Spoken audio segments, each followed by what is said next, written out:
public and also recorded. Please be mindful of what you say and avoid making statements that may defame or offend anybody. Council is not responsible for your actions. Please switch off your mobile phones or put them on the silent for the duration of this forum. I ask everybody here to remain seated while the forum is underway. It's my pleasure to welcome our community members that have joined us via webcast and in the public gallery tonight for the June 2026 Central Coast Council Public Forum. I now declare the public forum open at 6 p.m. We are holding this public forum today to hear from the community members who have registered to speak on items before council meeting tonight. I ask that the community members be listened to in silence and with respect. Where the speakers are commenting on a document proposed to be exhibited for community submissions, I remind you that you must also make your submissions once the exhibition opens. However, council can grant 1 additional minute for your address and at its discretion. Once your address to council has concluded, please remain at the podium as councillors may want to ask you questions. I will call each person to the lectern. I remind the community members registered to speak that your address to the council is being live streamed and recorded and you each have 3 minutes. However, council can grant 1 additional minute for your address at its discretion. Once your address to council has concluded, please remain at the podium again as councillors may want to ask you questions. I note the following people have requested to address council. Gary Chestnut, in regards to item 6.2, the Integrated Planning and Reporting IPNR draft document suite for adoption, and he's speaking against. Kevin Brooks, item 6.2, Integrated Planning and Reporting IPNR draft document suite for adoption, and again against. Kevin Brooks, 6.3, Efficiency Targets in Council's Long-Term Financial Plan, and again against. And Sandra Harris, 6.4, Authority Delegation Standing Committees, and against. I now invite our first speaker, Mr. Gary Chestnut. Welcome, Gary.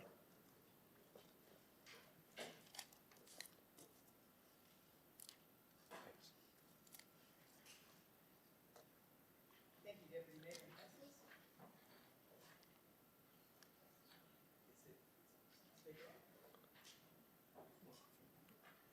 Councillors. Thank you. Thank you, Deputy Mayor and Councillors. I'm speaking tonight in support of a simple and reasonable request that Council waive the estimated $75,000 in planning proposal fees for the Arimba Valley community-led rezoning proposal. This request does not come from one individual. It comes from 172 residents and community members who have signed a letter of intent asking councils to help correct a serious planning problem affecting Arimba Valley. The community is not asking councils to support a development proposal. We're not asking for increased development potential. We're not seeking private financial gain. We are asking council to help restore planning protection to land that was historically recognised for its conservation and scenic values. Arimba Valley is not ordinary rural land. It contains forested slopes, creek corridors, wildlife habitat, scenic rural landscape, important catchment values, and a strong local community that has experienced firsthand the consequences of weak planning controls. Residents have already lived with land use conflict, uncertainty, and pressures from incompatible development.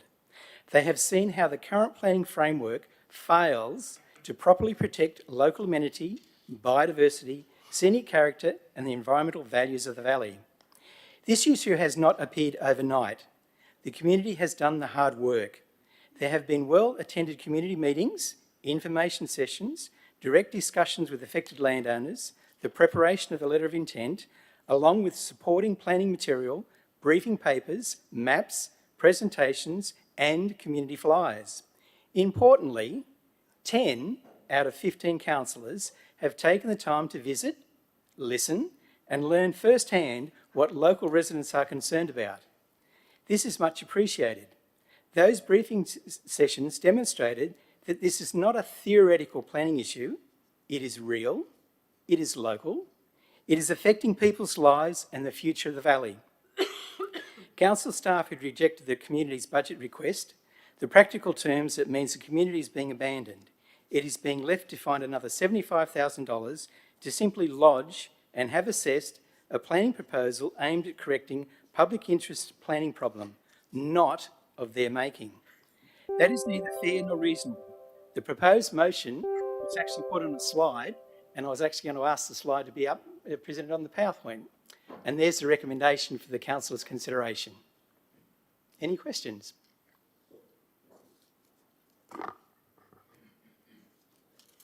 Councillor Lamont. Thank you, Gary. Just a question.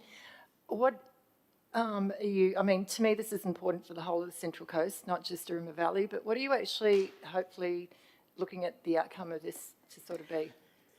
The outcome is, as you were one of the councillors that attended, it's actually a planning problem that was created when council merged the Gosford-Wyong Local Environmental Plan and Wyong Local Environmental Plan to form the Central Coast Local Environmental Plan of 2022. If they had merged that correctly, I wouldn't be standing here. Arima Valley is really like a case study of what the problem is, and it came about because of that problem. Councillor McGregor. I feel like you may have already sort of answered this sort of tangentially, but what brought about this mooted planning proposal in the first place? If you could just briefly explain that very concisely, please. Okay, for those councillors that didn't have the opportunity of attending, it came about because of all things, a development application for a puppy farm that happened many years ago. When the development application came, it created a lot of concern. It was an unlawful use, and you would have thought it would have been settled in 6 months. But it took 5 years. And the reason why it took 5 years is you would have thought it would have stopped within the first 6 months, but the council requested a development application. The development application came before the council, and the planning panel granted a consent against the council officer's recommendation. The reason why it was against the council officer's recommendation, within the planning instrument of Land Zone C3, puppy farms, which is an animal boarding establishment, was prohibited. And as the use was actually prohibited, it caused a conflict. Now, although after the 15 months trial, it didn't happen straight away. As I said, it went for 5 years. And I know council was backwards and forwards to looking at the issues, but eventually it got refused. When it got refused, there was another development application that came before the planning panel, but it did not mention the zoning conflict, because at that time, Wyong and Gosford had combined their 2 LEPs, and when they combined them, they combined the C3 in Gosford with the C3 in Wyong and imported all the zoning provisions of a different zone together. And in other words, it merged 2 different zones. And so the C3 no longer protects environmental values on the Central Coast. Thank you for that that answer. That certainly helps clarify that. I believe you've touched on some of the history and the planning issues, but there have been a number of councillors that have actually attended the site in person. Would you like to expand on why it might be important to actually get a bit of an understanding going out there with your own eyes and experiencing it yourself? Okay, for those councillors who didn't have the opportunity of visiting, as on the slide before you, you'll notice there's actually we started out with wildlife of the lyrebird and the wombat. During the community consultation process, it was actually residents brought to our attention that actually there is koalas in the valley. But also, more importantly, you'll see they're actually called the spotted quoll. The spotted quoll is a carnivorous marsupial. It hasn't been known within the valley for 50 years, but because of the residents of actually looking after their own landscape, and that is what I mean by that, for 16 years, the community has had an active fox baiting program. They're actually looking after the habitat. By looking after the habitat, natural wildlife will come back. And so you can see from understanding the fact that those photographs was taken within 200 or 300 metres of where the councils actually had the site inspection on the site. And also too, when you travel up the valley, the valley is actually zone RU1, rural. But as you travel along, what do you see? You see riparian vegetation. That is vegetation that grows along the creek lines. And surprisingly, what was found out during this process, if you happen to own a piece of land along Arimba Creek, if you're on the eastern side of the M1 motorway, it's zoned C2. On the western side of the M1 motorway, exactly the same ecological material, it's actually zoned RU1. Why? It's all to do with the zoning and how the zonings were merged. All right, thank you very much for your contribution. No further question. Thank you, Mr Acting. Sorry, Councillor Norwich, before you start, if we'll deal with your question and Councillor Smith's, then we need to go on to the next speaker. Thank you. Thank you. I just wanted to get some more information about how the consultation with the community and their participation took place in developing this proposal that's come to council. Okay, the community consultations, we've had our first, they've actually had 3 meetings. And each of those meetings was actually, the community was letterboxed. There's about 102 to 105 properties along Arimba Creek Road. So the residents were invited, and I should emphasise, when you actually invite people to talk about zoning, it's about like looking paint dry. It's not very exciting. However, because it was in their own backyard, the community actually came, and at each different meeting, some meetings have actually only attended 1, some attended 2, and some have attended all 3. And from that, it actually enabled the community of those 102 properties to sign a letter of intent, and we only asked those people that actually lived in the valley or had direct economic links to the valley, no one outside the valley, to actually sign that, and you actually had to be over 16 years of age. So although 172 people signed, it actually represents the people within the community signing that.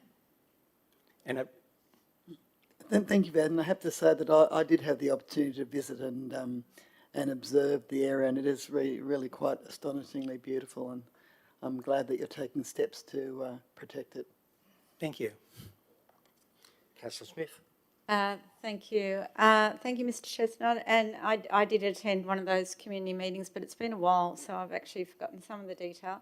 Can you just remind me a couple of things? So how many landholders, and I think you've already mentioned that, but in effect, they're actually seeking to dezone their land. Is that correct, or am I misinterpreting that?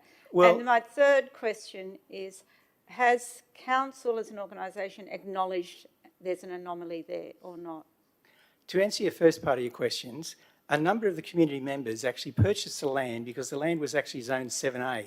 And so they purchased it for its environmental value and its environmental, in other words, they paid a premium to actually own that sort of land.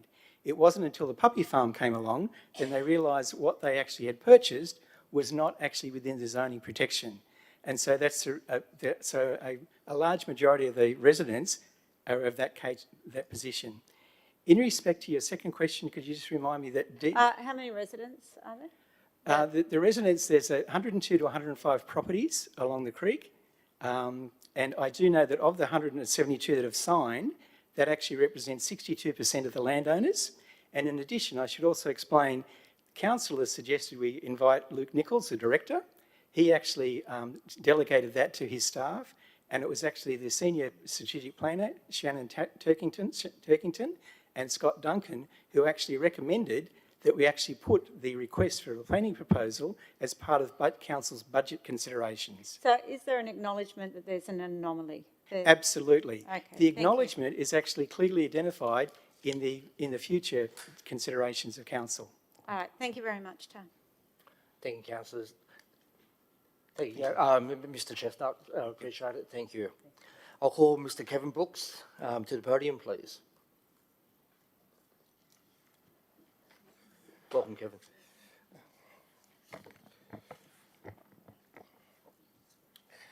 Councillors, the long-term financial plan you are voting on tonight states very clearly that scenario 2 is the preferred scenario. This preferred scenario retains the 2021 temporary rate increase after its expiry in 2031. So let's be absolutely clear about this. Any councillor who votes tonight for item 6.2 recommendation 1C is voting to retain the temporary rate increase beyond its previously agreed expiry date. Now, if that is what you intend to do, then I suggest you need to explain to your electors why you are not honouring the previous commitment council gave that this would expire in 2031.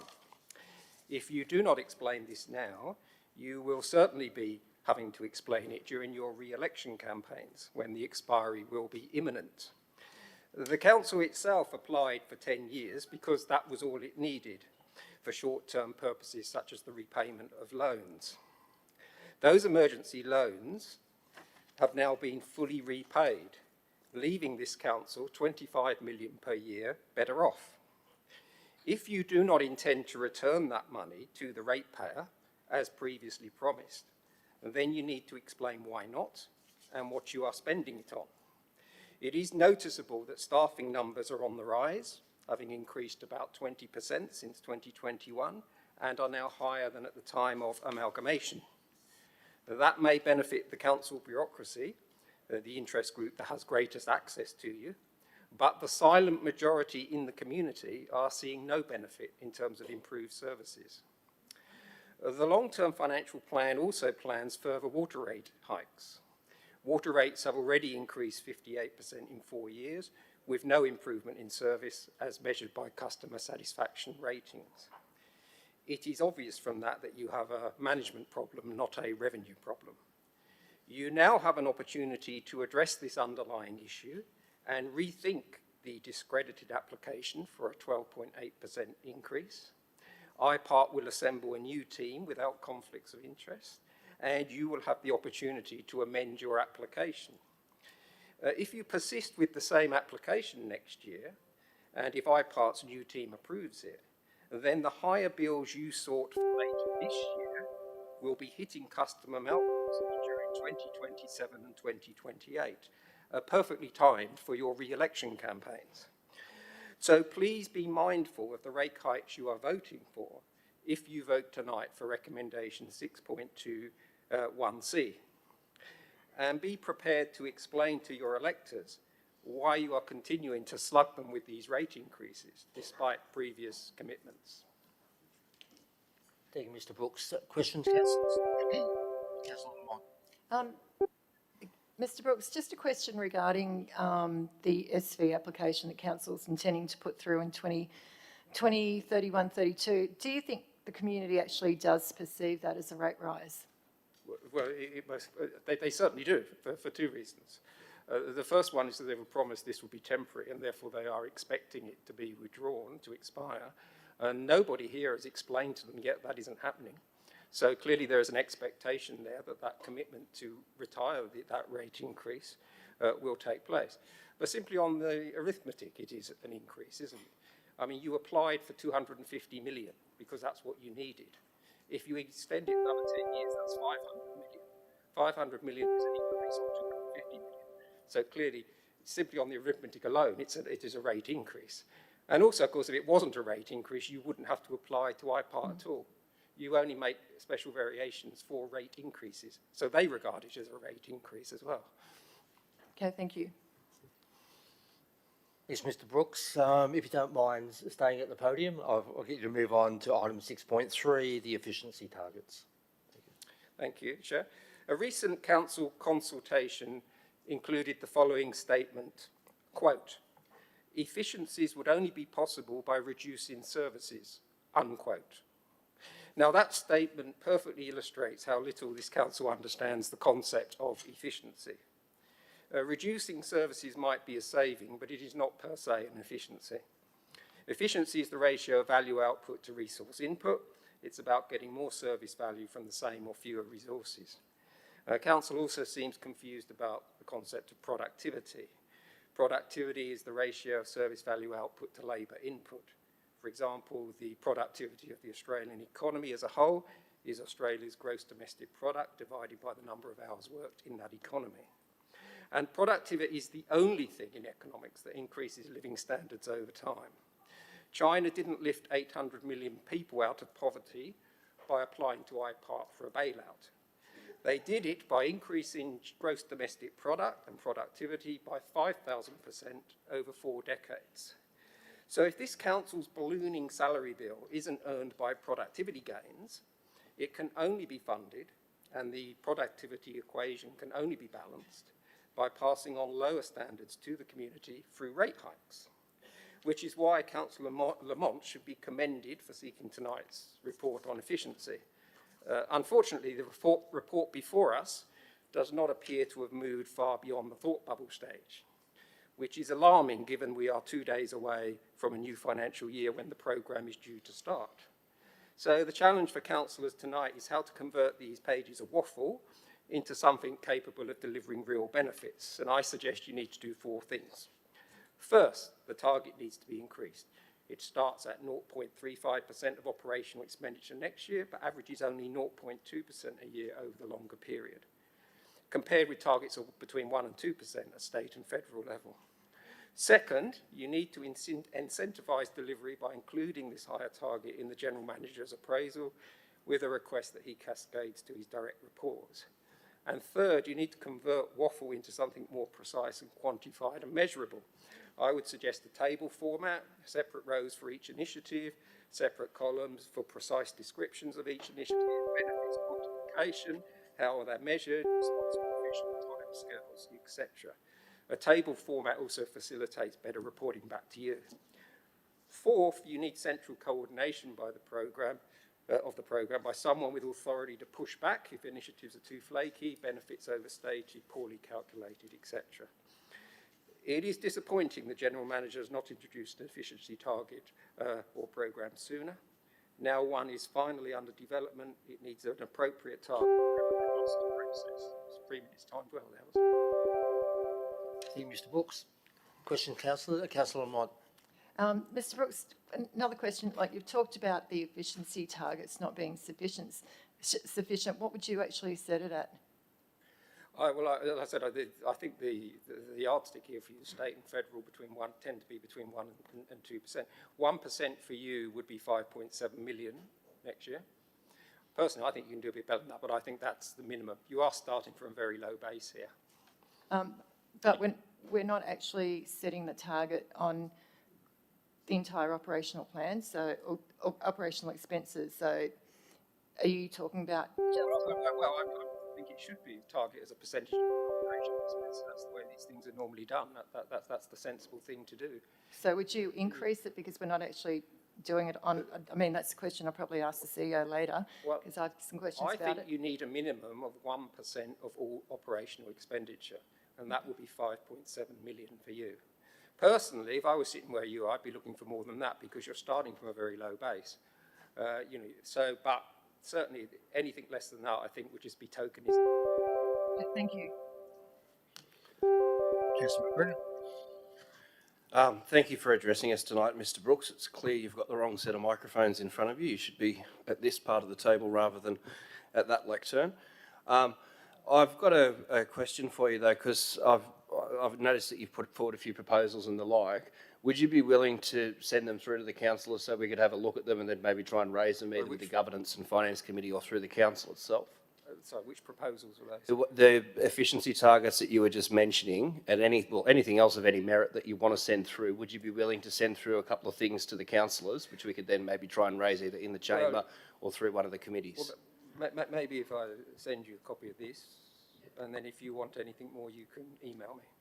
Yeah, if you want to send us what you've got there, that'd be great. Thanks.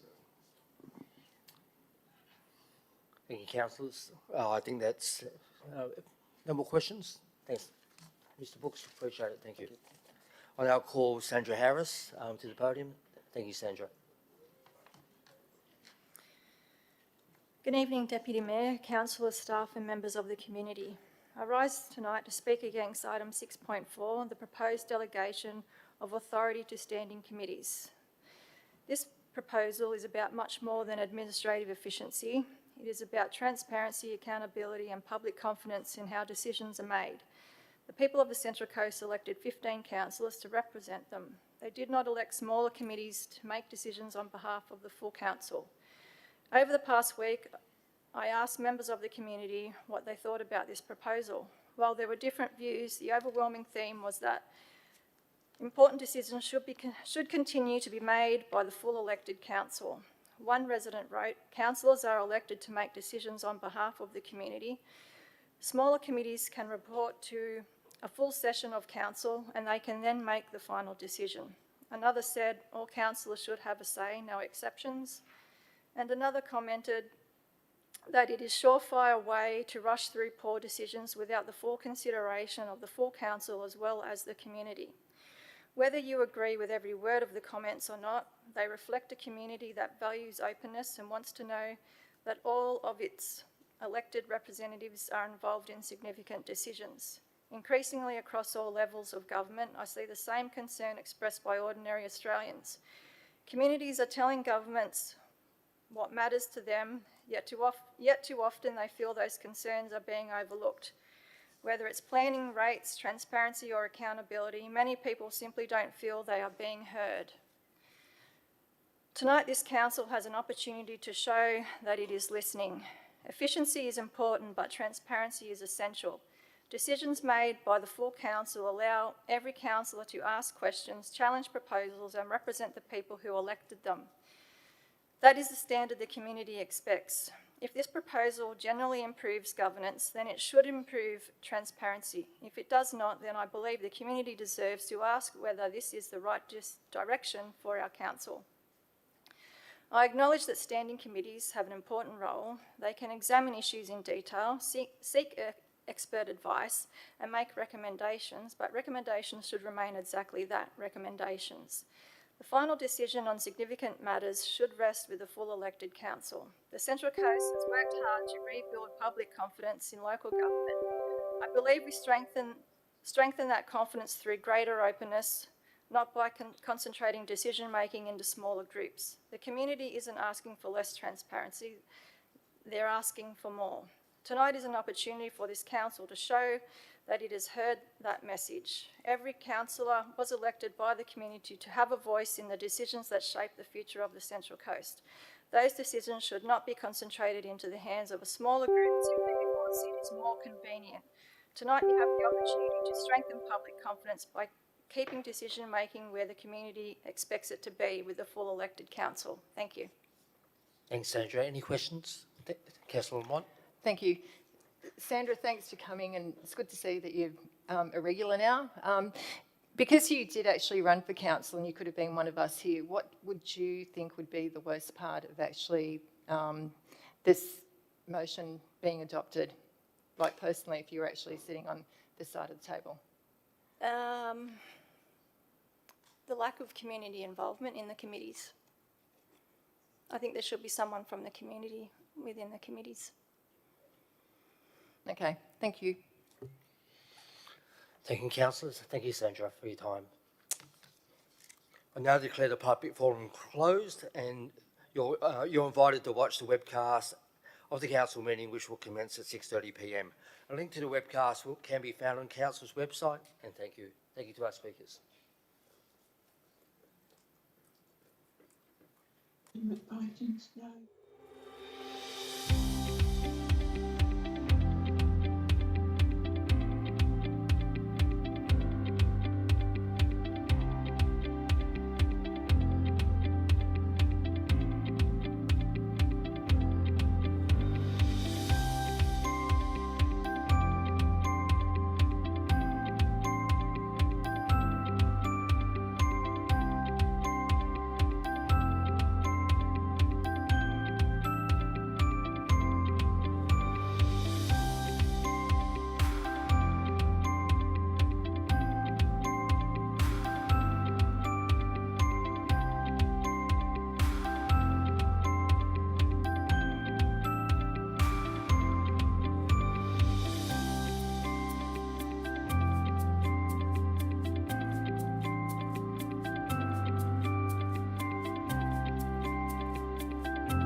Darkajung country and elders past and present. We recognise the continued connection to these lands and the waterways and extend this acknowledgement to the homelands and stories of those that also call this place home. We recognise our future leaders and shared responsibility to care for and protect our place and people. Please turn off your mobile phones and switch it to silent. In the event of emergency, wait for instructions from council staff or security guards. If we need to evacuate, council has 2 emergency muster points, one on the footpath of the Grand Hotel at the front of the building and the other at Frank Balance Park to the rear of the building. If you experience a medical emergency, please alert a security officer or council officer for assistance. Please be advised that this meeting is audio visually recorded, webcast live and archived on council's website. In accordance with council's code of meeting practice, filming and photography are not permitted. Anybody observed filming the meeting may be asked to leave. Members of the public gallery are asked to be respectful at all times to each other and to the councillors in the chamber. In accordance with the code of meeting practice, any disruptive behaviour will not be tolerated. Councillors are reminded that they have been elected to represent our community and are tasked with making decisions and solving problems. Please keep debate respectful according to Council's Code of Conduct and avoid making statements that may defame or offend. Councillors in the chamber are reminded to turn on their microphones before speaking and off again when no longer addressing council. Audio clarity is significantly improved when speakers speak directly into the microphone rather than addressing the room or looking away. Councillors, with the intention of getting through the items on tonight's agenda, I've decided that the 5-minute debate time allocated to each councillor will also include your questions. Councillors, before we begin tonight, I'd like to take a moment to recognise that the Central Coast Council acknowledges with deep sadness the passing of New South Wales SES Wyong Unit Commander Matt Leclerc. Matt was an outstanding leader whose dedication, courage and unwavering commitment to serving and protecting our community left a lasting impact on the Central Coast. Through his leadership, the New South Wales SES Wyong Unit became a place of strength, support and connection, reflecting the very best in the SES spirit. Matt's contribution to the safety and resilience of our community cannot be overstated. His legacy will endure through the people he mentored, the lives he touched, and the community he has helped safeguard. On behalf of our council and the Central Coast community, we extend our heartfelt condolences to Matt's family, friends, and fellow SES volunteers during this very difficult time. Matt will be deeply missed, and his service will not be forgotten. Councillors, in accordance with clause 6.21 of the August 2025 adopted Code of Meeting Practice, a request has been received from Councillor McKenna to attend this meeting via audio-visual link, as he is currently travelling. In light of recent advice from the Office of Local Government, provisions of the current Code of Meeting Practice that are inconsistent with the 2021 Model Code are no longer enforceable. Accordingly, the request has been brought before Council for formal consideration. I note that in accordance with clause 5.23 of the Code of Meeting Practice of the August 2025 adopted Code of Meeting Practice, Councillor McKenna is entitled to participate in and vote on this item. I'll be moving that Council approves the request by Councillor McKenna to attend the Council meeting on the 29th of June 2026 by audio-visual link, as he is unable to attend in person as he is travelling. Could I have a seconder? Thank you, Councillor Eaton. I will now put the motion. All those in favour of the motion, please raise your hand and keep it raised.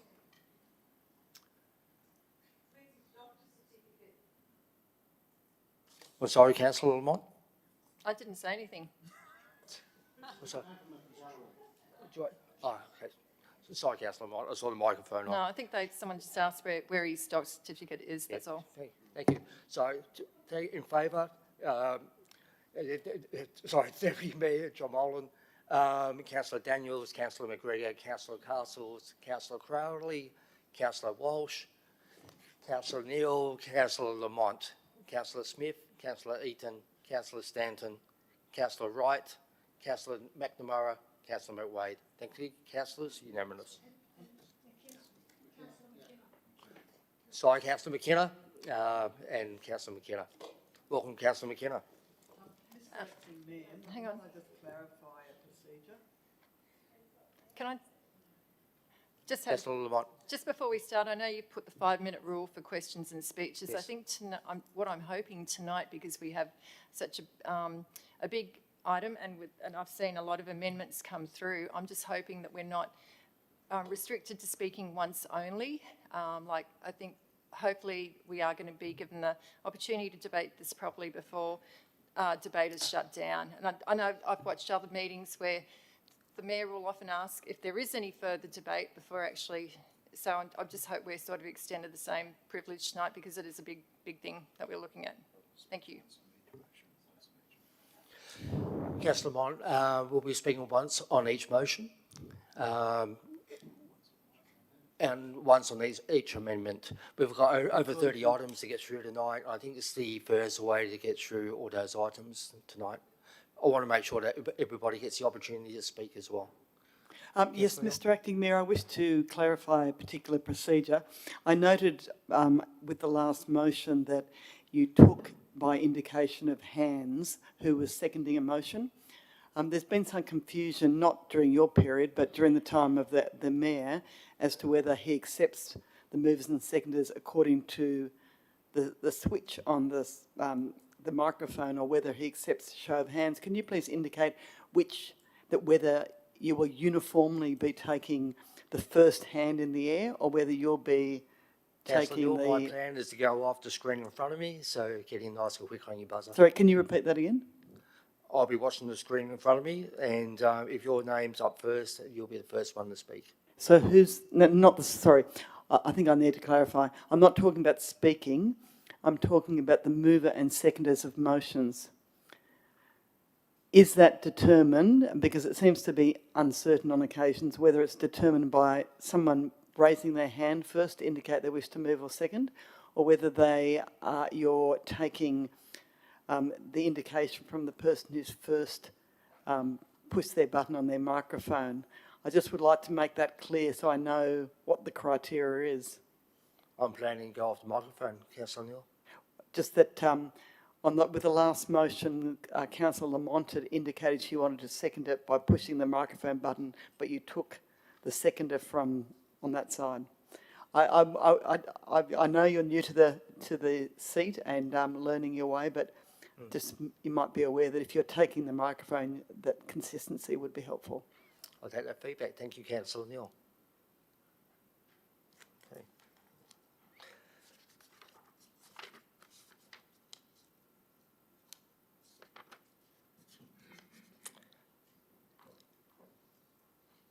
I'm sorry. Well, I'll just go back one step. I just realised that we didn't have anyone that wasn't in favour of the motion, so I declare the motion carried. Thank you. We'll move on to item 1.5, disclosure of interest. I have no items of interest. I'll go through, starting with Councillor Daniels. Nothing to declare, thank you. Thank you. No known conflicts, Acting Mayor. No conflict, Mr Acting Mayor. Thank you.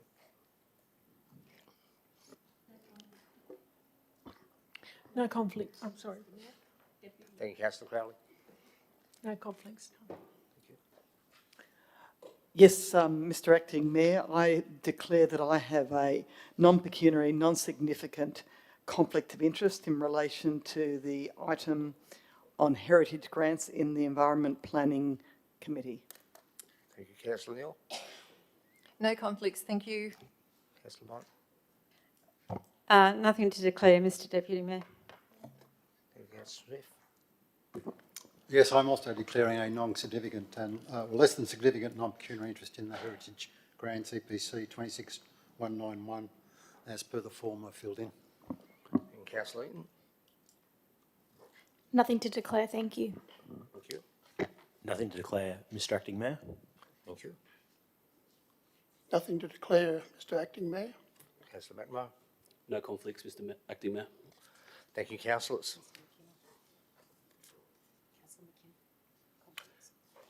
Councillor McKenna.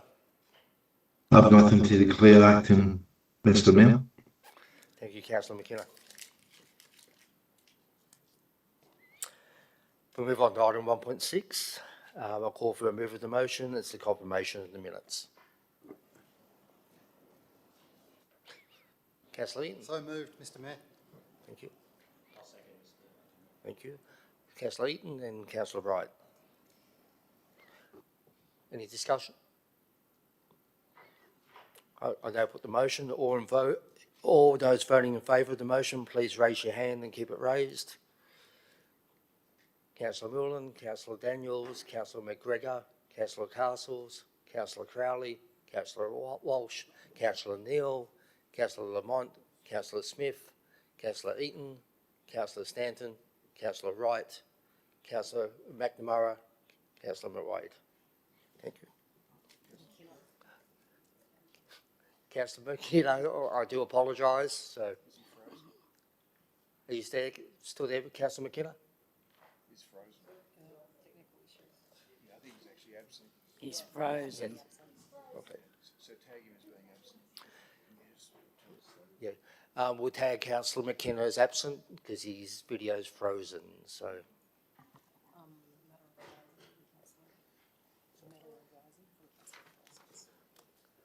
Councillor Castles. Yes, thank you, Mr Deputy Mayor. I just want to raise an issue. I did send this around to people today as an email, but I will go through it again. So last week I was reviewing the minutes of the Ordinary Council meeting of the 24th of March 2026 while preparing for today's meeting in terms of the IP&R draft documents to refresh my mind on what the resolution of Council was on that day. I have identified that they contain a duplication in the recorded voting for item 6.1 of the Integrated Planning and Reporting draft document. And I recommend that the minutes for item 6.1, resolution C26946, be rectified to accurately reflect the voting for the original motion as follows. 5 against, Councillor McGregor, Castles, Crowley, Walsh and Lamont. Councillor Smith was absent. The remaining 9 councillors were in favour of the motion. I have consulted with civic support officers who have reviewed the meeting and confirmed that this accurately reflects the voting on this item, and I have also consulted with Director Rakamalara. So I would like to move that recommendation for that amendment to those minutes. Thank you. Thank you, Councillor Castles. Councillor Smith. Councillor Castles needs a seconder. But the other reason I put my light on is, are we aware that our council website appears to be down? Does that mean the live stream is down, or what's going on there? The recording's working, but at this stage the website's down. So, okay, all right. So the recorded version will be available for anything that's missed. Once they get it up on the screen, we'll ask everyone to vote on that. No, he was lost, so let's just move on. No, the council's matter. Oh, council's matter. Yeah. Yes. I just got to get it up on the screen. Sorry. Cross purposes. You might just want to announce that we're just waiting to get the motion up on the screen. Sorry, councillors, we're just waiting for the motion to come up on the screen.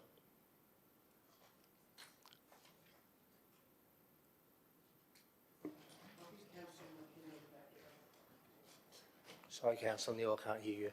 Mr Mayor, Mr Acting Mayor, point of order. Surely, I'm not opposed to this, but I think it's got to be done through a rescission motion because the minutes have been adopted.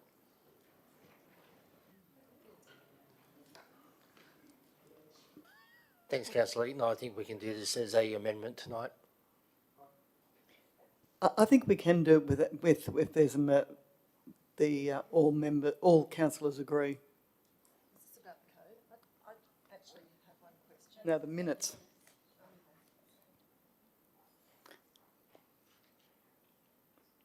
You can do it by consent is my view, Mr Mayor. Thank you, Councillor Neal. Do we wait or can we do it by consent?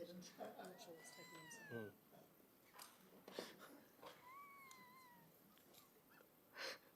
Just check do it by consent? Can I do it by consent? Yeah, we can do it, but we just want to get the motion up. I'm not sure why it's,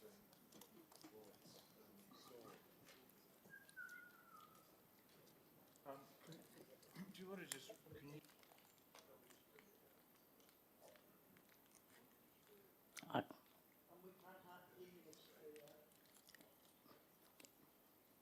Can I check with Civic that they've actually got it, because I definitely sent it through? Yep.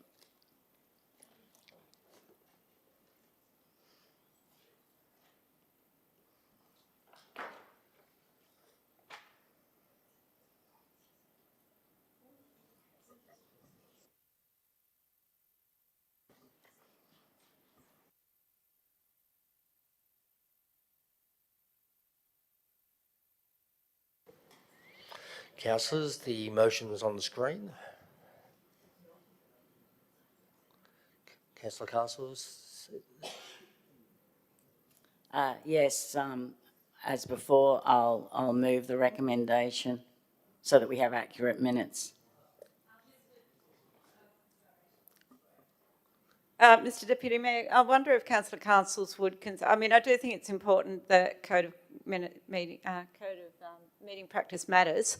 And if this should be a rescission, then it's easy enough just to turn it into a rescission. So could Councillor Castles, would you just consider that we recommend that the minutes be rescinded? And part B, that amended, or that the amended minutes formally be adopted, noting the vote behind. I mean, it's just a change of wording, but I do think it's important to do these things correctly. What was that resolution? I didn't even know what it was. I think what you actually want to do is recommit the item so you can then amend the minutes. We'll see if they work out. Yeah, I'm just going to ask a question. You don't want to go through all of this. No, I know. Can I just confirm for Yeah. the councillors that since it's more than 3 months since the meeting, we probably don't need a rescission, but also it's a correction. So the minutes were actually incorrect. We're not changing a resolution. So we're not rescinding a resolution within those minutes. It's just simply recording the correct votes. I believe that fits within the Code of Meeting Practice in terms of correcting an inaccuracy rather than changing any decision. Mr Acting Mayor, with that in mind, are we able to go to the vote on the amendment moved by Councillor Castles? Councillor Castles, you happy to proceed? So proceeding with the original amendment, is that Yes. what we're doing? Yes, I'm happy to proceed with that. All right. I'll now put the amendment. All those voting in favour of the amendment, please raise your hand and keep it raised. Councillor Molan, Councillor Daniels, Councillor McGregor. It is unanimous. Thank you.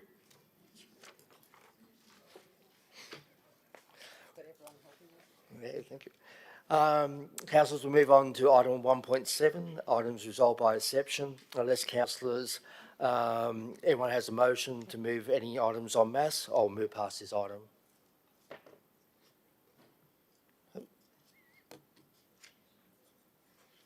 Thank you, councillors. We'll move on. Next item is a procedural motion. I will now move a procedural motion to consider items 6.1, Code of Meeting Practice, and item 6.2, IP&R suite of documents, as the first orders of business, then the remainder of items in consecutive order. Do I have a seconder? Councillor Eaton. Thank you. Light on, see? Yep.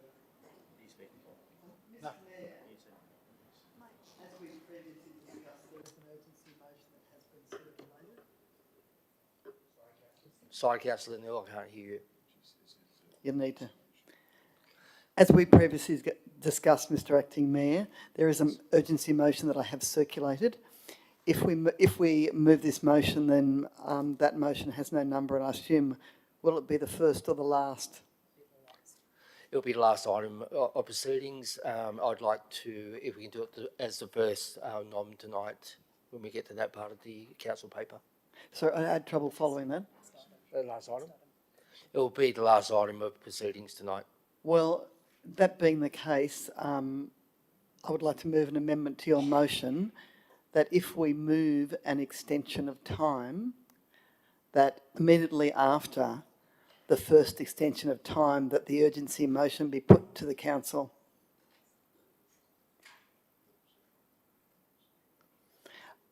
I can't move it, but he can accept it. Councillor Neal, if we can do my motion first, and we'll come back to yours. No, but once you put your motion, you can't amend it. My advice, I can, Councillor Neal. Sorry? My advice is I can. Yeah.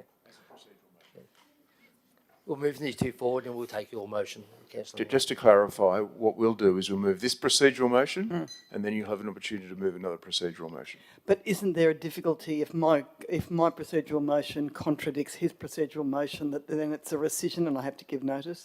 No, your procedural motion should be to consider your urgency motion after item 6.1 and after 6.2. Okay. Yeah. I'll put the procedural motion. Okay. Councillor Moreland, Councillor Daniels, Councillor McGregor. I'm just talking about the room. Unanimous. Thank you, councillors. Councillor Neal. Yes, Mr Acting Mayor, I move as advised by the CEO that my urgency motion be dealt with after item 6.1 and 6.2.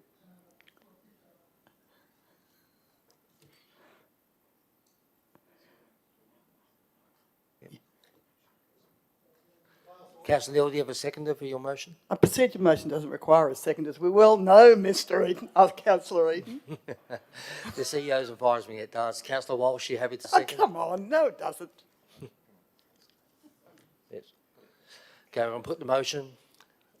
Councillor Moreland, Councillor Daniels, I'm looking around. No, okay, Daniels, Councillor McGregor, Councillor Castles, Councillor Crowley, Councillor Walsh.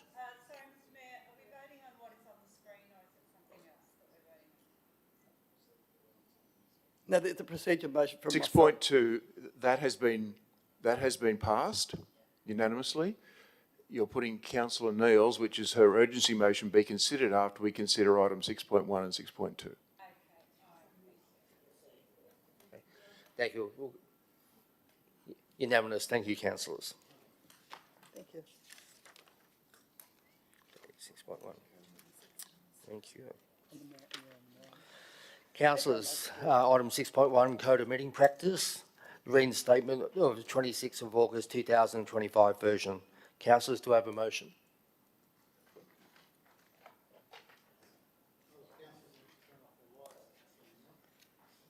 Thank you, Councillor Eden, for your advice. Councillor Lamont? I just have a question. If we can do, I'll second. Sorry, Councillor Lamont. Okay, I'll be mover or seconder, whichever one.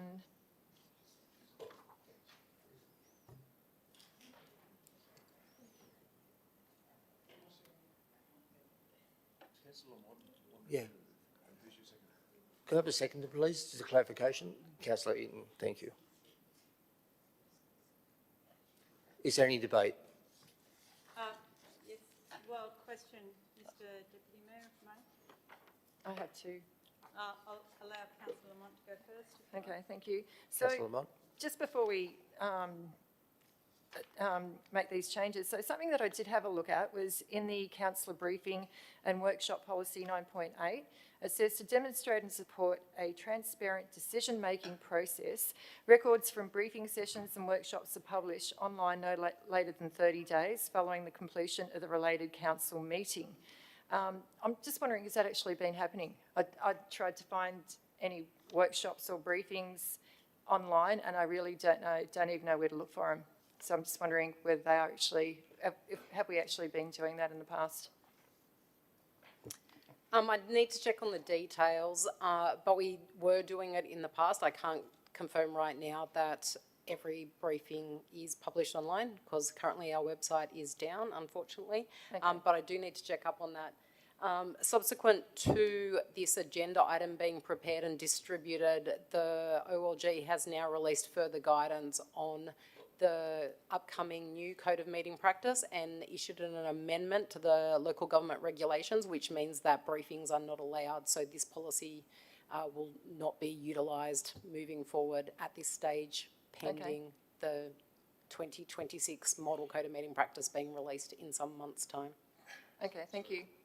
That was actually published literally 4:15. an hour ago, and there may be merit in point 3 not being part of the motion, given that happened. Councillor Watt? So the recommendation, the motion is point 1 and point 2. Councillor Lamont, are you happy to? Yeah, no, I'm fine, thank you. Didn't you have a question? Councillor Eaton, are you happy to? Oh, sorry. Yep. Thank you, Mr Deputy Mayor. Could I just get some clarification about your earlier ruling that questions were going to be counted as part of the debate? Could I just get a reference in the Code of Meeting Practice? That's correct, That Councillor Smith. allows that? Through you to the CEO, Mr Deputy Mayor, please. If you get up and take your speaking time, if you want to use your speaking time to ask questions, that's part of your speaking time. That is not what the Code of Meeting Practice appears to imply. It allows for questions and separately it allows for debate. So it is not the same thing in the Code of Meeting Practice. So it is really concerning if we're trying to conflate that in order to limit debate.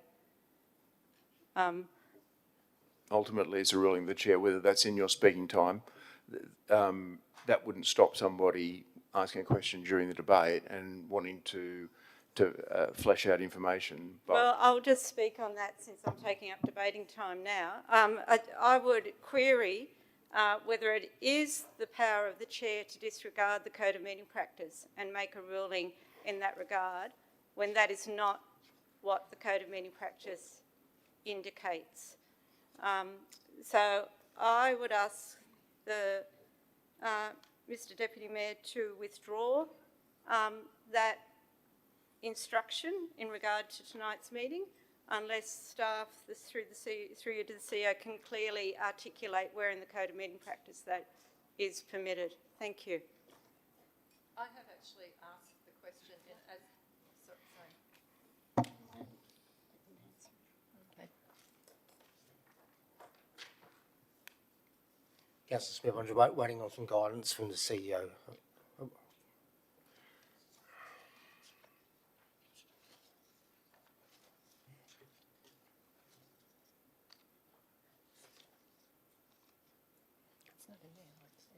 And I mean, it should be clear, Mr Deputy Mayor, I don't think there's any intention to manipulate that process, but I do think it's unreasonable when...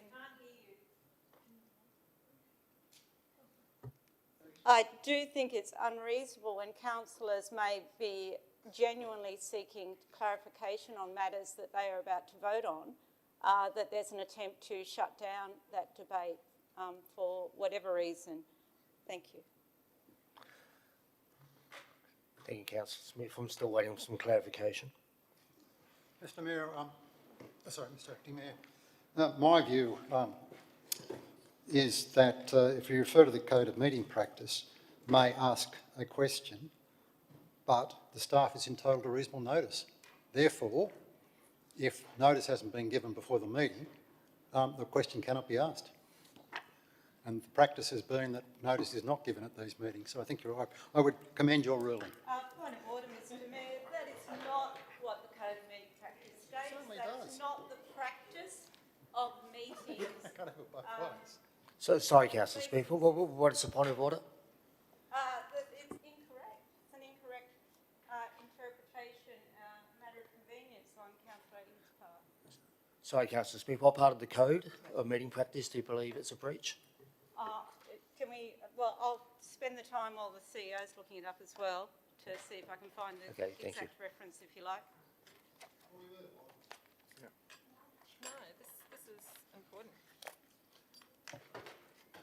it says, look, 11.22 of the now, or soon to be, resurrected Code of Meeting Practice says the councillor must not, without the consent of council, speak more than once on a motion or an amendment, or for longer than 5 minutes at any one time. That is debate. That is not asking a question. It says speak. So I think it is at the discretion of the chair, and really the discretion of the meeting about how you should use your time.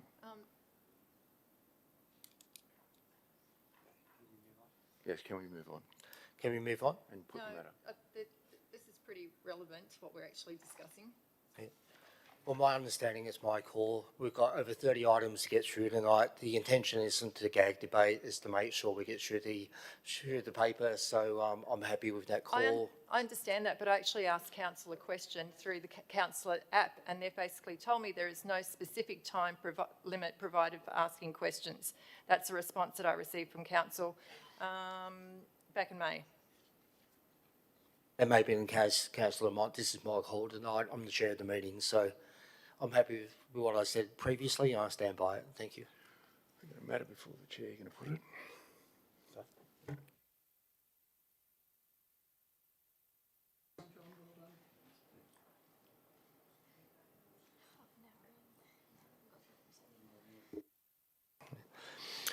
6.1 Code of Meeting Practice. We've got mover and seconder, Councillor Lamont and Eaton. Is there any further debate? Councillor Wright? No? No? Thank you. I'll put the motion. All in favour, please raise your hand. Councillor Moreland, look around the room. Unanimous. Thank you, councillors. We'll move on to 6.2, Integrated Planning and Reporting, IPNR, Draft Document Suite for Adoption. Do I have a motion? Councillor Wright? Thank you very much, Mr Acting Mayor. I do have a motion which I've circulated with the civic support staff and all councillors prior to this meeting commencing. Hi, Councillor Wright. Do you have a seconder? Councillor Stanton, thank you. Thank you, Mr Acting Mayor.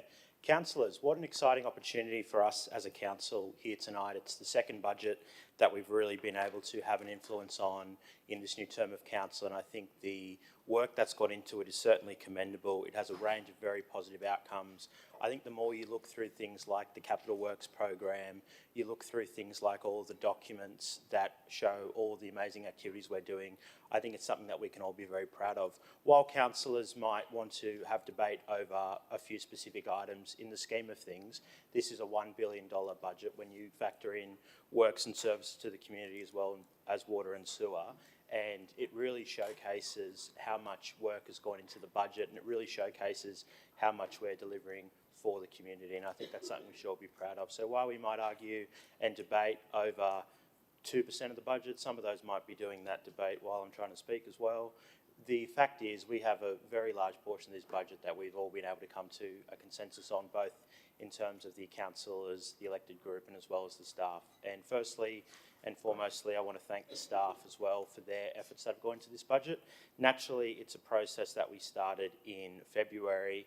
It's had a number of challenges along the way when you factor in the conflict in the Middle East and rises to the emergency services levy and changes to credit and debit card surcharges, just to name a few. So we're in a really strong position now, I think, to really carry out particularly our capital works program next year and really deliver on what we want to achieve as a council. And I know Councillor Stanton will touch on what that means for infrastructure as well. But I think one particular takeaway that I would make for the community from this budget is the increased allocation to roadside mowing. I think that's quite impressive. I mean, we know it's always a piece of feedback that we get from the community. Previously, last financial year, our commitment to roadside mowing was about $5 million. And this year, what's proposed here tonight is an increase of about $6.4 million. So in percentage terms, that's quite a significant increase. And it shows that council is delivering on the wants and needs of the local community in terms of where we're prioritising that funding. Now, obviously, we have had to make changes to the budget since the consultation period. A number of those changes, as we spoke about recently, came to light during that consultation period. So the changes to the emergency services levy is a good example of that, as well again of the changes to the credit and debit card surcharges. These show the external factors that happen in the macro environment and the impacts that they have on our organisation. And certainly as councillors, it's certainly challenging, certainly more so challenging than last year, and it's something that we have to work through, and it's great to see the independent councillors coughing while I'm trying to speak. And look, I think at the end of the day, what this shows is we have made a number of hard decisions that have had to be made. You know, there's a lot of people across the community, small businesses and families as well, that are tightening their belts at the moment, and council has to do the same. And I think we heard from speakers tonight as well about how later in the meeting we can look at that in terms of efficiencies as well, because I do think that is a ongoing part of the success of our organisation. Now, firstly, the change that I want to highlight first and foremost is out of the 150 odd submissions that we had on the budget, there were about 50 of those that were from the St Hubert's Island community, basically based on their restricted fund. And I think that shows here that there is a very unique circumstance with St Hubert's Island where they do have that money that's historically been set aside from their pontoons and jetties, and that is currently sitting at about 700 to 750,000, and there's an appetite from the community to start using some of those funds, similar as we adopted earlier in this council term around Davistown, that they want to start using that money for canal and island maintenance, and I'm certainly supportive of that. I think that has amazing benefits for the community there, and there's a 4-year plan of work coming to the Coastal and Estuaries Committee tomorrow afternoon that will really start to flesh some of that out. But in real terms, it needs a bit more of an increase to be able to get some of that work done. And again, it acknowledges that there is a unique funding arrangement in place. It's not coming out of general revenue, it's coming out of that restricted fund, and it shows that there may be some other things as well that we want to do, working with that committee to use those restricted funds, internally restricted funds, I should emphasise as well, into the future. So happy to commend this to the councillors and hope to get everyone's support. Thank you, Councillor Wright. Councillor Stanton. Oh. She seconded it. And Councillor Mont, the seconder usually speaks second. Thank you, Mr. Acting Mayor. The budget. This is our second budget as councillors since being elected, and it is also the second budget in surplus. Over $500,000 in surplus, and that is a great outcome. This year in particular, we have an opportunity to focus heavily on capital improvements and maintenance over the next 4 years as part of our long-term financial strategy.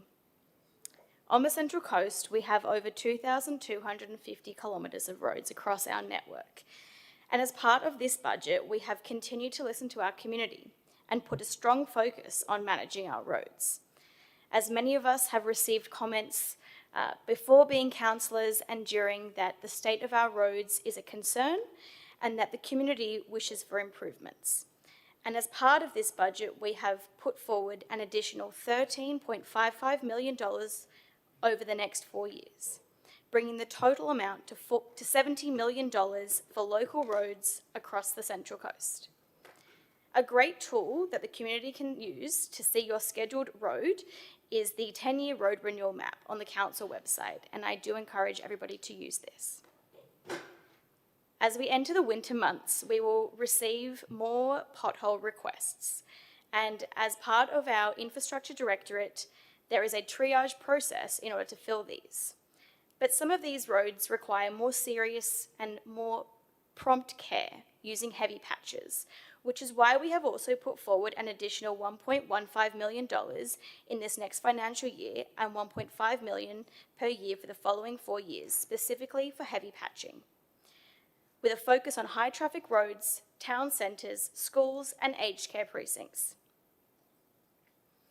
We've also put forward $1 million over 4 years to deliver additional pathways. And recently, the walking, wheeling and cycling strategy came through the Infrastructure and Assets Committee and then to Council, and this has recently been on public exhibition.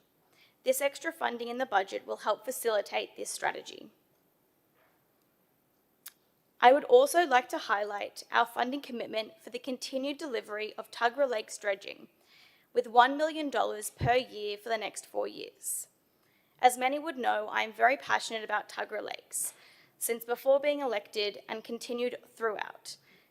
This money will go towards improving flood mitigation and protecting public assets, and there are 40,000 people living across the lake that will be very, very happy to see this money in our budget. While we are passing this budget tonight, rest assured that as Council continues to look at each quarter closely, and we will ensure that appropriately managing our finances is our top priority. Thank you. Use mine. Point of order. Just want to clarify that points 4 and 5 points 4 and 5 are not part of my original motion, which I moved. It was previously on screen and it's now changed since I started speaking to it. Yeah, that's not mine. Councillor Mott circulated that.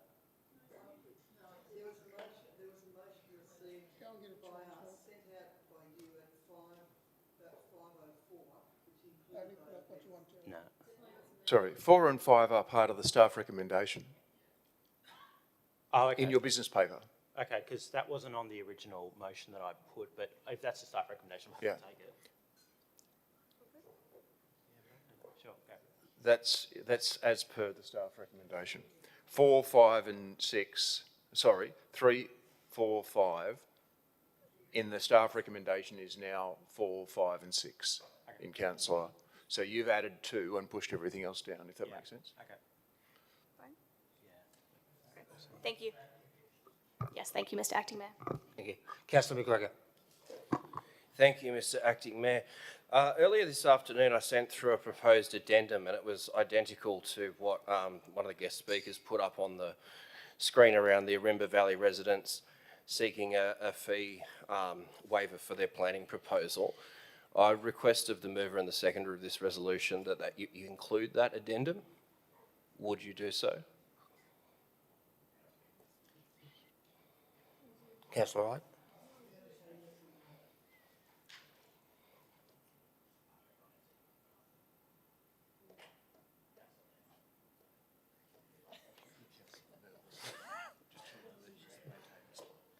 So long as... Councillor Neil, Will you ensure that I return to the spot I was? I definitely will, Thank Councillor you. Neil. Thank you, Thank Acting you. Mayor. Councillor Lamont, please. Councillor Castles. Oh, yes, it's me now.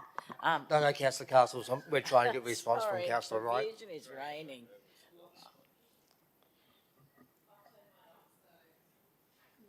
Who's speaking next? I am at the moment, but I've got confused.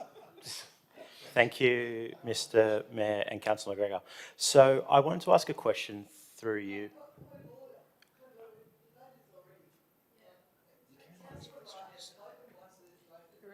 He's asked me a question.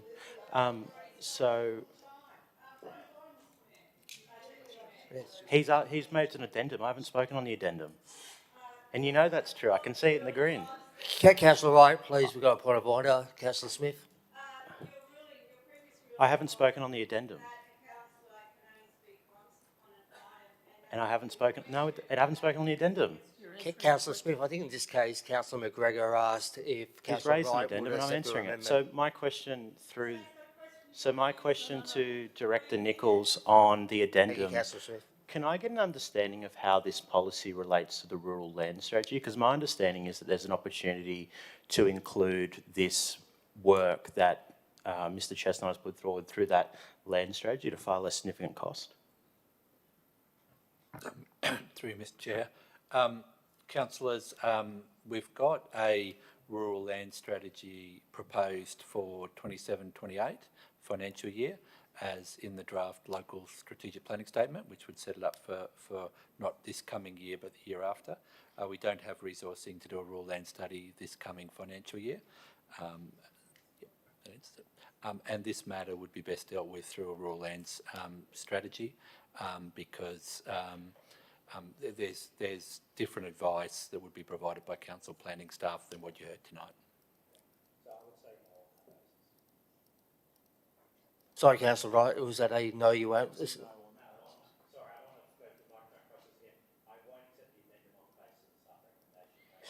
Councillor McGregor, did you hear that? I think he said no to what's on the screen there, but the director's talking about a rural land study which is due the following year. So in the event that the wording on the screen is different and it says that rural land study be brought forward 12 months, would you accept that? Well, no, because he said he doesn't have capacity for it. But you've got capacity to cut $50,000 and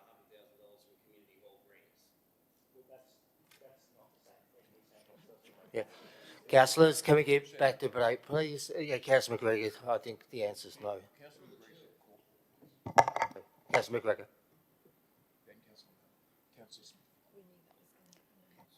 Councillor McGregor, have you finished? No. Councillor Smith, I did promise the floor to Councillor Neal. Okay, Mr Deputy Mayor, can you just tell us what the order is? And I'm happy to turn off my microphone if we can be assured that we have an order in place. What is that order? Yeah, I've got McGregor and Neal at this stage. So, beg your pardon? McGregor and Neal. And then who? Yeah, Castles, Lamont.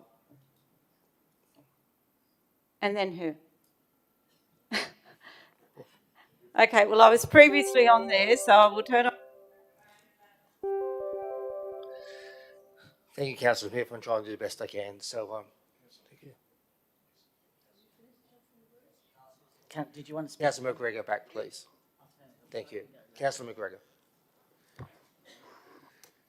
Clearly, the first thing that should be a budget amendment here is getting rid of these stupid machines and getting ones that actually work properly. You know, we've been suffering through them for 18 months and we've still got the red light, green light problem with them. Councillors, look, simply, I reject all the alternative facts that were put forward by the first two speakers. Now, budgets are about choices, and people not necessarily out there agree or endorse 98% of this document just because you think they do or just because you say they do. Now, you're talking about a well thought out community group which is comprised of former council directors and other staff as well as people in the community who want to have control over their own land, what they're doing with it. They've already done a large proportion of the work, and effectively this is about realigning a change that was made with a historical zoning decision about what side of the motorway that you're on. But we're going to avoid all that, we're going to ignore all that so that we can gut community halls. We're going to take away subsidies for community groups. You know, we had a debacle for 6 months over the signs. We all saw how that went down. We had a speaker here talking about cost efficiencies in the terms of millions of dollars, who's run a large multi-million-dollar council before in another continent, albeit under very different parameters, and has also had a very successful career in business. But we're going to ignore that advice, and we're going to sit here and we're going to go after community groups. All the while, we're going to play with our internal restrictions to double the funding for St Hubert's Island. Well, God knows that's definitely going to improve the material lives of the other 350,000 people that don't live here on this small elite enclave. This is a budget which has artificial guardrails in it, and it's got the wrong priorities. You're in the middle of a cost of living crisis, and the cost of living measures that you want to do is get rid of community grants and fund specialised canals for people. You know, I mean, come on. I didn't even really want to speak on the budget because the budget is obviously a vexing question for many people, and it's one that's significantly misunderstood. People don't understand the gravity and the nature of many of the services that we run and deliver, particularly the water part of the council, which is significant and unique in the entire state, if not potentially the nation, the continent. But we're not looking at a lot of these larger strategic things. We're not looking at what the organisation does well in strengthening that. We've got people playing with spreadsheets in the background, not sharing them with everyone else, making these silly artificial cuts so you can go out there and pretend that you've got a tiny slither of an operational surplus. You sit here and talk about being the stewards of a billion-dollar organisation, and you're crowing about how great it is that you're taking $50,000 out of community halls.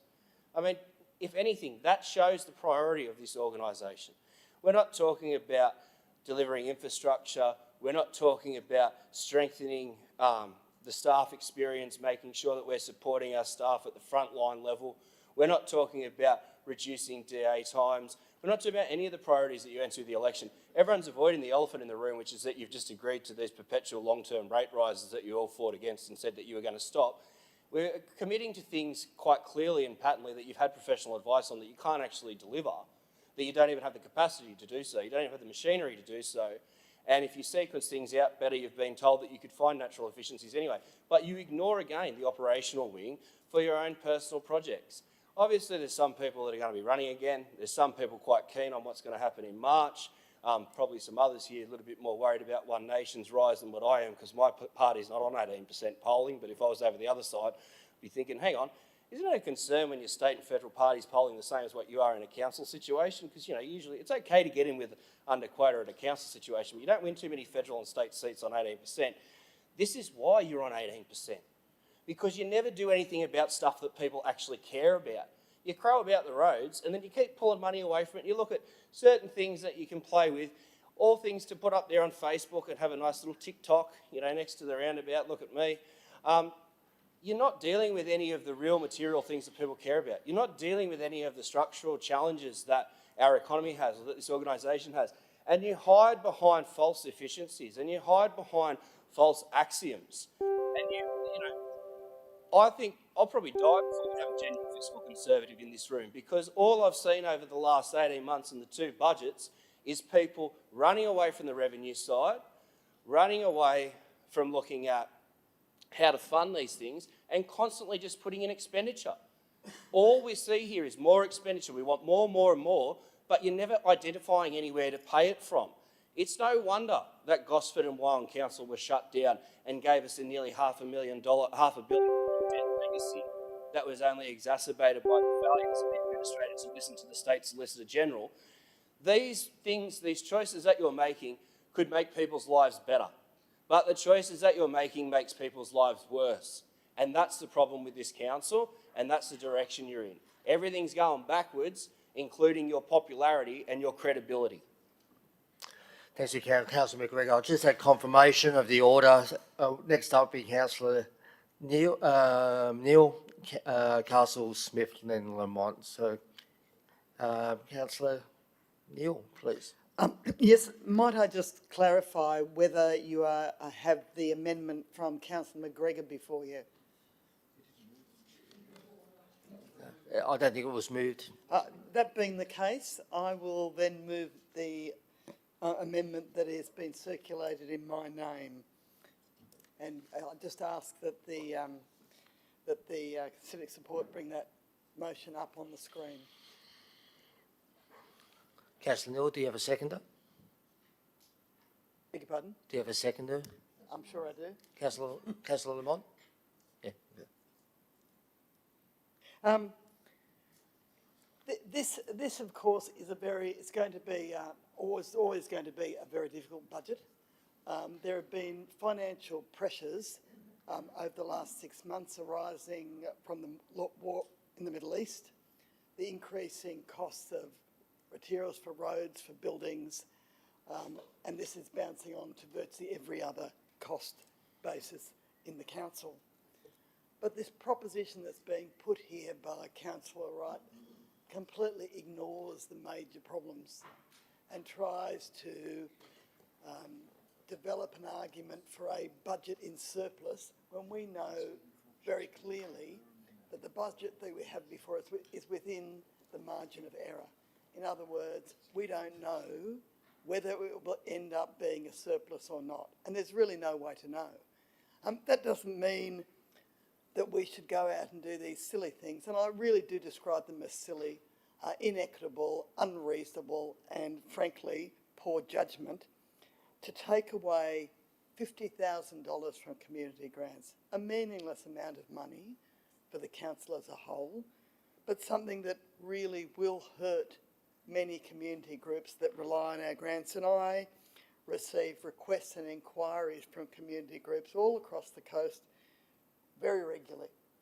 And what this does is reduce that relatively small amount of money by 50,000. The other item that's been put forward by Councillor Wright is the savings on mattresses. Now, I wasn't here, unfortunately, I was on leave, but I'm reliably informed by my colleagues on my left that it is a change from actually pulling apart the mattresses and recycling them to just dumping them directly into our landfill. Now, how does that make sense? We save a tiny bit of money and we actually expend our landfill at a faster rate. And then we have to expend additional funds in order to redevelop a landfill. Now that just makes absolutely no sense. I've pursued a number of proposals that I put here before you, and I've spoken to it at length, both to other councillors and to this chamber, and they are really the areas where pain is being suffered in our community, because not only is the council under financial pressure, but the people in our community, particularly young families, are under enormous financial pressure. And one of the really, I believe, damaging and inequitable propositions that was put forward in the budget, and this is not new, is that we increase childcare fees in our childcare centres by 10%. Now, in my view, completely unreasonable, and it hits a particularly a group that is particularly vulnerable at this time. So my proposition is that it should be limited to the consumer price index. We are recovering the increase in our costs, but we're not hitting young families with kids disproportionately. Also, the tree planting program, a fund that has been decreased by Councillor Wright and his colleagues from 20,000 to 100,000. And personally, the 200,000 was never sufficient. It certainly doesn't meet the requirements, the objectives of our community, which is to stop the heat sink and ensure that we have a proper tree canopy on the peninsula and more broadly. I'm glad to acknowledge that we have received an additional grant from the member for Gosford, Liesl Tesh. I seek a further extension, Acting Mayor. There's no extensions tonight. I was really clear at the beginning, Councillor Neal. But certainly my amendment says that we should use those additional funds for the whole Central Coast, bearing in mind that the peninsula has obtained that grant from our local. I also obviously very strongly support the replacement of the Mangrove Mountain public toilet. Thank you, Councillor Stanton. Can you please wind up, Councillor Neal? Thank you, Acting Mayor. The other the proposition contained in my amendment is that we allocate the $200,000 for heritage grants. We have in principle endorsed this as a council. There is no funding provision in this present budget, and so reasonably, in order to carry out the resolution of the council, I've amended the budget in this motion to allocate the 200,000, which is identified. Thank you, Councillor Neal. Do you think you can wrap up there? Thank you. Thank you, Acting Mayor. Appreciate it.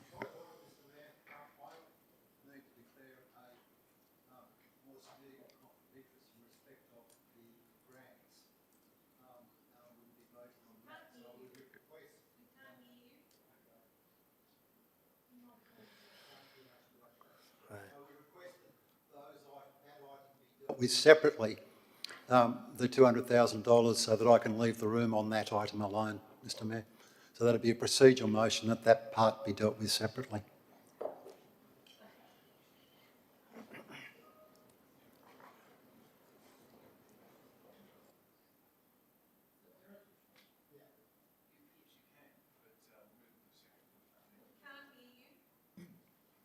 Yeah, of course that can be done separately. You can move the inclusion of that as a separate, essentially cleave that off as a motion, but you need the mover and the seconder to agree to that. Which is the mover being Councillor Neal and the seconder being Councillor Lamont to handle the heritage item. As a separate item, it will still be part of the budget.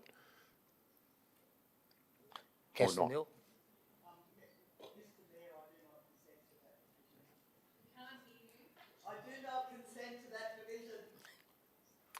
Thank you, Councillor Neal.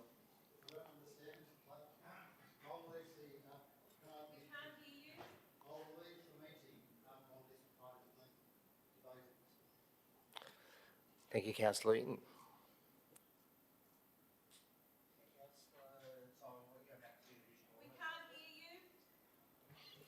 Thank you. We will go back to the original order before we had to turn off our microphones. Councillor Castles. Yes, and just before I start, this hasn't yet been voted on, has it? This amendment. So I can't really continue with mine until that's happened. I don't believe, through you, Mr. Mayor, to the CEO. You can foreshadow. Do you intend to move another amendment? I do, Mr. Well, that CEO. you should very briefly foreshadow what you are going to do, very briefly, and then Yep. you can talk against the amendment, or you can foreshadow what's going there to put yourself in the queue.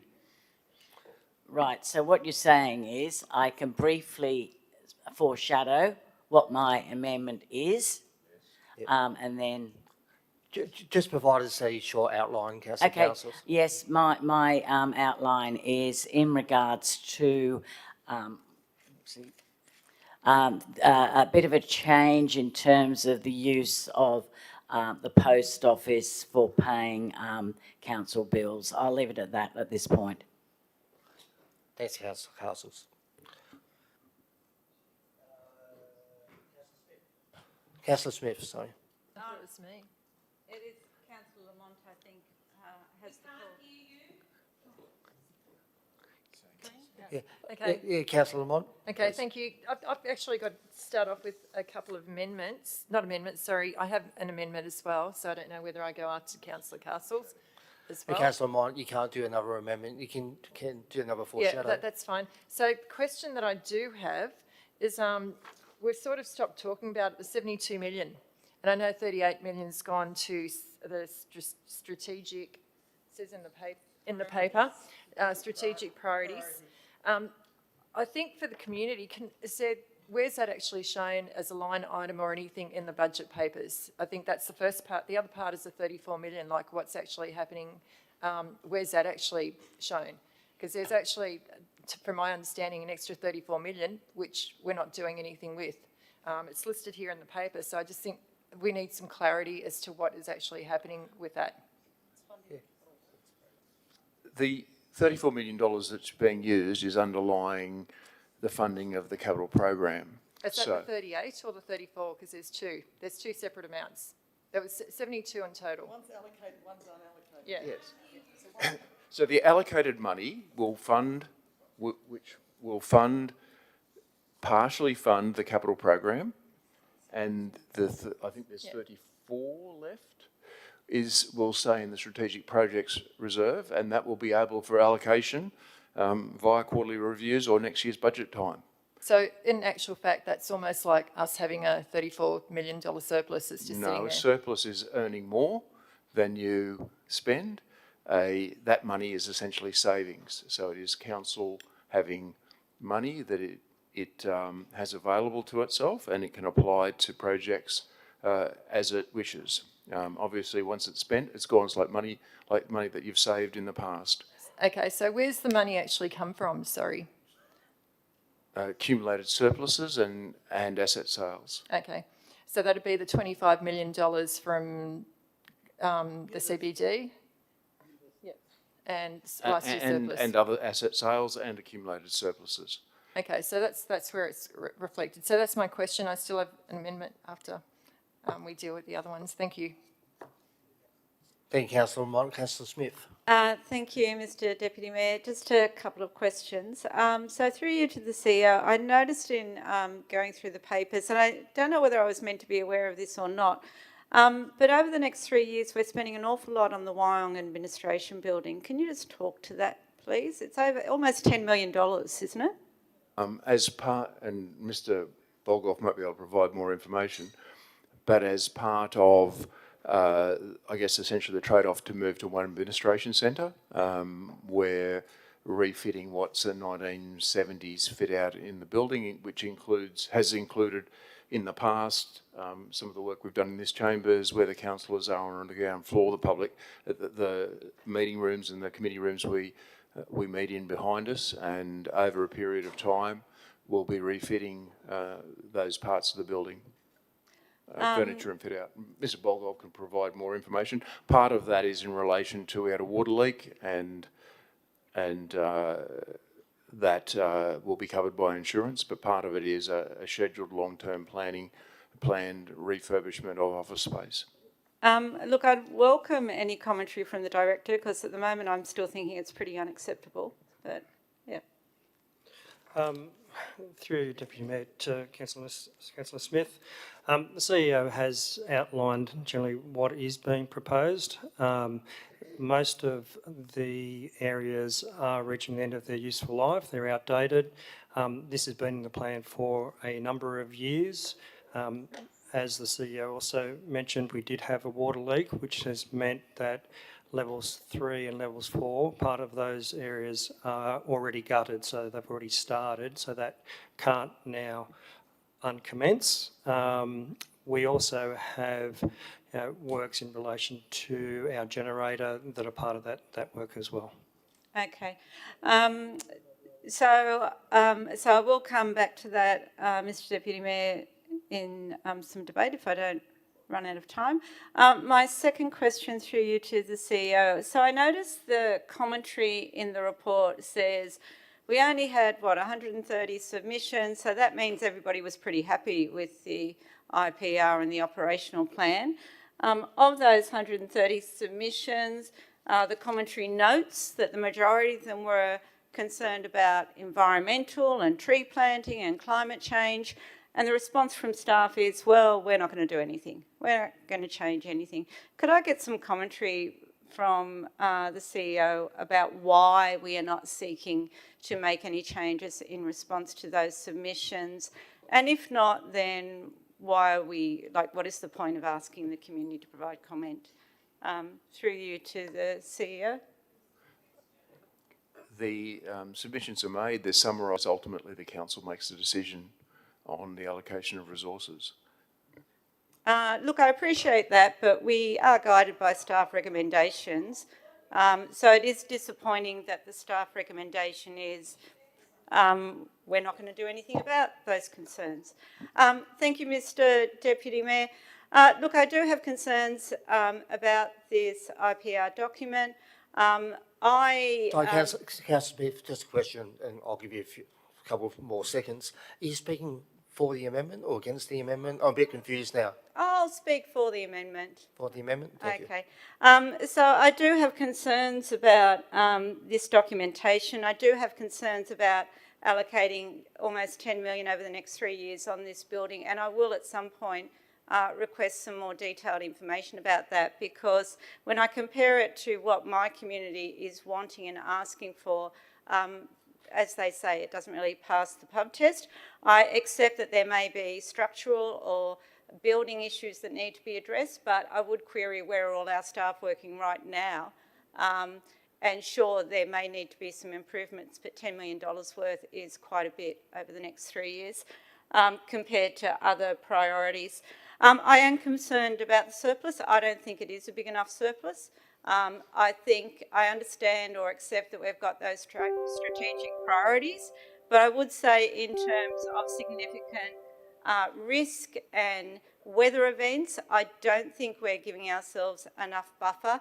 Yes, there's that, how much was it, 34 million sitting there, but as we know, that becomes a political decision. It's not a decision about what's best for our community. It has been utilised as vested interests and pet projects rather than what our community needs in order to make their lives better in dealing with some of these things. Thank you, Mr Mayor.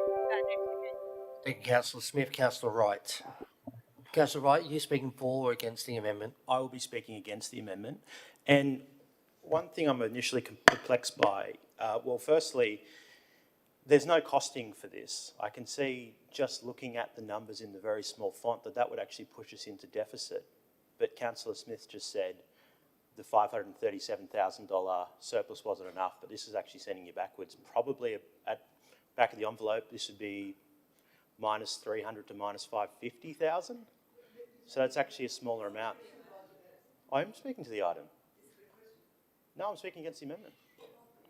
No, there was no costing provided. Councillor Wright, on that please. basis, I'll be voting against it. Please keep going. So, Councillor Castles. No, you're still on this topic, aren't we? So I'm just still with my foreshadowed amendment. Yeah. Anybody else want to speak to the amendment? Councillor Model, I think you spoke to the amendment. Yeah, no, thank you. Okay. I'll put the motion. All in favour? Sorry, I'll put the amendment. All in favour of the amendment? Councillor McGregor, Councillor Castles, Councillor Crowley, Councillor Walsh, Councillor Neal, Councillor Lamont, Councillor Smith. All against the amendment? Councillor Moreland, Councillor Daniels, Councillor Stanton, Councillor Wright, Councillor McNamara, Councillor Wade, and Councillor McKenna. The amendment's lost.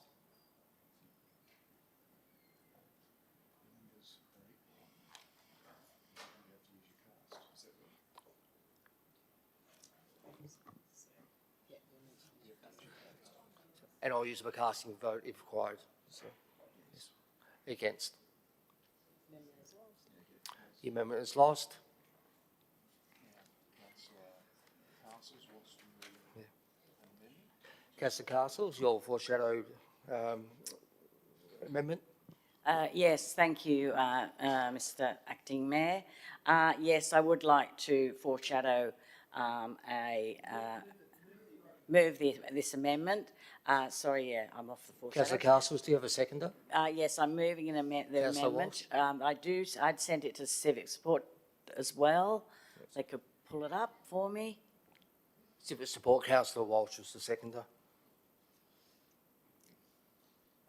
Whilst this is being put onto the screen, I will say that like a lot of things, of course, this process and budget process is a big process, as we know. It's about big things and it's about smaller things.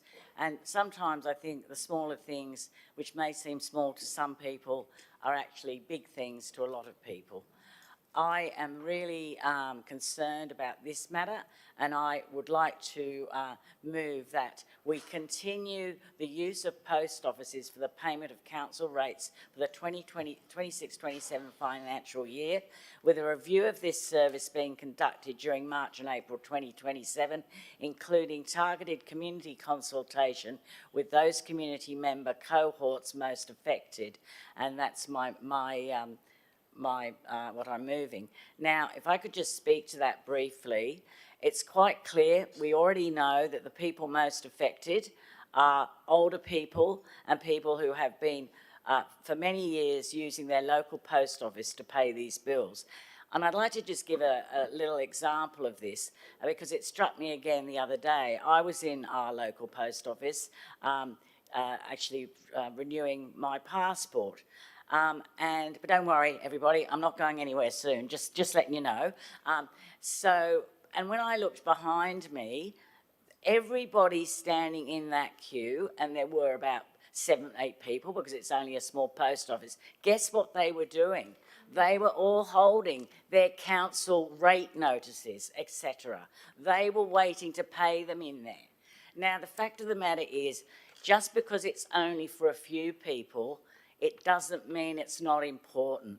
And I think this is a modest proposal that actually just gives us another 12 months to really see whether this is really something that we want to sort of throw the baby out with the bathwater or we don't. And I really, really commend this to you for the sake of our community and for doing the small things as well as the big things. Now, I know it's very likely someone is going to mention the cost and all of that, and I get that, I really do, which is why I'm proposing a 12-month, if you like, pause before making a final decision on this matter. Thank you.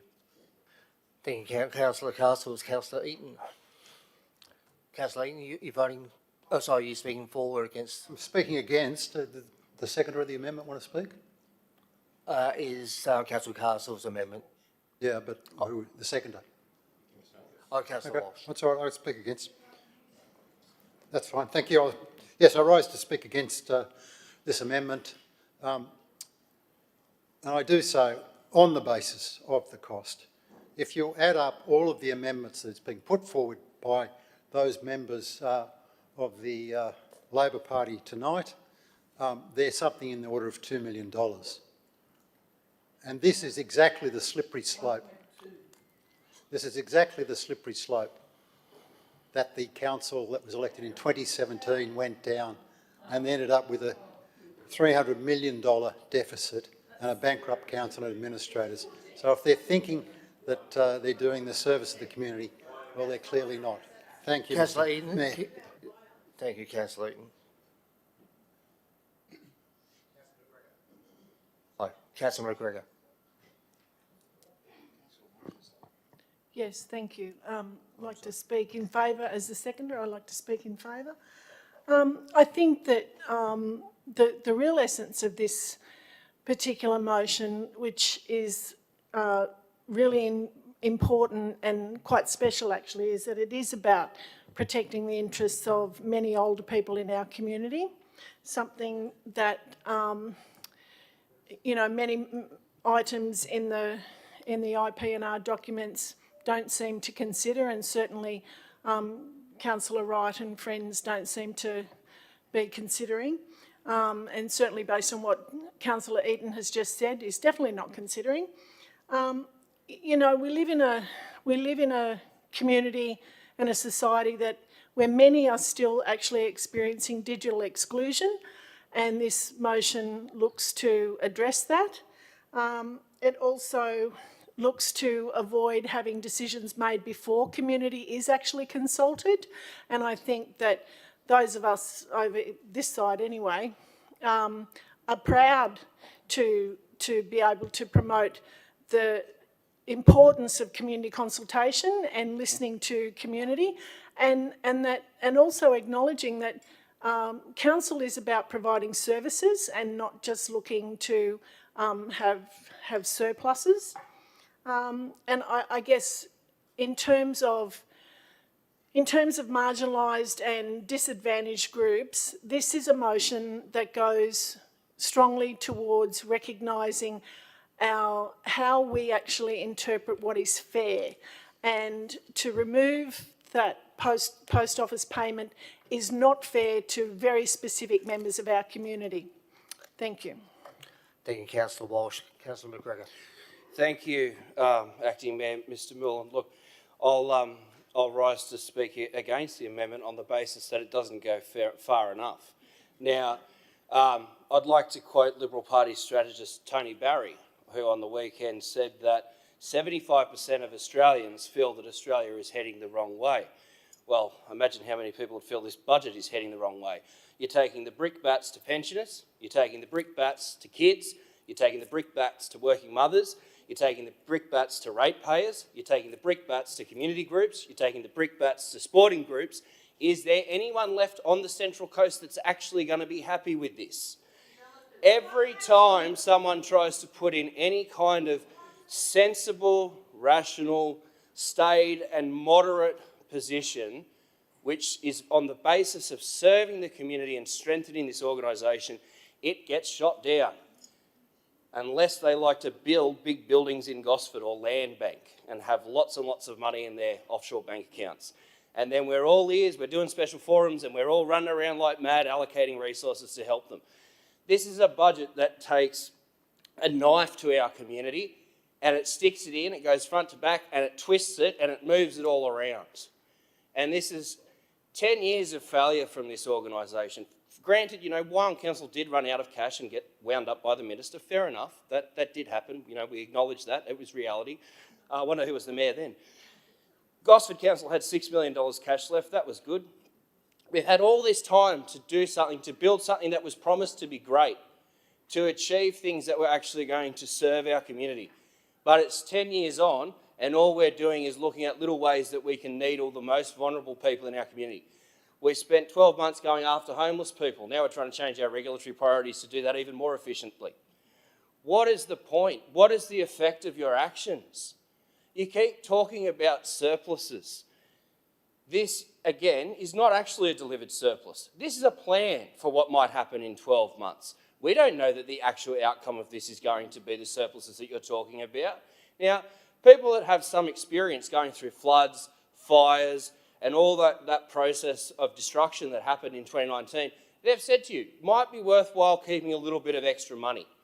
There is great merit to us having a buffer here and having a bigger surplus, but there's ways to fund your surpluses. There's no appeal to the minister to increase developer contributions. There's no look at changing revenue. There's no look at getting rid of surplus land. I mean, we already flogged off below market value. That's right, below market value, over $200 million worth of property that should have been kept for times like this.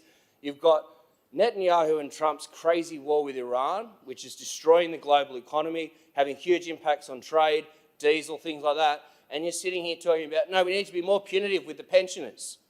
We need to be more punitive with the kids. Let's reduce more service levels. How long before we start to see staff cuts, job cuts, service reductions?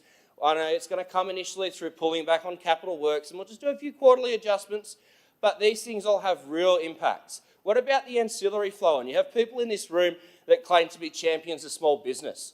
What happens to all the small businesses that are going to lose out from a reduction in our capital works? Directly manifest to the changes on the Excel spreadsheet of 2 or 3 people over there, if I'm being generous. Realistically, the one. We all follow, well, not all of us, 8 of us follow the leader, 7 don't. Now, councillors, this budget should be about supporting our community in a time of need. But what it's really about doing is smashing everyone we can get away with and hope that in 2 years' time we can all forget about it and we can all sail home. Or if maybe some of you think you might want to run for state parliament and lose, I mean, we're going to be debating the groin later on. If you're taking advice from the kind of people that put that stuff forward, God help you, because we've had nearly 10 years of failure from that as well. And we had all that extra revenue, all that extra expenditure, no extra revenue from these people. We had disinvestment here of over $1 billion from state and federal Liberal governments in that period 17 to 20. All you want to do is take away from the people that need it the most. You never want to give anything. You never want to build anything up. You never make anything better for the long term. All you do is destroy. That's why no one actually believes that your party has any credibility with economic management anymore. And this is the embodiment of your decades of failure. It is time to move on from this punitive, restrictive, disgusting, rapacious approach of just ripping out of people's wallets what you can through extreme rate rises to fund personal projects that the community couldn't care less for and will hang you in 2 years' time for. Thank you, Councillor McGregor. Councillor Stanton. Thanks, Mr. Acting Mayor. I rise to speak against the amendment. However, I do support the idea behind the amendment. I think that it is important that members of the community are able to pay their rates and pay their bills in a way that suits them. And at the moment, that includes post offices as well as online. Now, should there have been no alternative to the post offices, I would support this amendment, but I do understand from fellow councillors who have actually investigated the process, and I believe that this was mentioned at an earlier council meeting as well, that you can actually pay your rates directly at the Westpac Bank, which is the bank that council uses for its banking. So members of the public can attend with their cash and their rates in hand and go to the bank. And I've actually done that myself in the last couple of weeks, and this is a process that is an alternative. And so for this reason, funding the post offices when we do have an alternative that is free makes more sense. Thank you. I also now put the motion because we've had 2 against and multiple for. Thank you, Councillor Stanton. I'll put the vote to put the motion.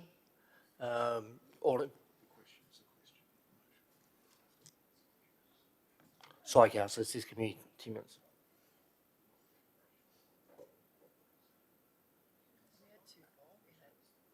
Yeah, we had, yeah, 2. They can only put the amendment, they can't put the motion. The vote will be on the amendment being put first, and then we'll vote on the amendment. So all in favour of the motion being put? Councillor Molan, Councillor Daniels, Councillor McGregor, Councillor Castles, Councillor Crowley, Councillor Walsh. Councillor Neal, Councillor I'm not voting for that. I want to stock more. Councillor Eaton, Councillor Stanton, Councillor Wright, Councillor McNamara, Councillor McWade, Councillor McKenna. Thank you. Please raise your hand if you're against the motion. Councillor Lamont and Councillor Smith. The motion be put. Or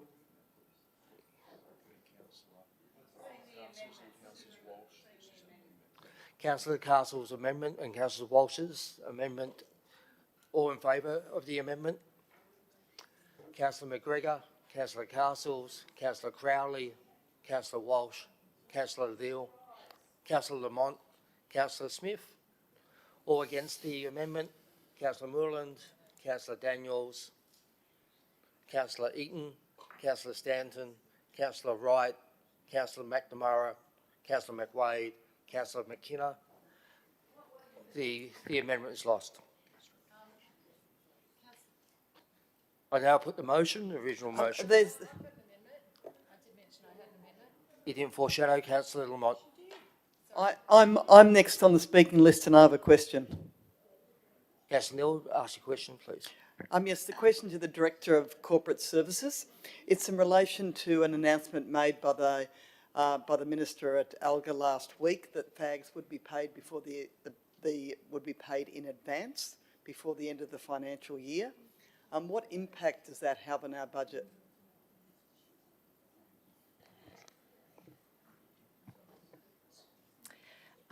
Yes, that's correct. We did receive an 80% prepayment of the financial assistance grant late last week, and so that money was input into our bank account.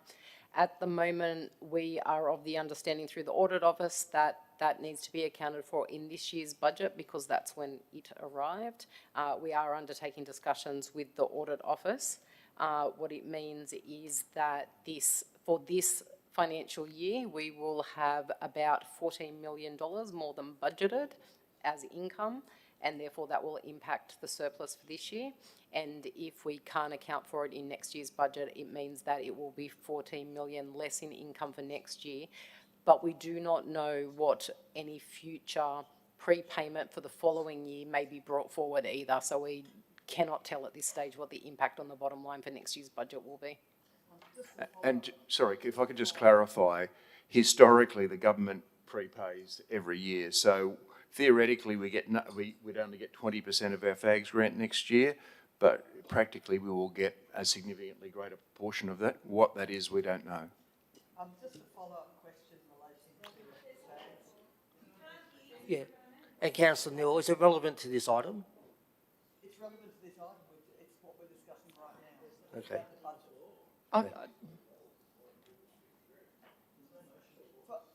This is in relation to the... Councillor Mont, can you please hit the microphone to Councillor Neal? Microphone on. Thank you. Just a follow-up question. The effect of that is that we will be $18 million worse off if we do not receive an advance payment of FAGS in the coming year. We will be, in fact, a deficit of $18 million in the budget that we're presently discussing, a point I would have thought would have been some interest to the councillors who are putting this forward as a balanced budget. There is every indication the federal government will not bring payments forward again next year. Their indication earlier, and it was quite a surprise to everyone, I think, that the FAGS payment was 80% paid in advance, and it was an acknowledgement of the dire financial circumstances that many councils are in balancing their budgets, particularly those in rural areas. Bearing in mind, does Councillor Wright wish to amend his motion, bearing in mind that what he's putting forward is essentially an $18 million deficit? Councillor Neal, I thought you were asking a question. Councillor Lamont, get your buzzer on. I did foreshadow having an amendment. I'm pretty sure everyone here heard me. I've just checked with the staff, Councillor Lamont, sorry. Can we do a replay or have a look at the recording? Because I definitely did say it. Like, seriously? That's not my recollection, Councillor Lamont. When you foreshadow, you actually need to say what it is. like councillor. Well, you didn't give me the opportunity. You basically told me I couldn't do it because councillor Castle was still going. Yeah. Okay, so I'll do it now. There's amendments that I'd like to put through regarding the amount for dredging and reallocating that money to other items that we could be putting it through to. Yeah, sorry, Councillor Mott, I'm not going to accept that. I told you that you had your opportunity, you didn't foreshadow, and we're going to move on. That's really... Councillor Wright, would you like to write a reply on the motion? If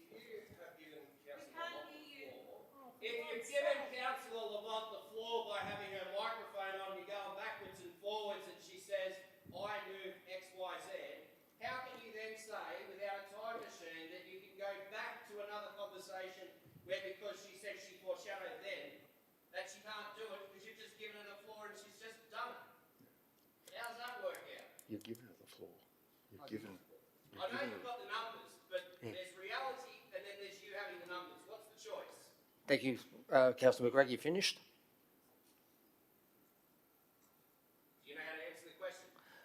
I've already answered the question. Councillor Mott didn't foreshadow. You said she foreshadowed, then she just said right then, her words were, I move, and you've now said because you didn't foreshadow. How does that trump her saying I move when she's got the microphone? You've given her the call. Did you not give her the call? There are limits to how much you can bully people on camera. Do you know how much Thank you, Councillor McGregor. into this every friggin' month? Mr Deputy Mayor, may I just be very civil, but my recollection is that Councillor Lamont went to move an amendment and the CEO said, you can't move an amendment, there's already an amendment, you have to foreshadow. And Councillor Lamont said, then I foreshadow. And you accepted that at that time without any request for further information. I really think that this is an important item. We're trying to get through it. Let's show each other some respect. You indicated that you would accept a foreshadow. Let's just do it and get on with the meeting. Could I please respectfully request that we proceed on that basis?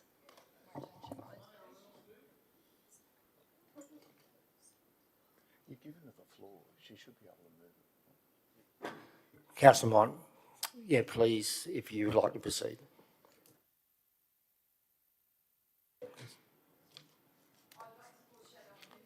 Councillor Mott, can you put your microphone on, please? Thanks. I'll move it. Okay, can I start? Can I have civic support please bring my amendments up?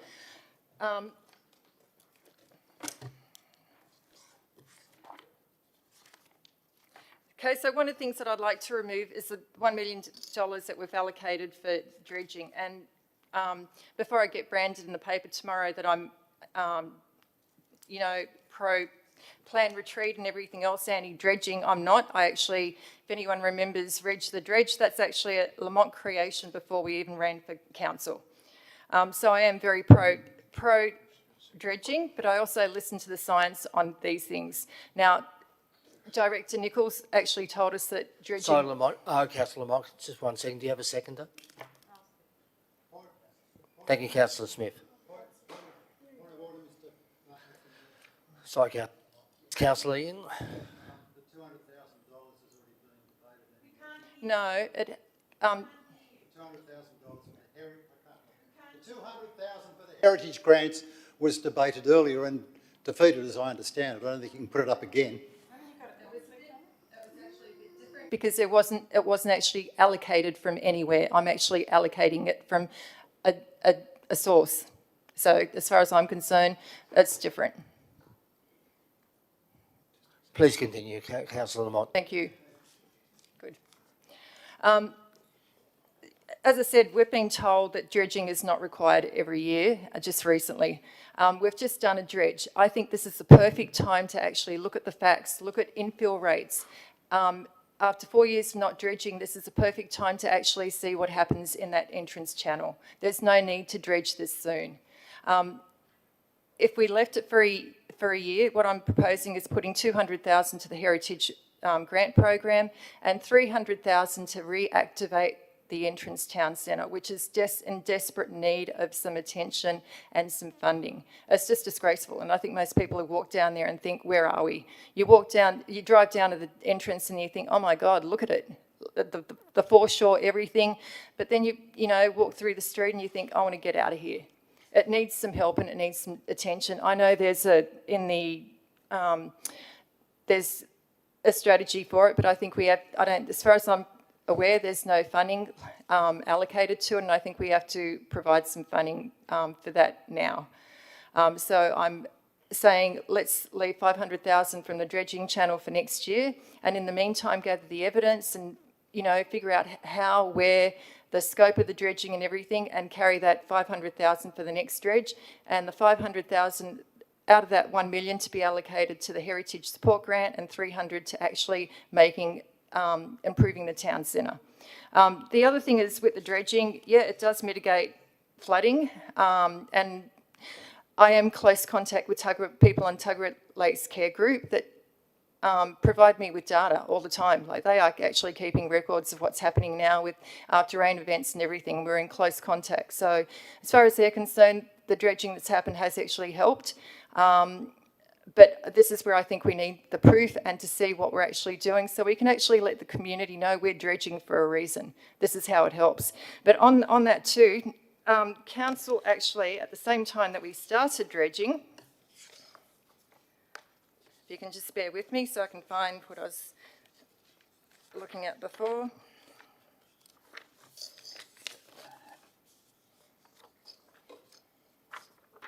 Okay, so this is sent out 13th of February 26, so I think about the same time that we started dredging. It says, Council has no control over lake levels for minor floods. Unfortunately, under those conditions, moving sand with earth-moving machinery at the channel through the sand spit has no impact on reducing flood levels. Maintenance dredging further back in the wider entrance area is also of no benefit. Council's flood risk management responsibilities for managing the entrance Tuggerah Lakes are documented in the procedures within the Tuggerah Lakes Entrance Management Study. So this is a letter from Council. I'm not going to mention any staff names, but going to a community member basically saying we don't need to do dredging. So how about we leave them at $1 million, use 500,000 for next year, and use the balance of it somewhere else. Thank you. Thank you, Councillor Lamont. Is there any further debate? Councillor Stanton. Councillor Lamont, could you mind taking your microphone? Thank you. Thanks, Mr. Acting Mayor. I rise to wholeheartedly speak against this amendment, or this foreshadowed amendment. I absolutely disagree with reallocating or allocating different allocations of money from the dredging program. This dredging program is highly necessary for flood mitigation and public works protection.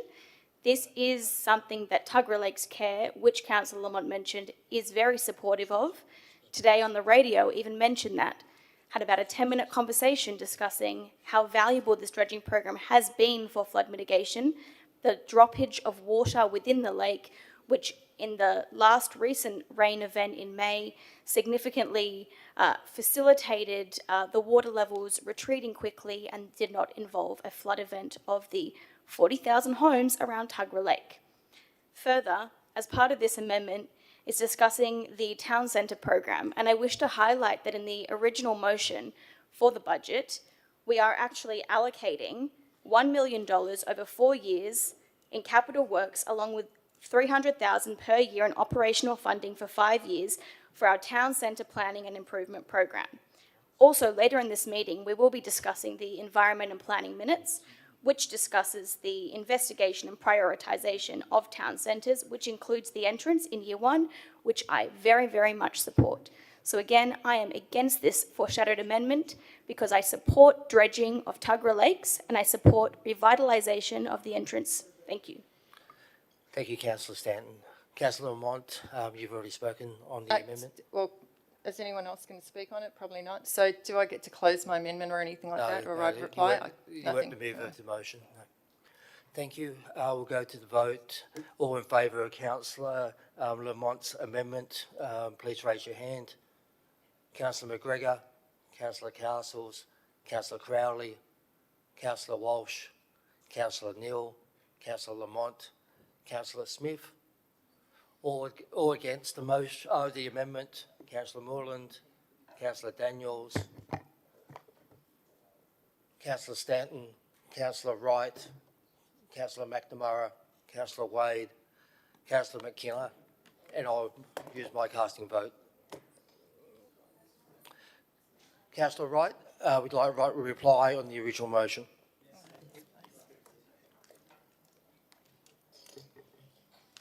Thank you, Mr Mayor. I won't take up too much time because I know that this motion has gone for over an hour. Just wanted to make one quick point on the community halls because admittedly in my 5-minute speech before I didn't touch on it. The $50,000 in efficiency is actually based largely on the new technology that we're going to be bringing in as a way to speed up the process and create greater efficiency through the booking system. The other part that I'm actually quite keen to explore, which I've spoken to staff about, is the idea of that community-based model. As someone who has, as does Councillor Walsh and Mayor McKenna, have 7 or 8 community groups in their local ward, there's actually probably about half of them who actually operate the hall in their own right. So that would be, off the top of my head, Davistown, Empire Bay, Wagstaff, McMaster's Beach as well, and that system actually works quite well. So I think that's something we can work towards because, believe me, when you go and speak to the people at Empire Bay about how the hall system works, they love it because the council's happy because the rent obligation is fulfilled, and the community groups are happy because they can bring in people at different times of day, earn revenue, and when we look... well, I just said Empire Bay. Councillor Walsh, So, can we please let Councillor Wright finish? Thank you. When you look at someone like even the Three Villages group, like they were able to put, I think, $24,000 into the new Pirate Park at Davistown from that process. So certainly something worth exploring, and I'll close debate. Thank you, Councillor Wright. We'll go to the vote. All in favour of the motion, Councillor Moreland, Councillor Daniels, Councillor Eaton, Councillor Stanton, Councillor Wright, Councillor McNamara, Councillor Wade, Councillor McKenna. The motions. Oh, sorry. All against. Sorry, Councillor McGregor, Councillor Castles, Councillor Crowley, Councillor Walsh, Councillor Neal, Councillor Lamont, Councillor Smith. The motion's carried. Thank you, councillors. Mr Acting Mayor? Yes, Councillor Wright. Am I able to move either a procedural motion or an ordinary motion to move up? We've already got a procedural motion to listen to the urgency motion. I'm happy to come back to you, Councillor Wright, if there's no one we need. Sorry, Councillor Wright, got in before you. Councillor Neal. I'd like to move the urgency motion that I've circulated in my name. If the civic support could please bring that up. While that's happening, I just want to say in particular thank you to the Acting Mayor who's assisted me so much in procedurally in bringing this about, and also for a little bit of expertise advice from the Mayor from way across the other side of the world. It is appreciated. Thank you, Councillor. Do we, might see some guidance from the CEO, do we require an indication from the Mayor initially that it is a matter of urgency before I speak or after? You should indicate what you're going to, the motion you're going to move. You should indicate what you are intending to move. Yes, it's going to be coming up shortly. And then you have to rule that it's a great urgency, and then the group you have to deal that it's great urgency. Yeah, Councillor Neal, so the council must determine whether this motion is urgent. Councillor Neal, could you please state why you believe this is a matter of urgency? I believe this motion is urgent because the arrangements for the mariners, and in particular the women's mariners, is time sensitive, and if we do not advocate on their behalf and this matter is not resolved, it may well be that the Mariners women's teams fall over between now and the next meeting. Thank you, Councillor. I do agree it's a matter of urgency. Do you have a seconder? Oh, everyone was a bit quick then. Councillor Walsh. Thank you, Councillor Walsh. Councillor Neal, would you like to speak to the urgency Yes, motion? could I please ask that my time commence now, bearing in mind that... I'm so sorry. Just bear with me for a minute. You need to have a motion is passed under business considered, so you actually need to.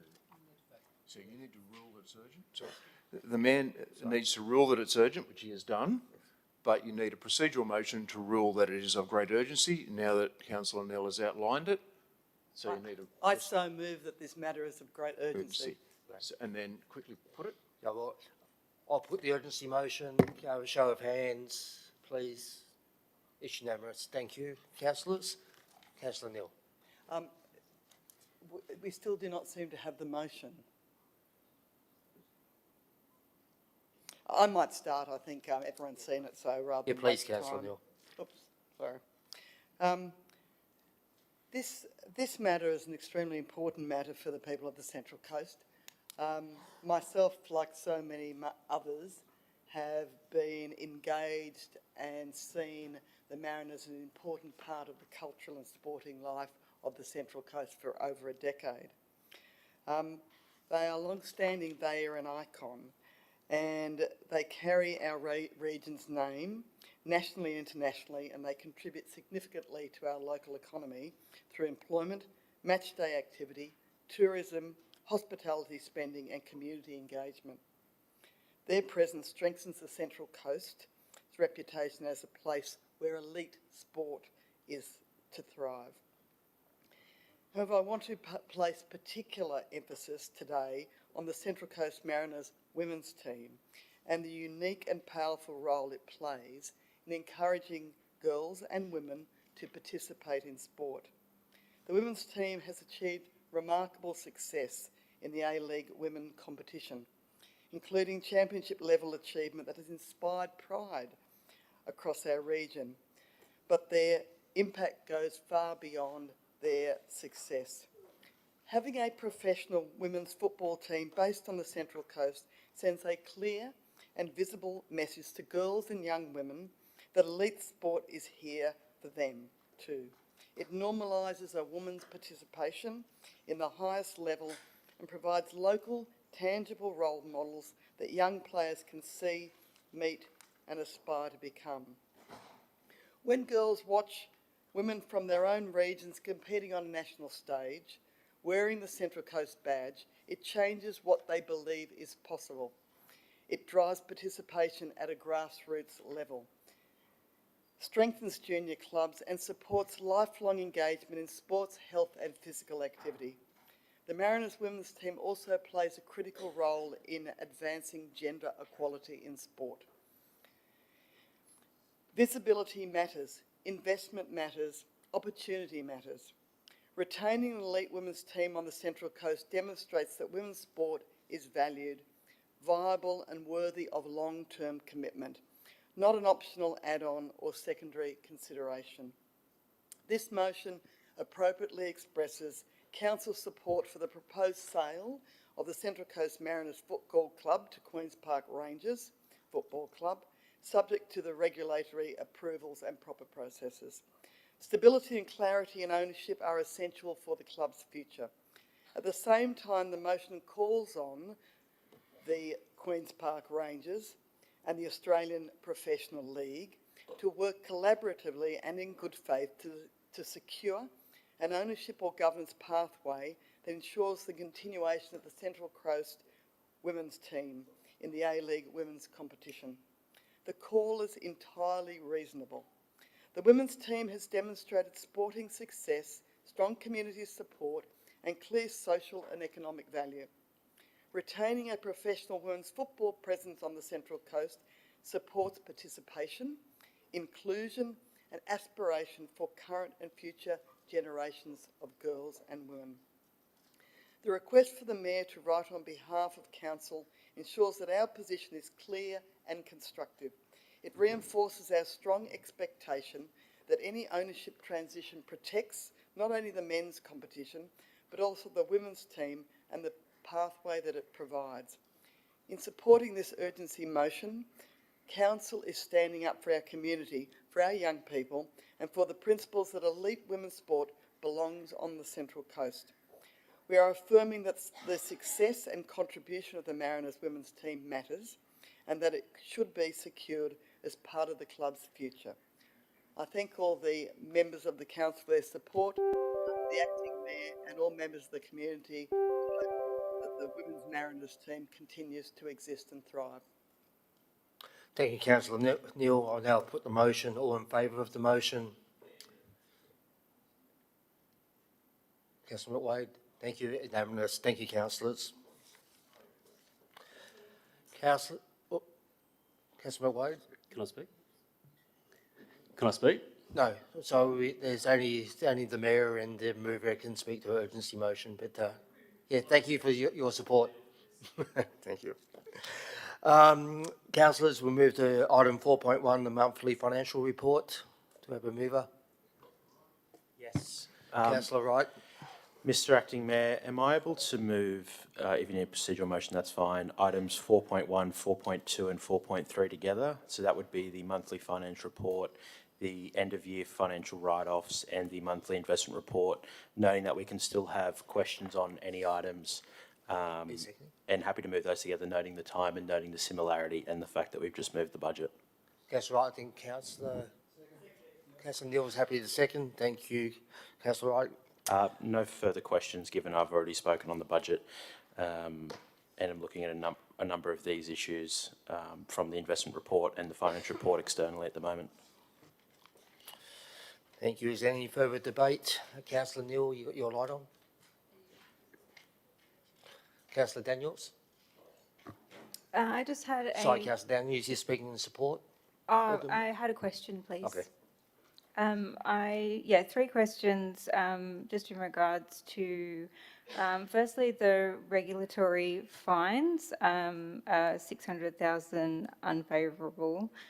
We've got roads, construction and maintenance, which looks like we haven't spent $900,000, and facilities maintenance, where we're down $500,000. I'm just wondering why we're not keeping up to date with the maintenance and the regulatory fines. Do we not have the personnel for it, or is it a weather thing, or please? Through you, Chair, on the regulatory fines, Councillor, we don't really control a lot of the timing for when regulatory fines.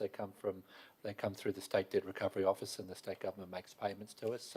So often it could be a timing issue, or it could be there's been a drop in fine income. So, but it's hard to determine. Often it's a bit of a lag before we get the income through from fines. Through you, Acting Mayor, to Councillor Daniels. Just in relation to road construction and maintenance, we do a fair bit of work for state roads, and there is a timing difference in when we do the work and when the funding comes in. So there is a bit of a lag in relation to that. For facilities and asset management, the overall expenditure and timing that we undertake works for other areas in the buildings is slightly lagged as well, but there's probably a little bit of saving in that as well.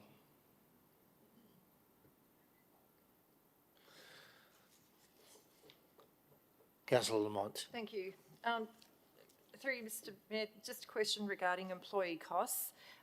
They're up around the 4 million mark, and they have been, I think, for the last couple of months, so they might have dipped down below $1 million in April.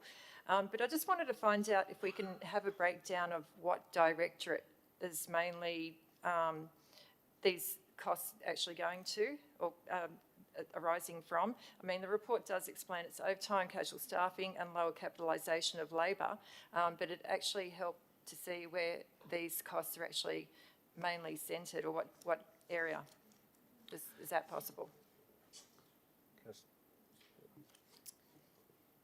Through you, Mr Mayor. That may be a question I need to take on notice to give you the detail that you're requesting, but I can tell you that some of it is due to less than budgeted capitalised employee costs, and there is an increase in the level of overtime in relation to unplanned maintenance works. A significant proportion, although I'm not sure how much off the top of my head, relates to the Water and Sewer Department, but again, if you wanted more detailed figures, I'd need to take that on notice. Thank you. And talking about capital works, program, that's now 31 million behind year-to-date budget, compared with 22 million in the last report.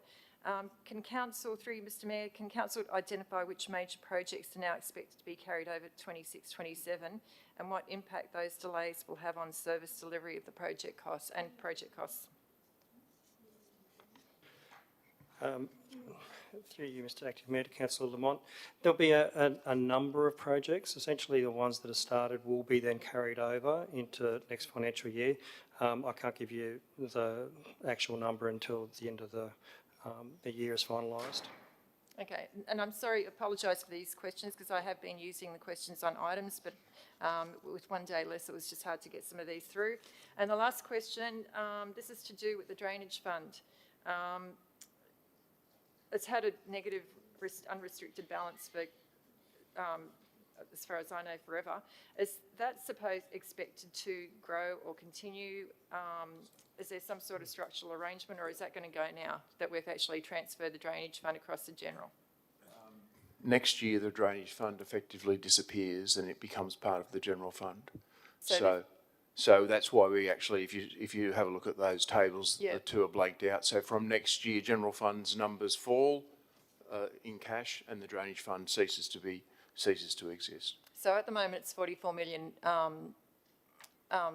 deficit. That's just going to get carried over to. I know it's being offset to the general fund unrestricted cash. So that's why we show them in that table together. Okay. So from next year, it's just one item.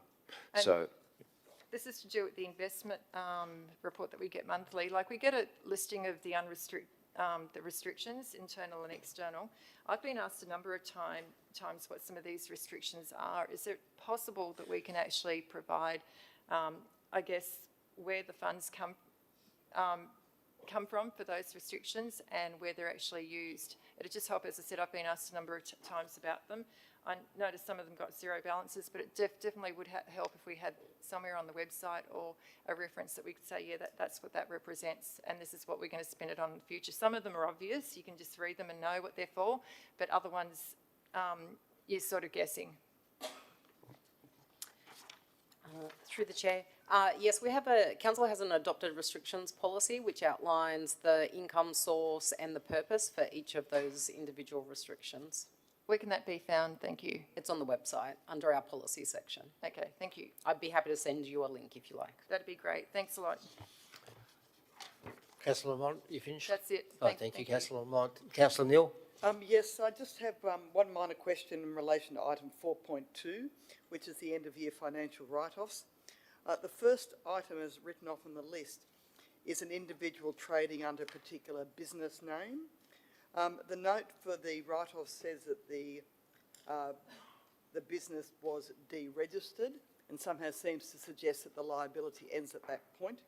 In fact, as it's an individual liability, whether or not their business name continues on is of no relevance. Can I just be advised why that money was not collected? Through you, Chair, I'd have to take that matter on notice, Councillor. Councillor Wright, would you like a right of reply? Thanks, Councillor Wright. All in favour of adopting 4.1, 4.2, 4.3 motions, please raise your hand. Thank you, councillors. It's unanimous. Thank you.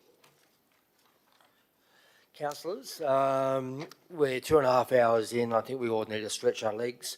I'll now move a motion to adjourn the meeting for 10 minutes. The meeting will resume at 8:40 p.m. I now put the motion.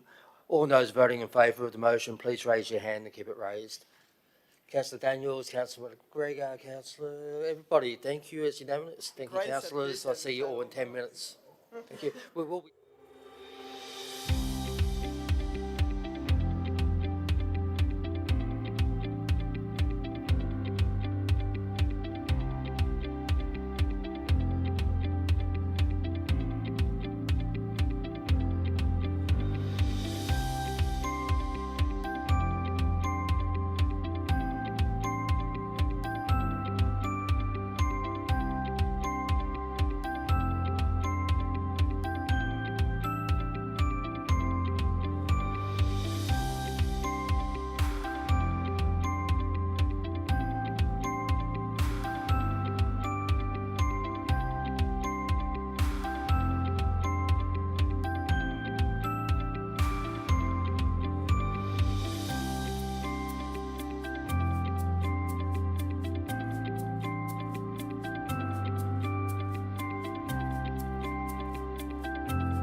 can start moving back to our seats, that'd be fantastic. We will start again in 2 minutes' time. Thank you.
Environment and Planning Committee minutes recommendations. Thank you, Councillor Eaton. Yes, thank you, Mr Mayor. I'll first of all just move the minutes. You second that, Councillor Stanton. And do note that the minutes have been amended as Councillor Castle's rightfully pointed out. Yes.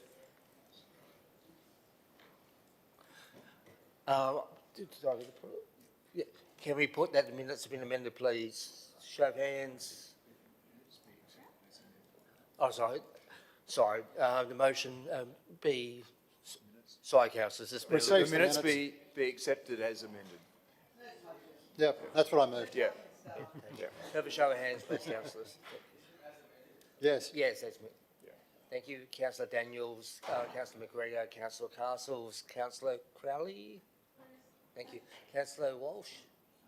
Thank you, Councillor Neal, Councillor Lamont, Councillor Smith. That's unanimous. Thank you.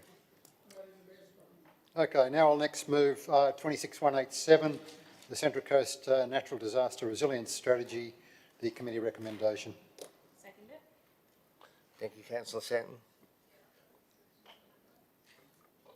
Is there any debate? Councillor Lamont's got a question. Councillor Lamont. Thank you. So this is something that does really concern me because I don't think we do put enough aside for coastal natural disaster resilience going into the future. So through you, Mr Mayor, the report identifies that implementation will require future funding and that the current long-term financial plan does not contain dedicated funding. Can the CEO please advise what level of ongoing and annual investment council should be setting aside if we are serious about implementing this strategy, and what risk council faces if that investment is not made? Through you, Mr Acting Mayor. Thanks, Councillor. Really good question. At this stage, what we're up to is we've got the draft resilience strategy. We're going to be putting that on exhibition and getting a lot of feedback. And then when we come back and finalise it, we'll be able to give you more detailed information about the potential costs and where we could actually look for funding from. But it's potentially often grant funding that we'd look for that type of program. But definitely at the next stage, when we come back to council, we'll have a better idea of costs. And you'll be able to advise if we don't actually make that investment, the outcome as well? Through you, Chair, yes, Councillor, it'd be really important that we put more of our focus on resilience and to support. I mean, it's really important that we do that in addition to the reactive approaches that we also have. Yep. Okay, so one of the things that I'm concerned about, and this is sort of crossing into the budget, like our insurance costs are pretty high. I'm just wondering whether we actually do anything like get actuaries in and actually have a look at the risks with some of these strategies to see if we can actually reduce some of those insurance costs. Like, is there a way? Like, do we ever consider getting actuaries and looking at our operations, and especially in regards to natural disaster resilience? I'll do it.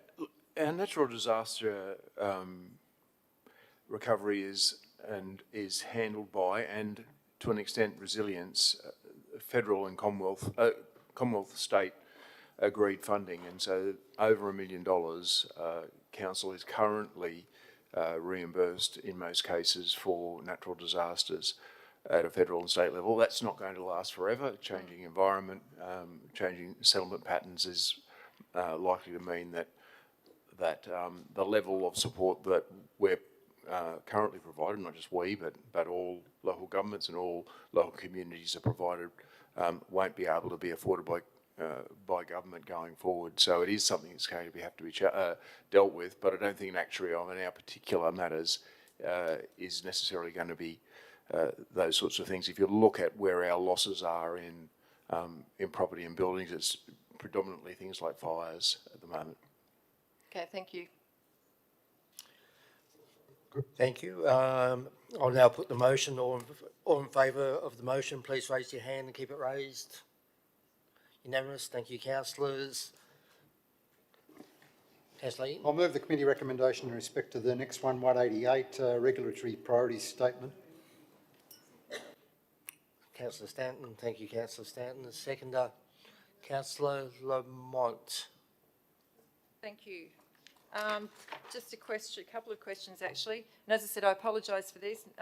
Just didn't get a chance to do the questions on items. So the report states that 2025 regulatory priority statement has been effective and cites inspections, interactions, notices and infringement penalties as evidence of success. So looking at the figures quoted in the report, it tells us what council did, but not really whether the underlying problem, e.g.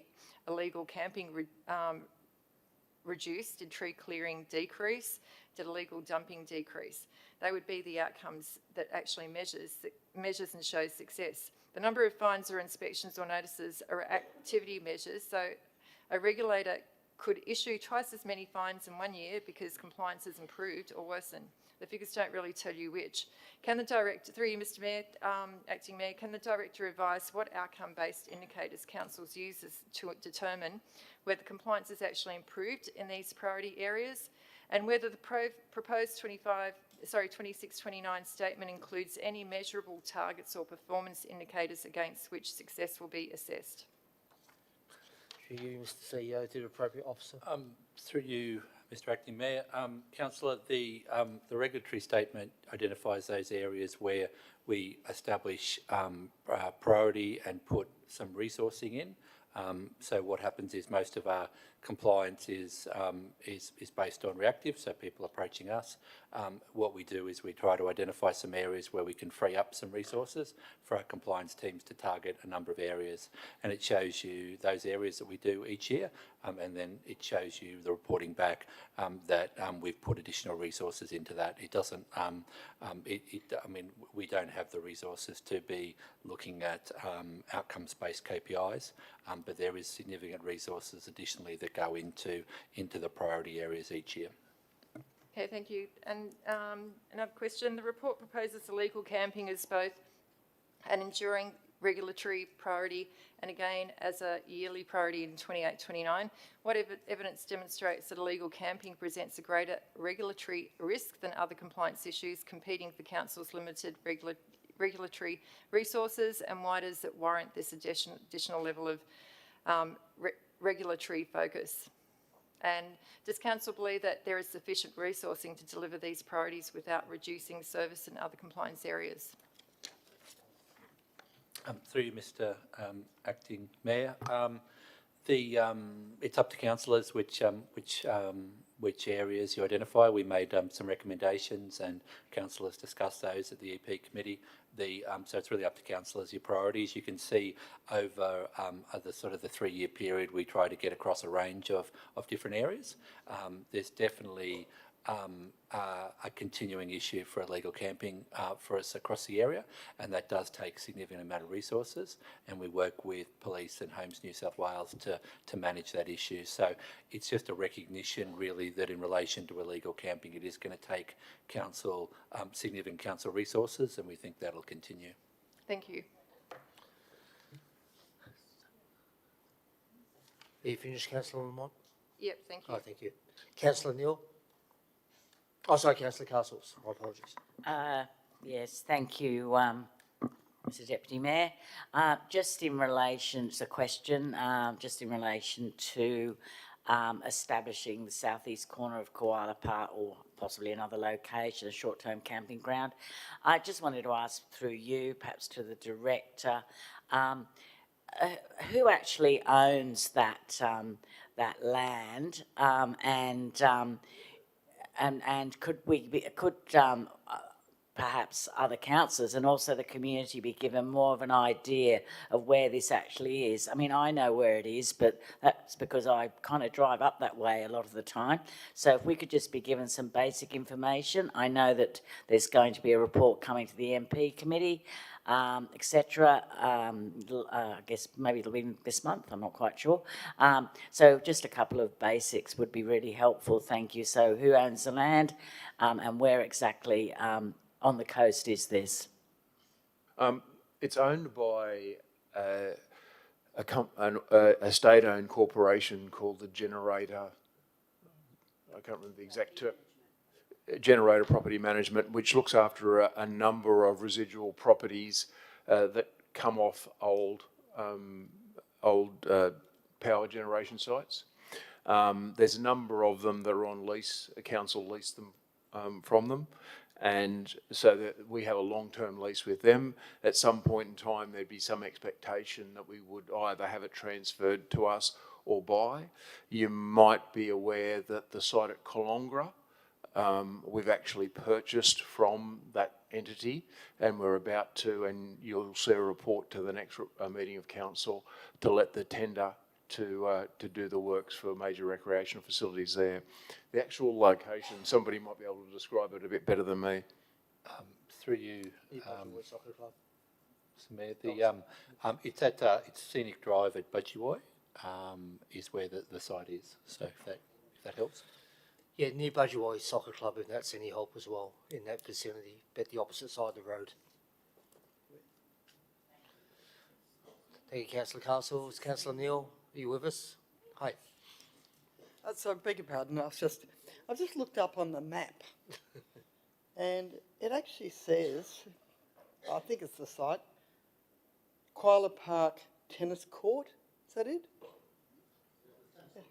It says that it is the old recreational facility for the power station. And so the staff would have had a cricket field and a soccer field and a tennis court and a range of things that the electricity industry had in the 80s. So, and it's now quite a well-maintained facility. People play disc golf there. Disc golf? Yeah, it's like frisbee golf.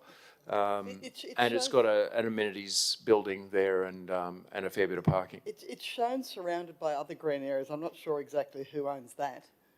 The greater green space that surrounds it, and adjacent to San Remo. Yeah, Councillor Neal, we haven't got the map in front of us. Have you got a question or? No, I was actually wanted to speak against it.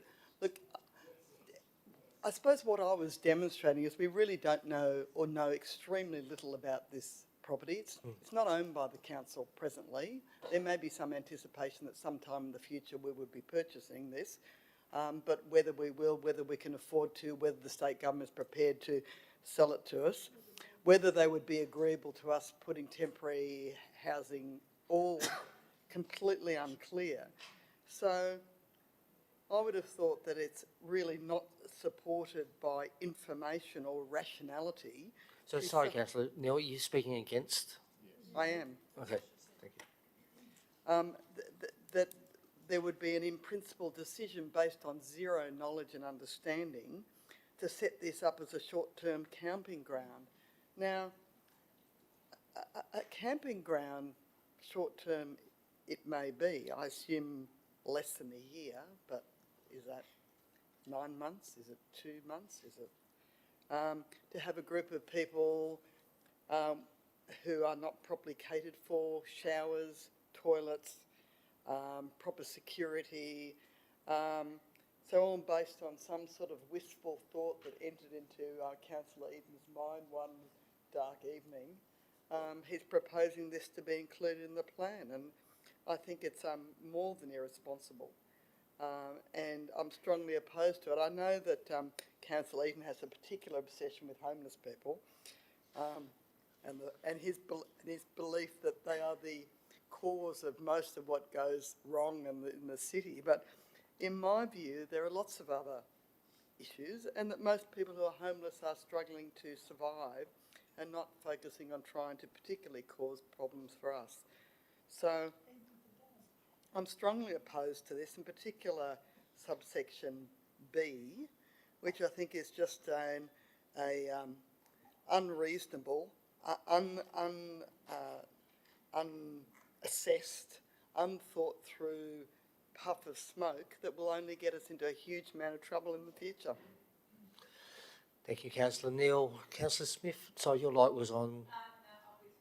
Fantastic. Thank you. I'll put the motion. I'm sorry, Councillor. Thank you, Mr Acting Mayor. So it's a pity that Councillor Neal didn't take the opportunity to actually go and have a look, as I indeed did, and obviously I know that area very well, and I understand that she doesn't, but the answer to that, Councillor Neal, is claim a little bit of your councillor mileage allowance and go and have a look. Councillors. So it is a very large area. It does have toilet facilities, and it was a former camping area. Not all of it, but the bit I'm talking about has still got the remnants of power boxes and concrete slabs, where it was a former caravan park. So this is not something new. At the end of the day, we do have a problem with illegal camping in our major coastal areas and scenic areas. They're still at Peace Park. I know we're getting close to moving them there, but they've been there for 4 months now. They were at Jenny Dixon Reserve for about 6 months. The only, it appears, way that legally we can move people on is to have somewhere to move them to. Hopefully a solution like this, and maybe there are other areas that could be discovered, which the motion covers off on. It doesn't have to be koala parks, just that that one has been suggested. In fact, that suggestion came from the community. But we need to have somewhere that we can move people from pristine, important coastal areas, and hopefully that will in fact discourage them from setting up in those areas and finding other places.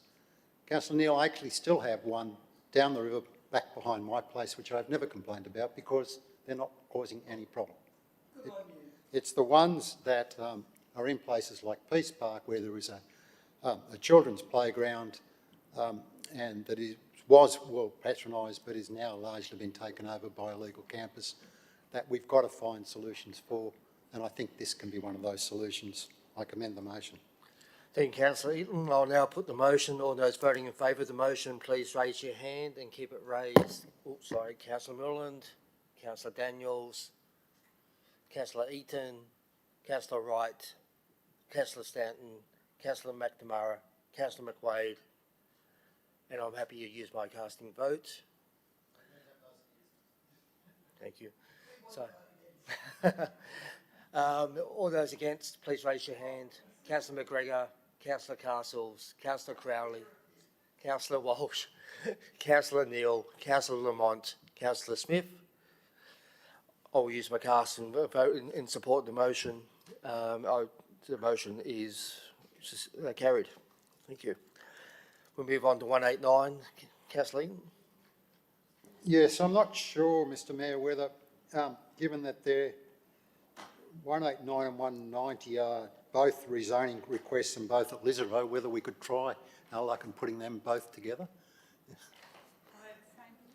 Now, there's two different ones, but I suspect, well, they could, but anyway, all right, doesn't seem like there's any support for that. No, they're separate proposals, but I kind of think the argument's going to be the same on both, so I was just trying to save some time. Please So, proceed, Councillor Eaton. 190 is the one at 159 McDonald's Road. Sorry, I've skipped over one. 189 comes first at 129 the Ridgeway, rezoning proposal, and move the recommendation, which is the staff recommendation to the committee. Councillor Stanton, seconds. Thank you, Councillor Stanton. Any debate? Yep. Thank you. Councillor Smith. Yes, please. Question, Deputy Mayor, through you to the staff. I think this is the one that has extensive mapping of Category 1 bushfire risk. Is that correct? Through you to the CEO or the Director? Through you, Chair, Councillor, I can't remember. We discussed it extensively at the committee, so it was months ago. Okay, so you can't clarify then how that's going to be dealt with in the by the staff? Through you, Chair, I'm pretty sure I answered that question for you, Councillor Smith, at the committee. I can't remember what my answer was. You can't answer it publicly for everybody else to hear? No. Okay, thank you. Thank you, Councillor Smith. Councillor Lamont. Oh, sorry. Sorry, Councillor Lamont. I'll come back to you. Councillor Castles. Yes, I'm not really sure that this would be able to be answered tonight, or what the situation is in relation to this, but through you, Mr. Mayor, or Mr. Deputy Mayor, is it, so these proposals, looking at them separately, this is something that's been put to us by somebody who's interested in doing it? Is this how this works? In this case, it's an applicant. Is that what's going on here? Can I ask through you, Mr. Acting Through you, Mayor? Acting Mayor.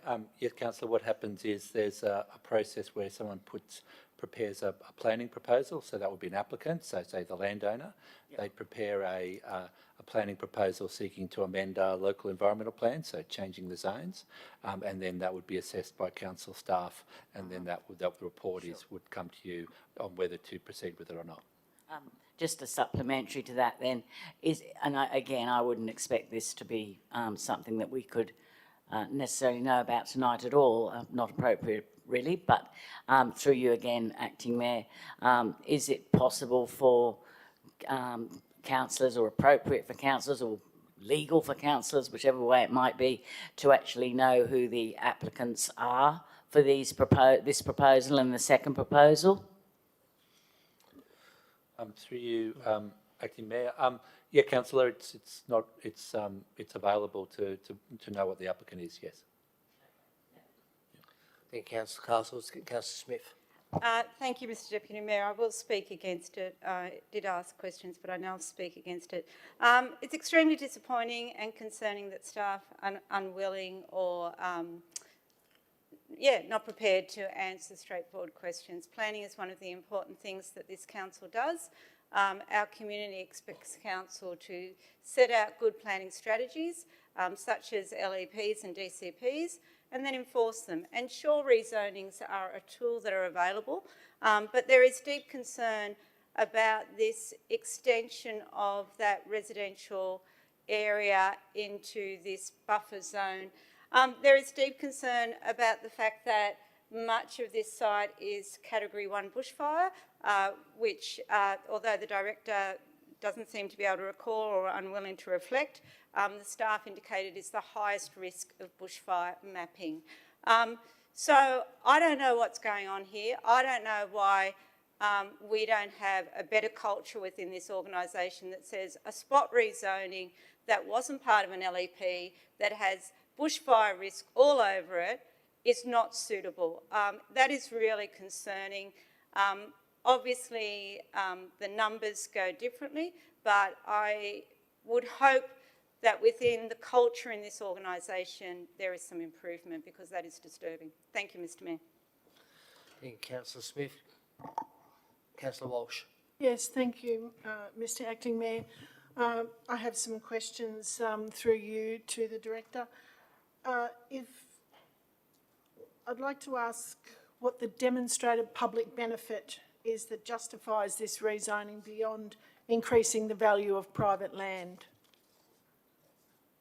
Through you, Chair. Councillor, there's a report that was provided to the EP committee. It's got the rationale for the proposal, and it's up to councillors to decide whether you want to proceed with the proposal. I don't have anything else to add. I appreciate that was provided, but I don't feel that answers the question. So just in terms of public benefit, because maybe I need to also ask if there'll be any diverse housing outcomes, including affordable housing outcomes, or is this simply, a pretty conventional market development? Through you, Mr. Chair, the councillor, the planning proposals are a detailed matter. We provide quite a detailed report for councillors before you make your decision. I'm really not going to summarise that report. It's very detailed. It looks at the state requirements for what we need to assess a planning proposal against, and it's quite an extensive amount of information for you. So it assesses whether or not we'd recommend whether you change council's LEP. In this case, the staff recommended that after that assessment that council should amend the LEP and proceed with it to exhibition, and then after that councillors would be able to review the comments and then decide whether to proceed with the final change. So the change is a policy one. It is up to council in the end whether you progress with it or not, but we are in a system that allows private applicants to actually put these applications to us, and we need to make some determination on them. So 2 more questions, please. Why wasn't there any broader community engagement undertaken from council, asking about this planning proposal being endorsed?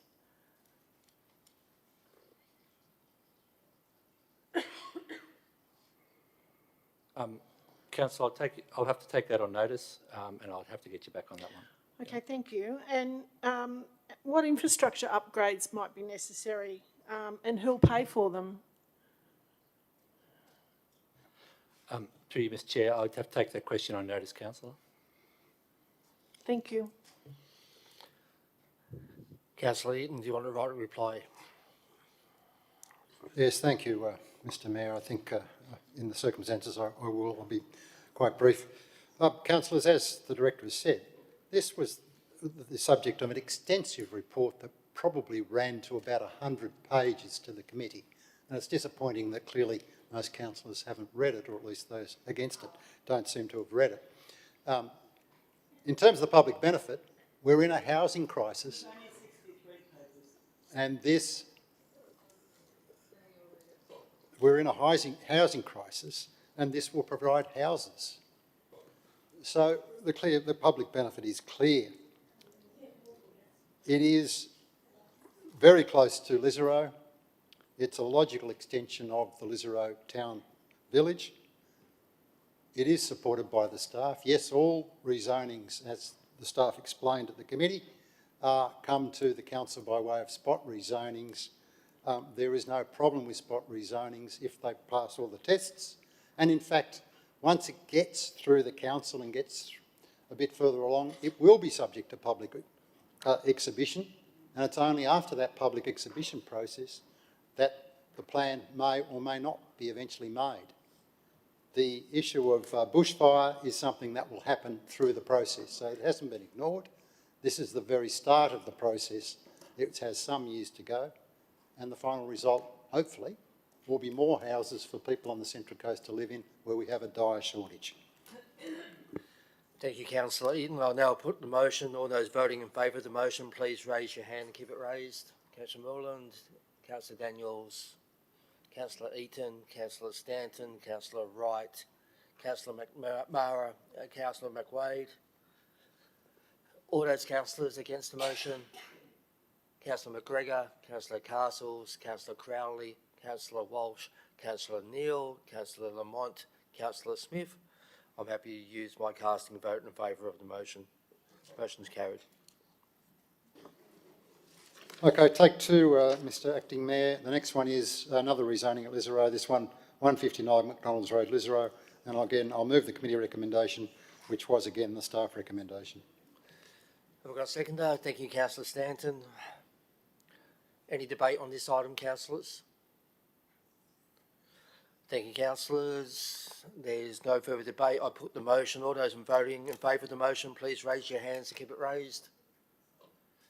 Councillor Mullen, Councillor Daniels, Councillor Eaton, Councillor Stanton, Councillor Wright, Councillor McNamara, Councillor McWade.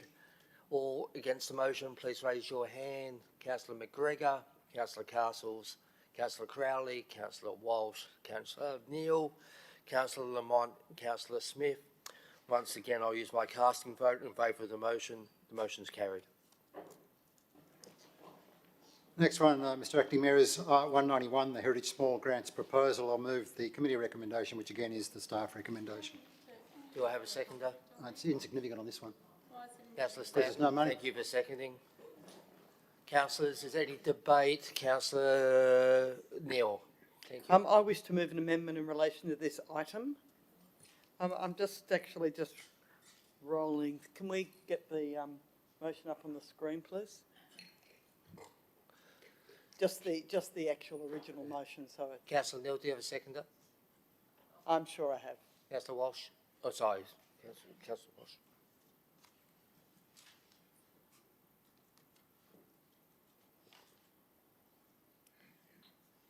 This is the amendment that I'm moving is that item B, rather than considers funding the Heritage Small Grant Program as part of the future annual budget, that it be amended to read that funding be provided for the Heritage Small Grants Program as part of the annual budget 26-27. Well, may I? This is not contrary. It's an addition to, and you might recall that we had a motion in relation to signs moved by the present chair that wasn't provided for in the budget. Councillor Neal, I don't think we can accept that. We have endorsed the budget earlier tonight, so. I will call a point of order. There is nothing. You may want to do it at an amendment at a later point, but there is nothing. Point of order. There is nothing in this amendment that contradicts anything that's contained in the budget that we adopted tonight, and therefore, as you well know, Acting Mayor, there are many occasions where motions are carried at the council, which provides for funding which was not originally allocated in the budget. We do that quite regularly. And to say that suddenly on this occasion we...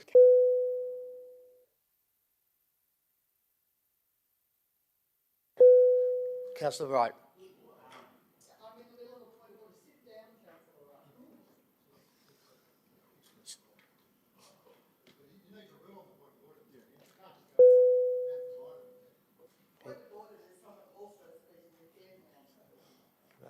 On the advice of staff, Councillor Neal, we can't accept the recommendation to fund in 2026-27 after we just passed the budget.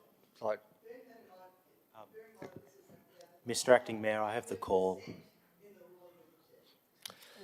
Okay, I'm ready to go through that motion. Yeah, I'll move the motion of dissent. I'll put the motion of dissent. Yeah, I'll put the motion of dissent. Please raise your hand. You support the... Yes, you can. Thank you.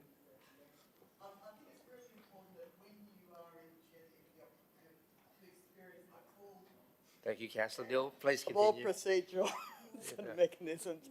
But this is a serious matter. I'm sorry to make light of it, but we regularly do make allocations of funding as a council. We make resolutions that include funding items. It may well be that in this particular case it's particularly obvious because we have just actually determined the budget, but we do this on a regular basis. If you make this ruling, I of course will raise this on every occasion and ask for consistency when Sorry, this matter's being sorry, dealt Councillor Neal, Councillor I- Wright, I'll let I'm- Councillor Neal finish first. There's only, the procedural matter of a dissent only allows one person to speak, and that is myself, then yourself if you wish to. No other councillor can speak. You can't take a point of order while I'm speaking Councillor on Wright, this matter. please, let the Yeah, Councillor Neal so finish. what I'm saying is we do this regularly. I understand the attraction, bearing in mind we've just determined the budget to not allow it, but it is normal. If you are, of course, the obvious practical implication is that I'm unlikely to receive support and we can move on quickly to the next item. But if you do uphold this ruling, then this will bind you for every future debate about any allocation of money forever.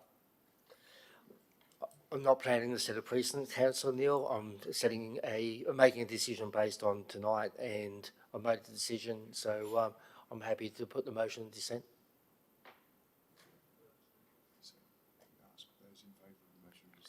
Yeah. All in favour of the motion of dissent, please raise your hand. Councillor McGregor, Councillor Castles, Councillor Crowley, Councillor Walsh, Councillor Neal, Councillor Lamont, Councillor Smith. All against the motion of dissent, Councillor Moreland, Councillor Daniels, Councillor Eaton, Councillor Stanton, Councillor Wright, Councillor McNamara, Councillor McWade, and I will definitely be using my casting vote. Councillor Neal, can we please move on? Councillor Wright, have you got any more concerns before we move on? The only concern was that because there was an amendment, that would actually require a rescission as well, which is why I wanted to raise the point of order. Have we passed? I've got a question. We do have a mover and seconder. We've got Councillor Eaton and Councillor Stanton. I do have a question before we vote on it, on the motion itself. Councillor Mott, yes. Thank you. So can staff outline the broader benefits that Heritage Conversation delivers to the Central Coast, not only preserving our local history and identity, but also in supporting tourism, education, vibrant town centres? Explain how a relatively modest council investment of only $200,000 can leverage substantially greater private investment through the program's matching funding requirement. Because I think this is really important. I just think it's incredible that we don't think this is important enough that we're only going to do it in principle. Can I make a comment? There's been a number of times at this meeting and in previous meetings where councillors are seeking to engage staff in the debate. If you actually made a point then and you asked, can staff explain, and then you made the point, debate the matter, we'll provide the facts, but ultimately councillors should be debating the matter, not asking questions, leading questions to staff. Well, can you provide me with the facts on that? Like, how will that investment help the Central Coast through you, Mr Mayor? That, again, is a leading question. You should be populating debate and debating the matter, not coming to us for opinions. We can tell you how last time we ran a grants program, how many people applied, what it went for, etc., what it was used for. We can provide facts, but I don't think we should be drawn into debate, and it's been used several times this meeting, and I'm going to stop it because it's inappropriate to try and draw staff into debate to provide commentary rather than facts. I think it's important also for the community, because as we know, the community doesn't actually always watch the meetings, and the ones that do, and plus we've got Marilyn up there.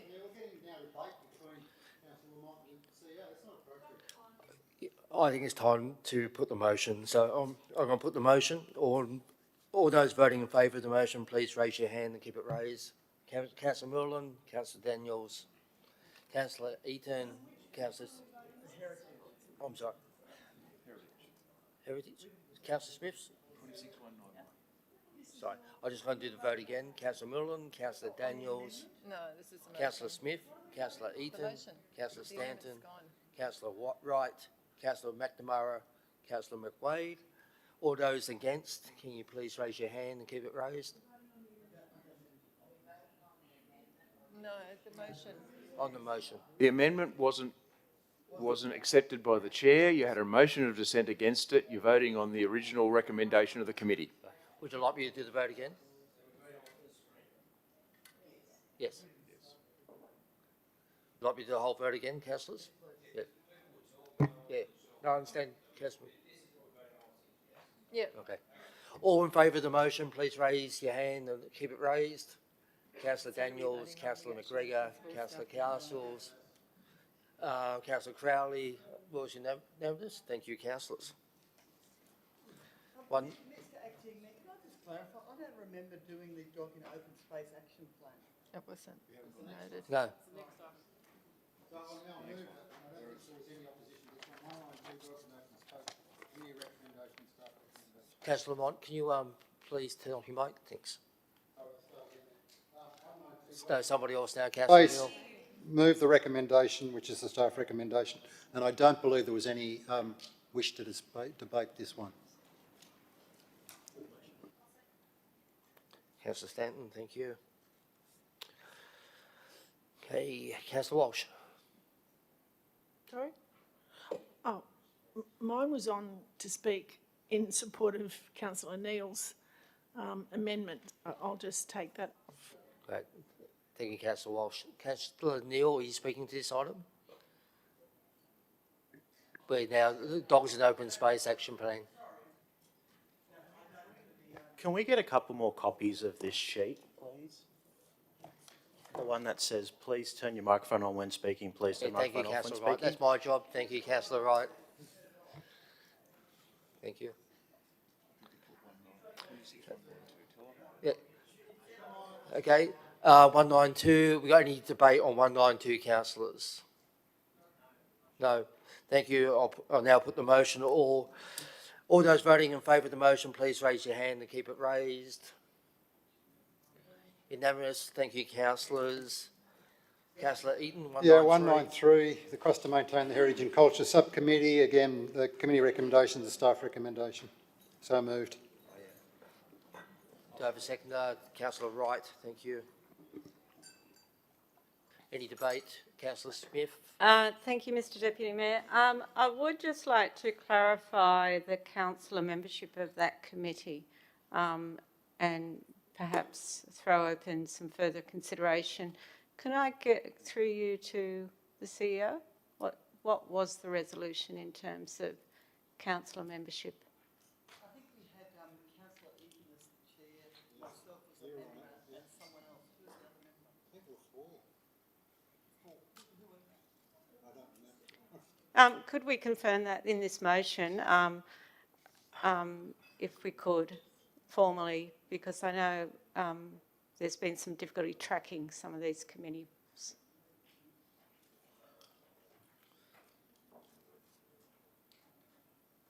Just give us a second, Councillor Smith. I believe the staff are looking up the answer.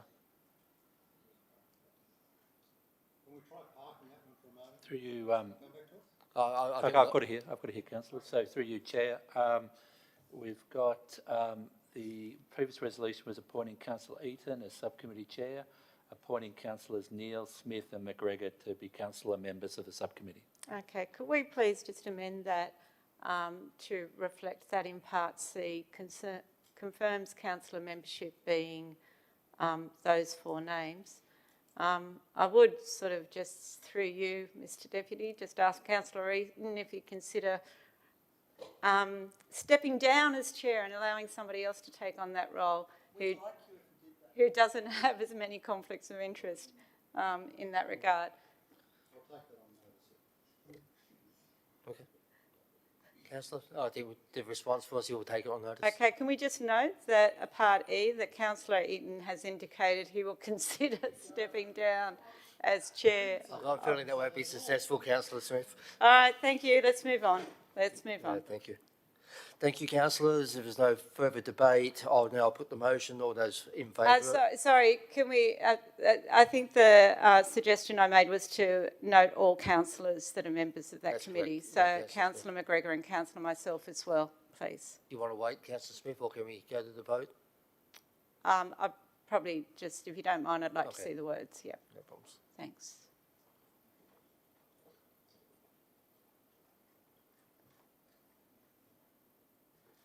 Sorry to the staff, not meaning to apply any pressure. Go ahead, go ahead. Thank you, Councillor Smith. Okay, thank you. I'll now put the motion. All those in favour of the motion, please raise your hand and keep it raised. That's unanimous. Thank you, councillors. We'll now move on to 26194, Councillor Eaton. I'm happy to move the motion. Open poll burning policy. Councillor Neal, can we let Councillor Eaton move the item? I'm happy to move the motion, the open poll burning policy. Okay. Thank you, Councillor Smith and Councillor Stanton. This policy has been through quite a lengthy development. There were strong indications in the community, particularly in the rural areas, that it wasn't working satisfactorily. And this policy has been extensively amended through community feedback, which I think is a positive thing. So I endorse the new policy. I'm sure it will not be perfection and there will be some minor issues along the way, but I think it's certainly a big improvement. And I endorse the report coming from our staff and the work that was done. Thank you, Councillor Neal. Councillor Lamont.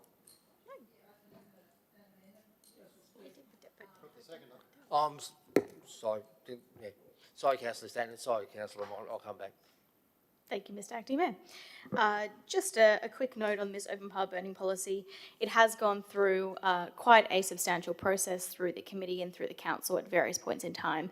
And following the public exhibition process, the policy has been amended fairly significantly, I would say, which is a really good outcome, that it has incorporated the community requests and concerns, and I know that a number of us in this council chamber have also worked pretty closely with some members of the community who had raised concerns, and I feel that this particular policy is now reflective of the wishes of the people. So this is a good outcome. Thank you. Thank you, Councillor Stanton. Councillor Lamont.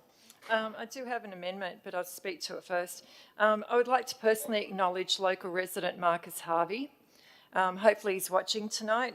Marcus has been advocating for improvements to Council's open power burning policy for a number of years, well before we were elected.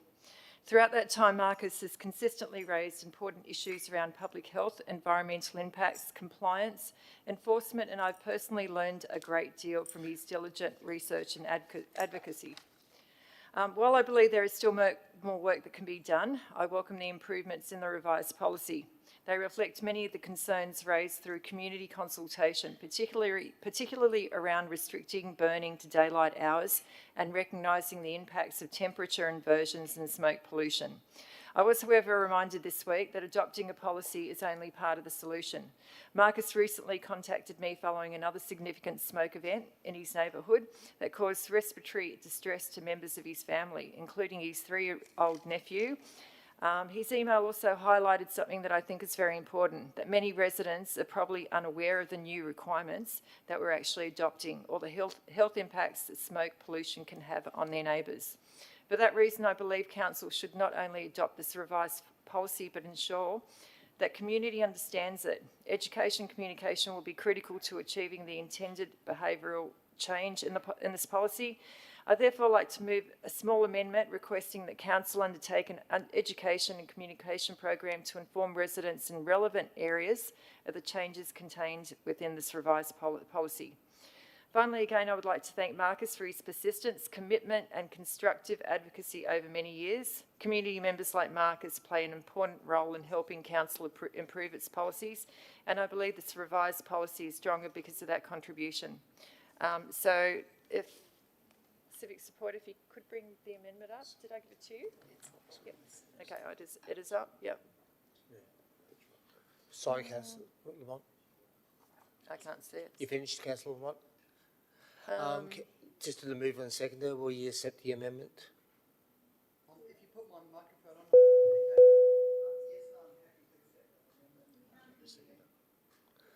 on, got off. And the seconder?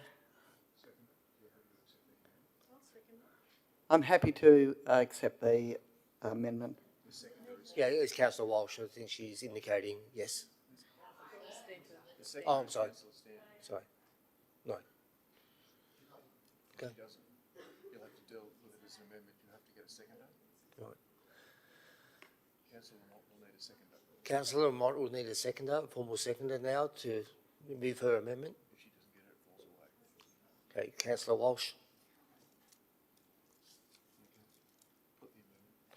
Okay, I'll put the amendment. All in favour of the amendment, please raise your hand. Councillor McGregor, Councillor Castles, Councillor Crowley, Councillor Walsh, Councillor Neal, Councillor Lamont. All against the amendment, please raise your hand. Councillor Mullen, Councillor Daniels, Councillor Smith, Councillor Eaton, Councillor Stanton, Councillor Wright, Councillor McNamara, Councillor McWade. The amendment is lost. Get back to the motion. Yeah, and we're back to the motion. Thank you. Okay, Councillor Neal gets a right to reply. If she wants it. Councillor Neal, would you like the right to reply? Fantastic. I'll now put the motion. All those in favour of the motion, please raise your hand and keep it raised.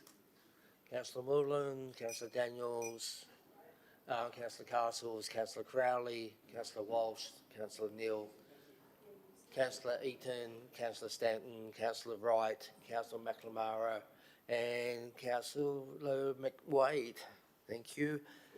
For those voting against the motion, please raise your hand and keep it raised. Councillor Smith. Okay. Thank you, councillors, and Councillor Lamont. Yeah, abstains, which is counts. Next Thank you, item, and Mr the Mayor, is motion 195. The motion is carried. Thank you. Next item, 195, fire safety report. Move the committee recommendation, staff recommendation. And again, there was nobody. Fire safety report, 195. And there was nobody seemed to indicate that they wish to speak on this matter. Do you have a seconder? Councillor Stanton. Right. Councillor Neal. Councillor Eaton, could you turn off your microphone, please? I was just ready for the next one, Mr Mayor. It's my committee. Right. I'm going to put the motion. I now put the motion. All those voting in favour of the motion, please raise your hand and keep it raised. Councillor Mullen, Councillor Daniels, Councillor Castles, Councillor Crowley, Councillor Walsh, Councillor Neal, Councillor Eaton, Councillor Stanton, Councillor Wright, Councillor McNamara, Councillor McWade, and Councillor Smith. So that was the fire safety one, wasn't Yeah. Yeah, thank you, Councillor Smith. All those voting against the motion, please raise your hand and keep it raised. Councillor Lamont, you abstaining? Yes. Great, thank you. I declare the motion carried. Next one, Mr Mayor, is 196, the Town Centre Improvement Program, and I'll move the committee recommendation. Second. Okay, thank you. Councillor Stanton was seconding. Is there any debate? Yes, there is. Councillor Neal. Mr Acting Mayor, I have circulated a very minor amendment. I have discussed it with a number of the councillors, and I feel it has overwhelming support. The small amendment is to exchange Tukley in year 1 with Woy Woy in year 2, so that it would read Woy Woy in the entrance under number 1, year 2 Lake Haven and Tukley, and then 3 would remain the same. Thank you, Councillor McWade, for seconding. Thank you. Yeah, there may be an acceptance of this amendment by the mover and seconder, but I might speak briefly to it unless the mover of the substantive motion is not accepting it and wishes to speak himself.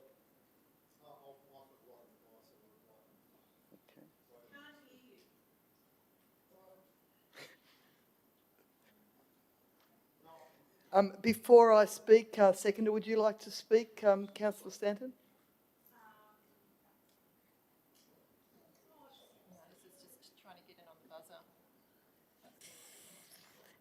Thank you. Just a quick note just to say that we did mention it earlier in this meeting, but I think it is a very important matter of council to improve our town centres, and while every area is very deserving and could definitely do with revitalisation, I am very pleased that the entrance appears in year one of both the motion and the amendment. This is an area that is very in need of revitalisation and more money in its town centres to encourage more visitors, both locals and tourists, and to help the local economy is only a good thing. Thank you. Councillor Stanton, please. Councillor Lamont. Okay. Councillor Neal. Councillor Neal. Yeah, thank you very much, Councillor Lamont. I truly appreciate your fairness and generosity. Don't make me laugh. In terms of this motion before us, clearly it is very important for all areas to have their town centres planned for and enhanced. But I think also there has to be a fair distribution of the resources of the council, and in making this amendment, this has occurred in that both the Forgotten North and the Forgotten South are catered for. And also in particular, Woy Woy itself has a very long-term problem. It's really become quite moribund. Many years ago, Yamina and Ettalong used to be the town centres that struggled, and Woy carried the commercial advantage. But these days, Woy has really become a pretty sad reflection, and Yamina and Ettalong have powered along. There is an expectation on behalf of the community that arises from about 8 years of promises that the Woy Woy Town Centre would be upgraded, looked at, planned for and upgraded. This hasn't happened, and that's caused a lack of opportunity and also a lack of confidence in Woy Woy. So I think it is really important that the expectation that was built on commitments made by council in past years is adhered to, and that the amendment that I've put forward quite fairly and reasonably be supported by the majority of councillors here, and that the Peninsula community can move on with an enhanced Woy Woy Town Centre.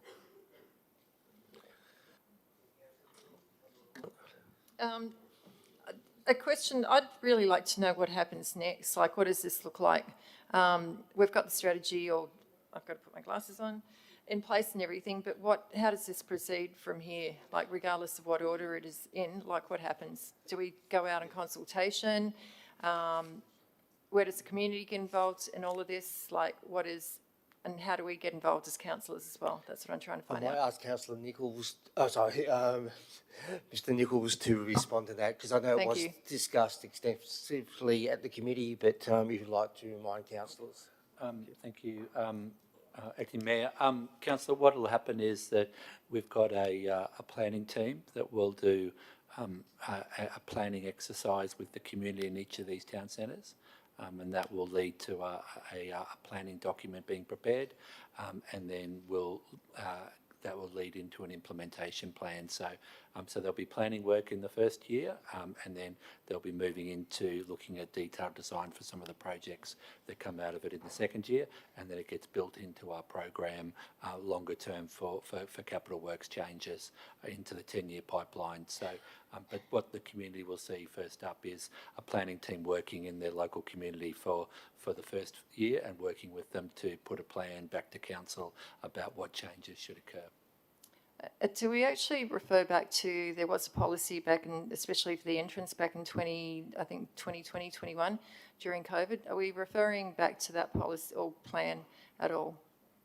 Master plan, I think it was. Yep, through you, Acting Mayor. Yes, Councillor, there's been a lot of background work done on a lot of the town centres, including previous plans, and we'll be building off all that work that's available. But there's been a lot of background work done in sort of this financial year to lead up to some of the more planning being done next year.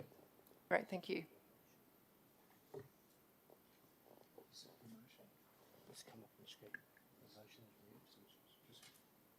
Clarify, this is the motion?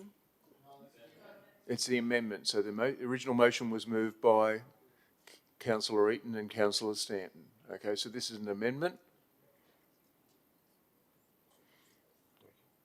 And if I clarify, Councillor Eaton and Councillor Stanton moved the recommendation of the committee.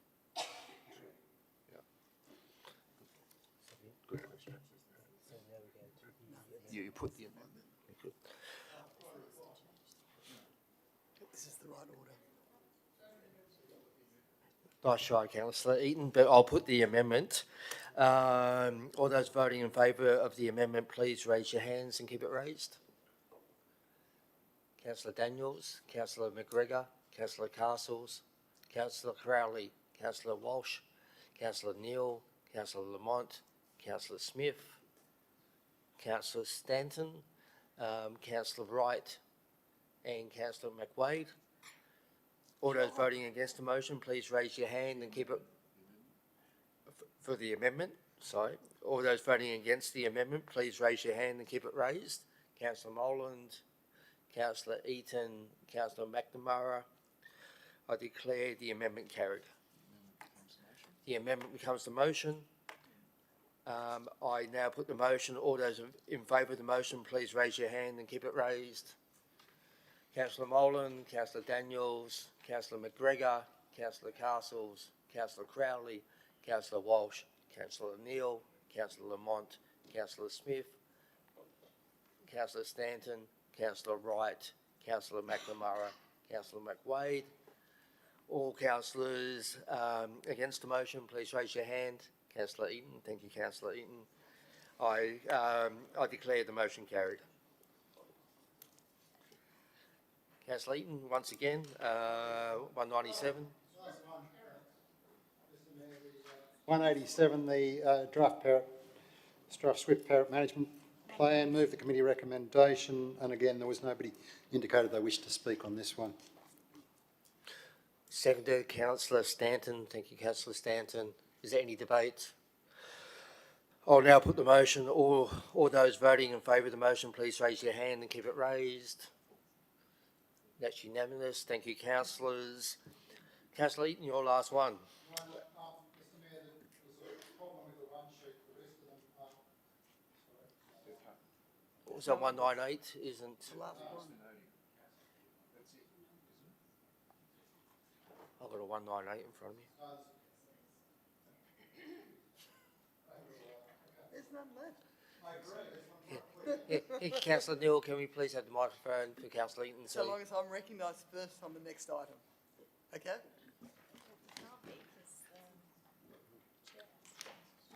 Okay. So there's an error in the run sheet, but not in the business paper. 198, 200, 201. Were just noted, so there's no business arising, so there's nothing to move in respect to those items.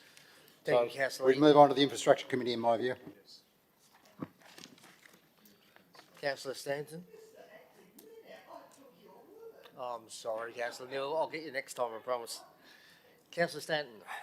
I will wait for it to appear on the screen, but I will move the staff recommendation as it appears on the screen. Councillor. Yes, I'm happy for you to second. Thank you.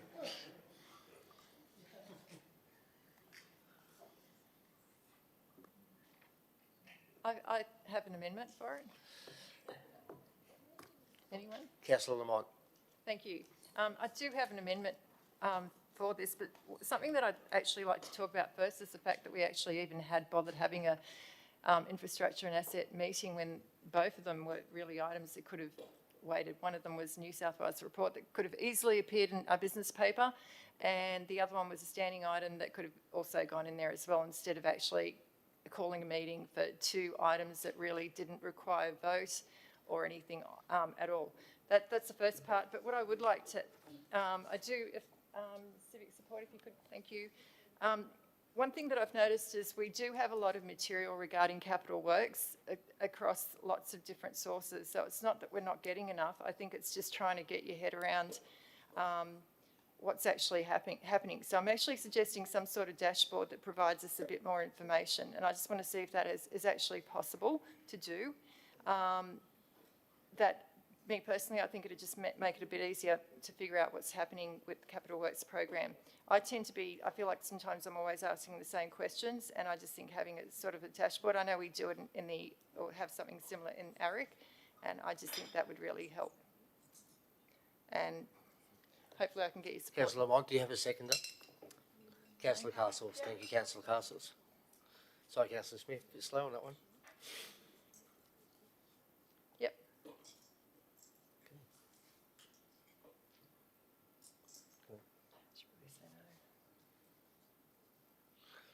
Okay. Any more debate? Councillor Stanton.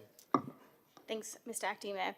I rise to speak against this amendment because I do believe that as councillors we are already very well informed about the projects that our council is doing and their status. We do have over 2,000 individual projects that get delivered by the council each year.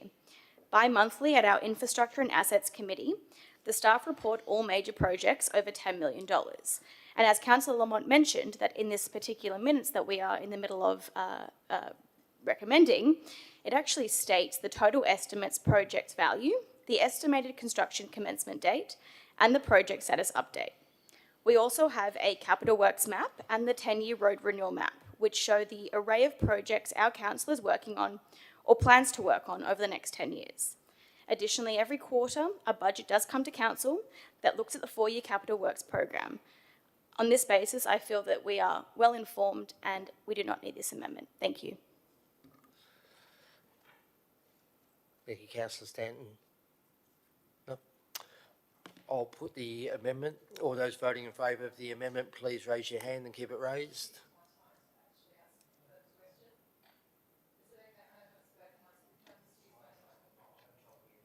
Councillor Wright.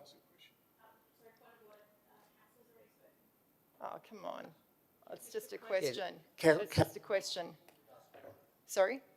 Thank you very much. I was just going to ask you through you, Acting Mayor, if we could ask Director Belgoff, can we actually provide a similar dashboard that we use in ARIC to the councillors? Is that possible?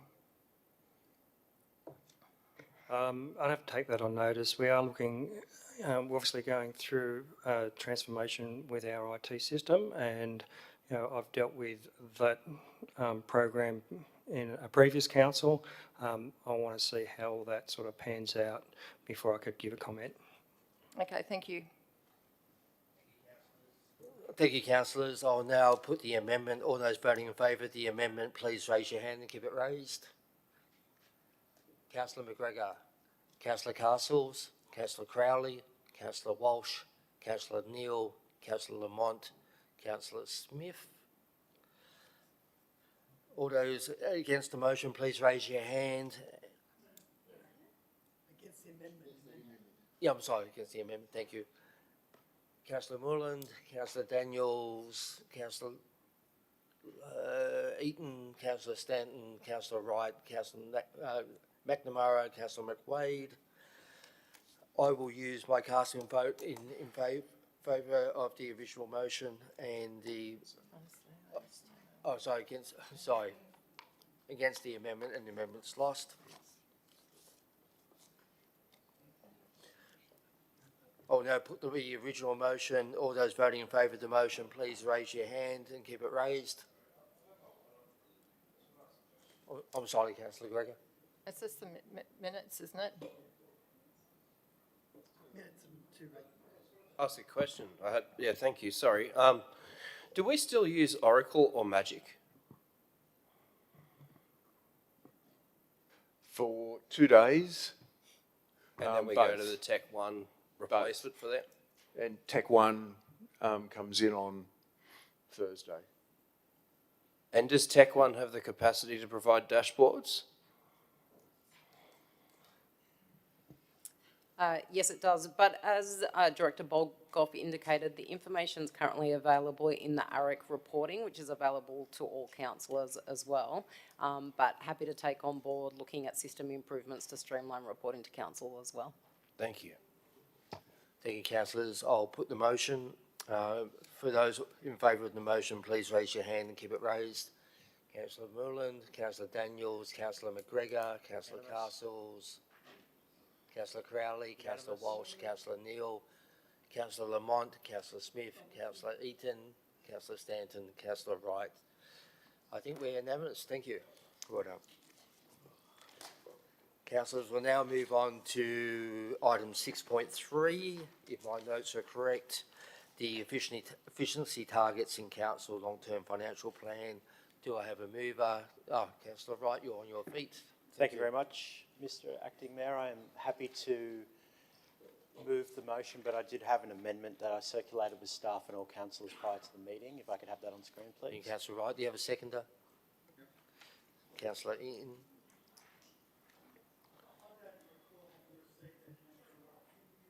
Yeah, I put all three together. Oh, well, you'll see it on screen in a second. Councillor Wright, we'll just give the staff a few minutes. Yeah, There's fine. a few technical Yeah, challenges no, over that's all there at the moment, so.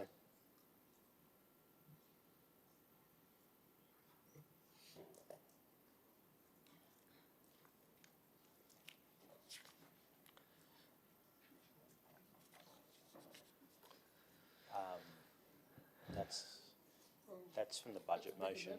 Yes. Hopefully that's not the No, amendment, Councillor Wright.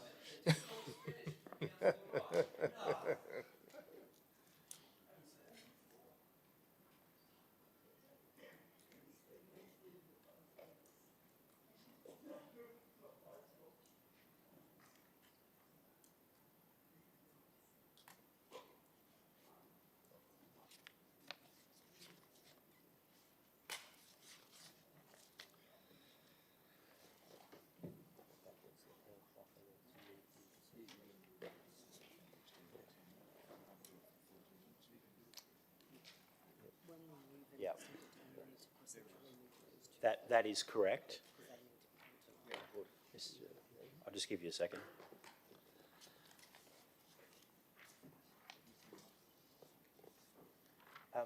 Thank you, Mr. Acting Mayor. So I circulated this, as I said, with councillors and council support staff prior to the meeting, but after considering what was spoken about in the public forum, I would like to add a point 3 to this, which is that at the next Governance and Finance Committee, councillors, basically what I want is I'll speak to it first and then I'll give you the wording.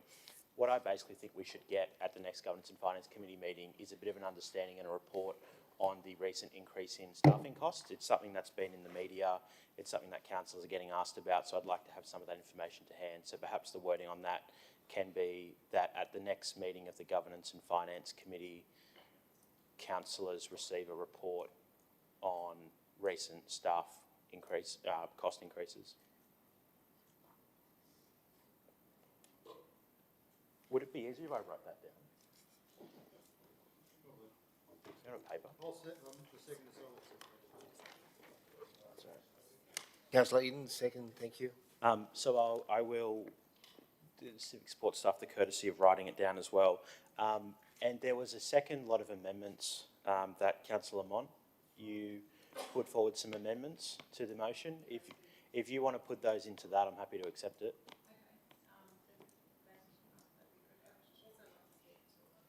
Sure.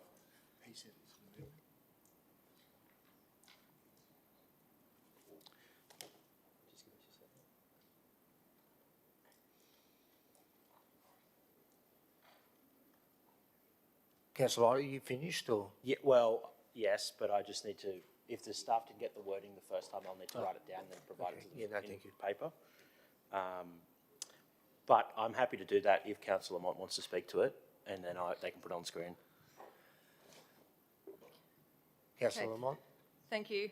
I'd like to start by thanking the staff who have worked on this report. When I put this notice of motion forward last month, it was because I wanted greater transparency around one of the biggest assumptions in our long-term financial plan. I wanted to know how these efficiency targets would actually be achieved, how we'd measure them, and most importantly, how councillors would have confidence that they were realistic and enough. And I think this report goes a long way towards actually answering some of those questions. This report makes it very clear that efficiency shouldn't mean cutting services, but it should mean finding better ways of delivering them.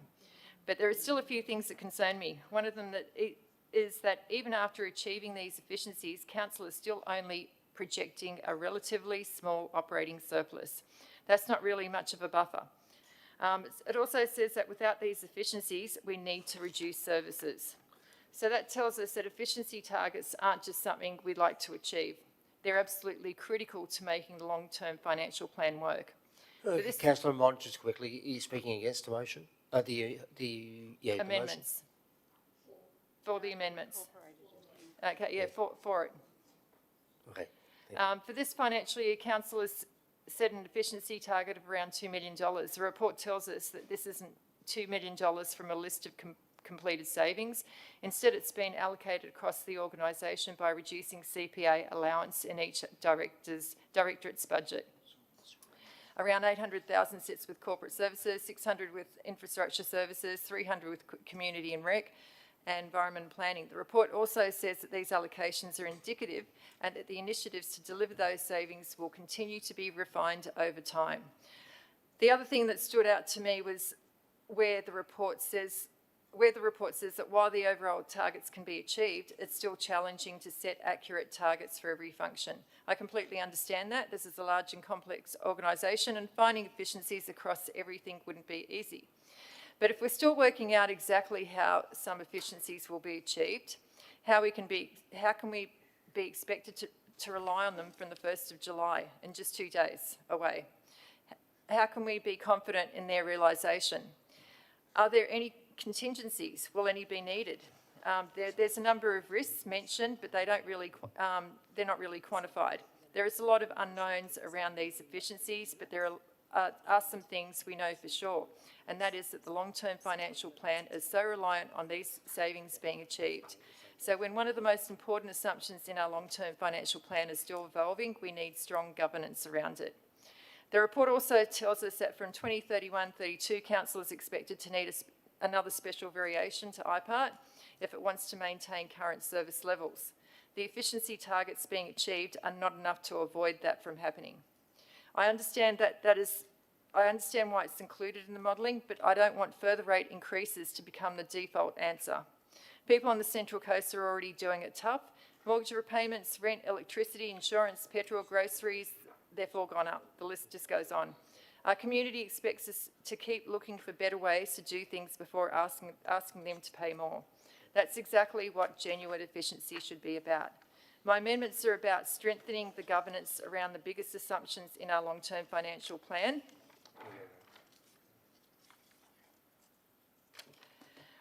The first asks the CEO to continue identifying additional productivity and efficiency opportunities each year to reduce council's reliance on future special variations while maintaining service levels.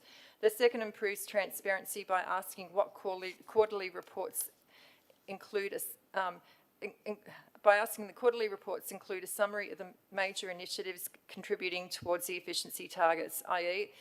If we can say like $2 million is made up of X from this, 100,000 from this initiative, I think we need more than just percentages from directorates. And the third strengthens accountability by adding the responsibility for delivering, monitoring and reporting on council's adopted efficiency targets within the CEO's annual performance review. I think those are sensible governance improvements, and I hope council will support them. Thank you. If we could just clarify, on the screen is not what Councillor Wright and Councillor Eaton moved. Is that what you put forward, Councillor Lamont?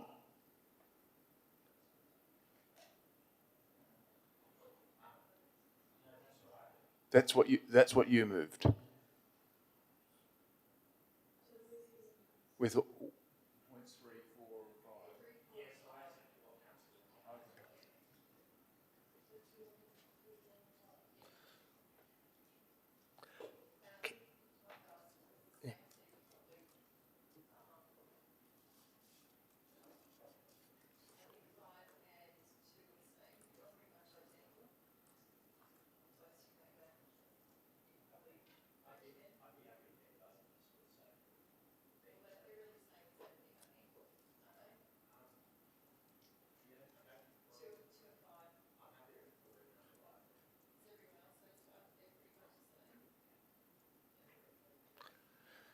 Councillor Lamont and councillors, we're nearing 10 o'clock. I need to put forward a procedural motion that council extend the ordinary council meeting by 30 minutes in accordance with the adopted code of meeting practice, and we deal with items 6.11 and 6.13 next.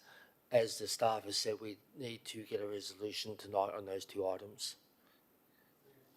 Did you say there's two time critical items? Yeah, two items, Councillor McGregor, 6.11 and 6.13. So is your procedural motion to bring forward 6.11 and 6.13 and then conclude That's at that? correct. Good. Yeah, in the 30 minutes. Yes, we are, but I need the procedure so we can keep going, Councillor Neal.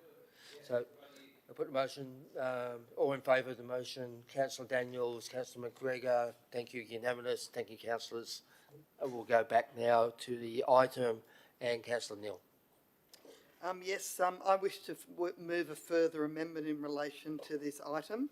I understand that the amendment moved by Councillor Lamont has been incorporated in the motion, so it's no longer on the table, and which allows me the capacity to further amend the motion. What I would like to amend is an additional section, which states would be in number 6, that the areas of delivery program to be adopted for review during this term be tourism, road maintenance, property portfolio, waste management facility and customer service.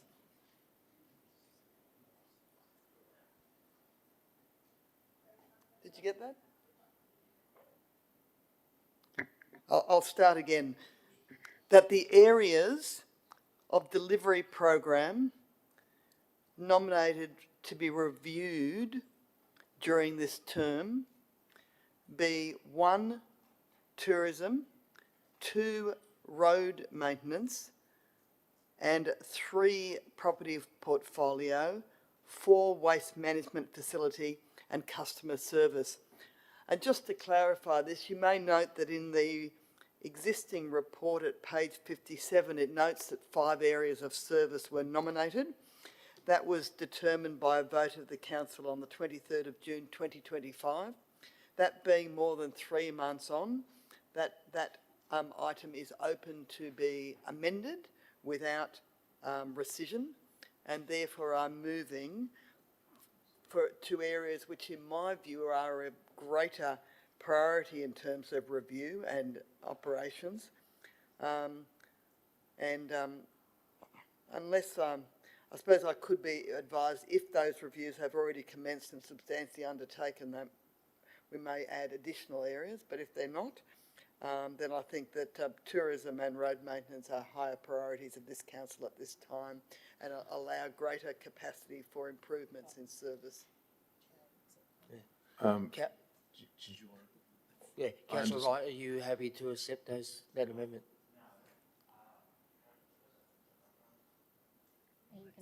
If I can just clarify, the childcare review is underway and there's a report coming to our executive in the next couple of days, and then will be coming through to council fairly soon. So that's one of them. I'm not sure about the rest.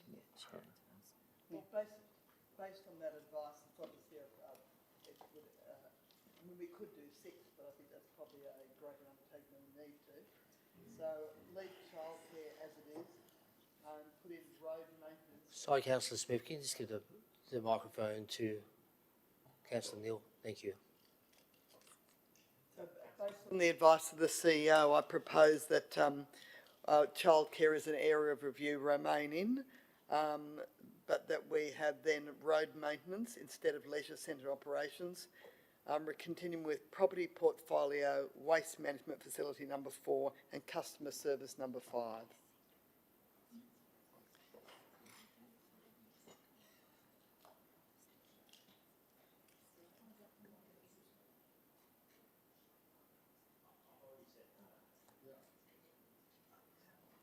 It's now amended. So will we have to read on it? Yep. Okay, I'm going to put the motion All in favour? Sorry, the motion or the amendment? Sorry, I'm still on the speaker list.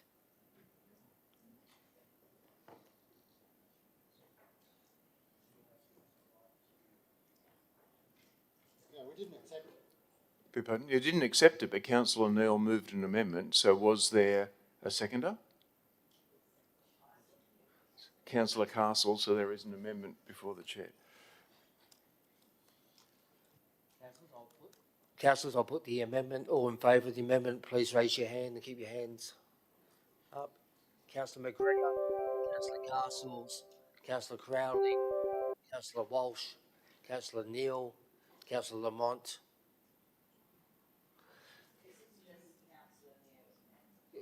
That's correct. For those voting against the amendment, please raise your hand and keep it raised. Councillor Moreland, Councillor Daniels, Councillor Smith, Councillor Eaton, Councillor Stanton, Councillor Wright, Councillor McNamara, Councillor McWade. I declare the amendment lost. We'll move the original motion. I'll now put the motion. Mr Deputy Mayor, I'm still on the list to ask a question. I'm sorry, May I Councillor do that, please? Yes, please. So I just have a broader question about the use of AI. So whether it's in efficiencies or in our changing processes and procedures. So I am interested in whether I need to put a norm or that, a little bit more information about where we're up to in introducing AI into some of our procedures. But specifically tonight, I'd just like to know how AI is being used in preparing our business paper. Are we getting reports that are AI generated? Do we know?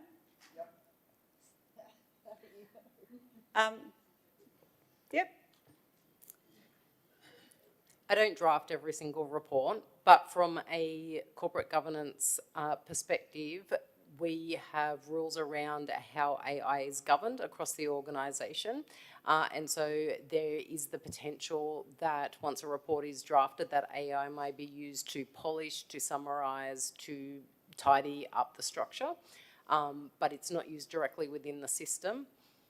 And it's our rules confirm that a human must make all of the decisions. So it is really about polishing language and making it structurally sound and easy to read and understand. Okay, so I guess my flow-on comment, and again I'll take advice from staff whether I need this to do it through a norm or something like that.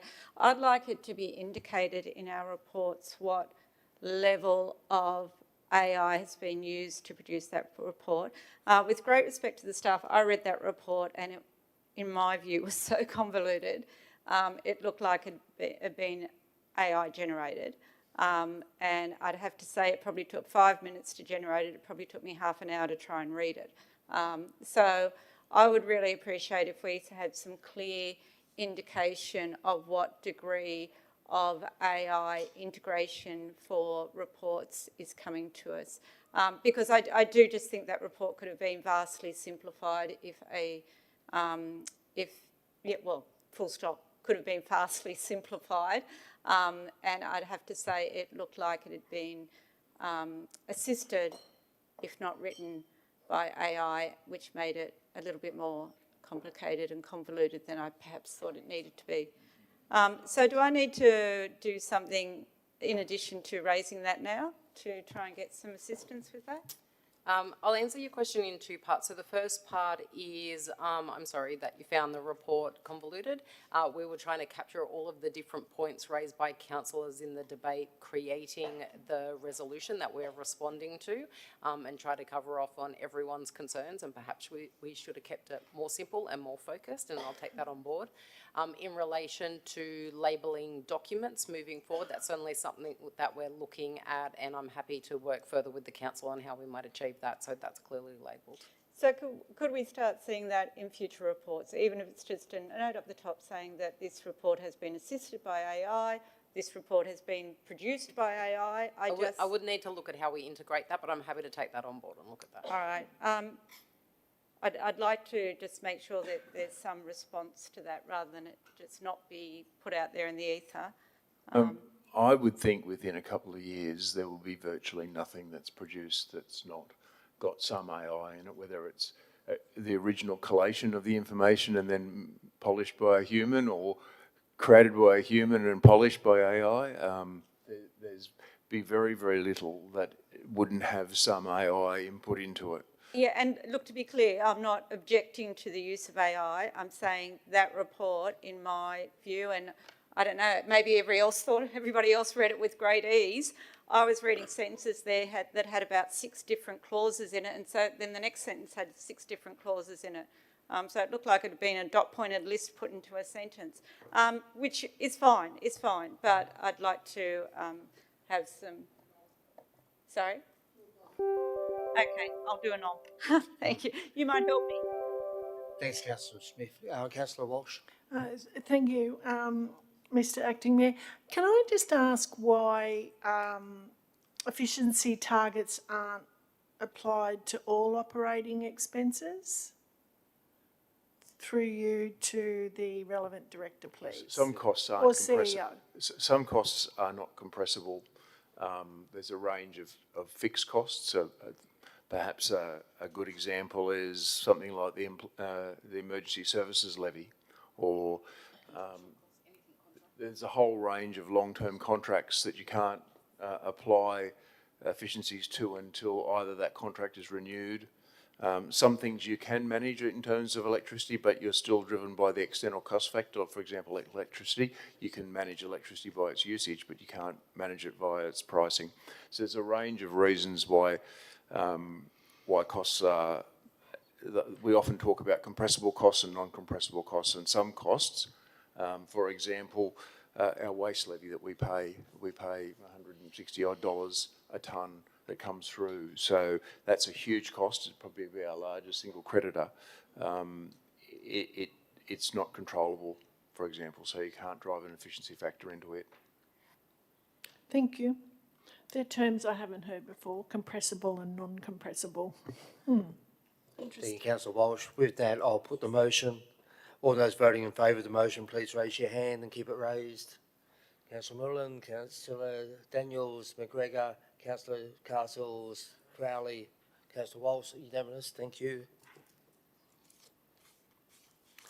Thank you. And as per the motion earlier, we'll now move to item 611, land acquisition, Ocean Beach Road, Rawson Road. Do I have a mover? Thank you, Councillor McWade. Do I have a seconder? Councillor Eaton, thank you.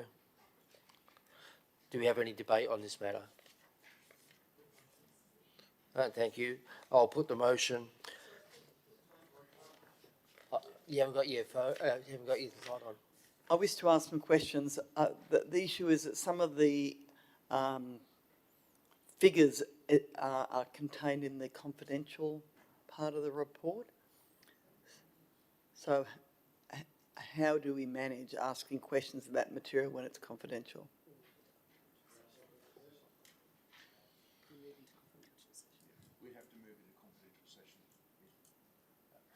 We would have to move into confidential session if you wanted to discuss information that was confidential. I would. I'll move that we move into confidential.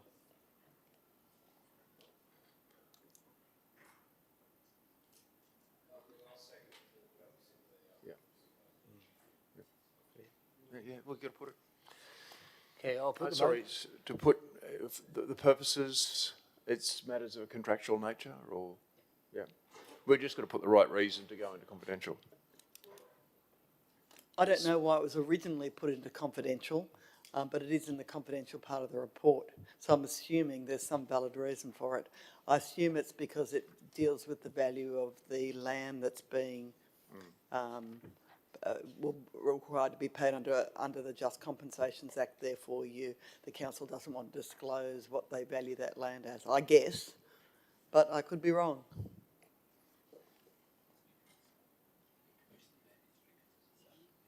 Yeah, it may advantage or disadvantage another party.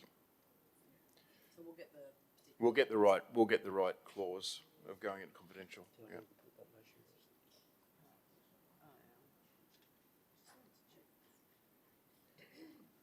Councillor Neil, I'm just trying to get some clarification from the staff. It says part of a meeting of council and or a committee of council may be closed to the public while the council or committee considers a matter that has not been identified in the agenda. For the meeting under clause 526 is a matter, but only if it becomes apparent during the discussion of a particular matter, the matter is a matter to be referred to under clause 14.1. We have to take representatives from the public.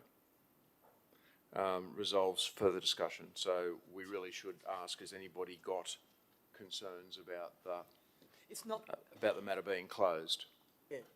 It's not that I'm concerned, it's that it's actually information that's contained in the report titled 29th of June 2026, Confidential Attachments. If you believe when you discuss it, you could be releasing information that may advantage or disadvantage somebody who council is going to do business with. It's in relation to the conveyancing costs, so I think it's unlikely. Yeah, well, I think if it's a conveyancing cost, I think you can discuss that. Okay. I would be more concerned if you're going to be discussing the prices we're going to offer people for parcels of land. It's really just, I'm sorry to waste the time of the council in such a getting to this point, but I think there were substantial costs provided for in the document that's attached for external conveyancing costs. And what I'm interested to know is why we do external conveyancing when we have a legal department which you think would have some expertise in that area. We can discuss that. Yeah, we can discuss that, Councillor Neil. I wouldn't say that was confidential. No. As long as we keep that. Yeah, that's what I having come to the, it's contained within the confidential report, but I don't think it complies with the requirements to be confidential. So I'll just, that's just a question. So through the Mayor, CEO or any director may answer that. Yeah.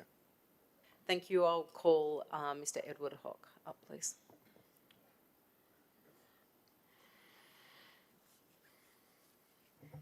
Through you, Mr. Acting Mayor.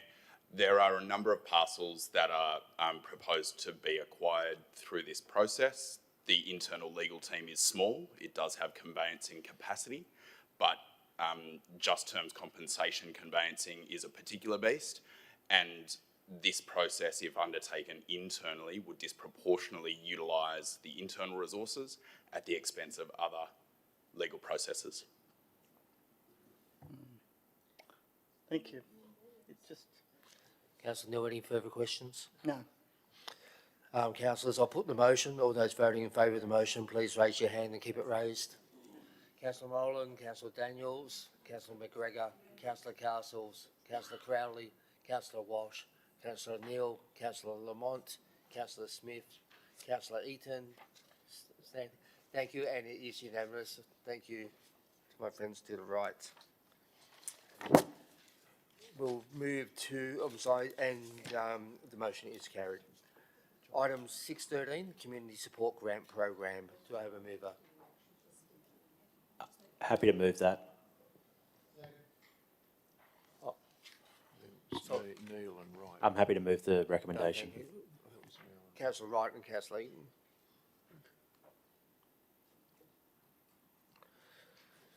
Is there any debate on this item? Councillor Smith? Okay.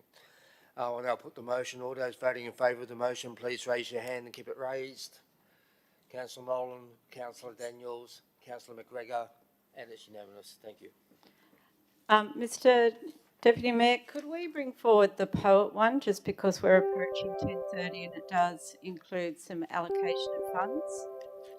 Which one, Councillor Smith? Move a procedural to bring forward 6.6, the Protection of the Environment Trust, request for distribution of funds, and I will move.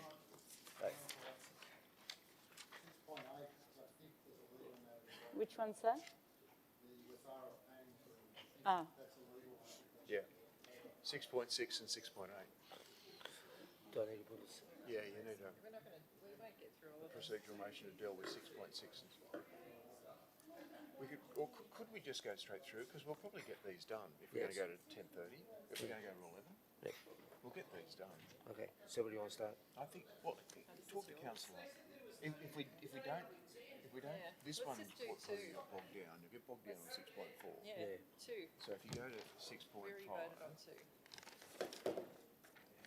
6.6, 6.7. Oh. Take the procedural, sorry. Yeah, sorry, I was just thinking what's going to bog us down, because otherwise you could just deal with the agenda, except will you get bogged down on 6.4 and 6.7? So, sorry, Councillor Smith, it was 6.6 and 6.8? Yes, 6.6 is the protection of the environment one, yeah. And 6.8. Yeah. So I just put the procedure. And 6.8 as well. Okay, I'll put the procedural motion for 6.6, 6.8 to be discussed next. Or, oh, I'm sorry. Yeah. No, it wasn't. It wasn't to conclude. It wasn't to conclude.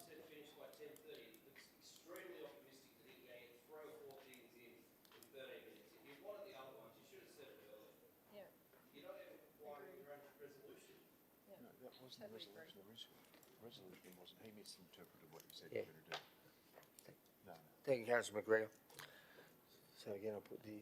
Yeah, it's procedural. Yeah, I'll put the procedural motion for 6.6 and 6.8 to be listed next. Please raise your hand if you accept the procedural motion. Councillor Daniels, Councillor Smith, Councillor Eaton, Councillor Stanton, Councillor Wright, Councillor McNamara, Councillor McWade, Councillor Moreland. All those against? Councillor McGregor, Councillor Castles, Councillor Walsh, Councillor Lamont. The procedural motion is carried. Thank you. We'll start with item 6.6. Move the recommendation, please, Mr. Deputy. Sorry, everybody, it was Oh, no, a bit I'll quick. say something. Is there a seconder?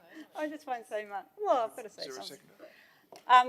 I will just move this recommendation. It's to allocate funds to the McMaster's Beach Group, and they do excellent work over at Bushcare at McMaster's Beach. Full stop. There you go.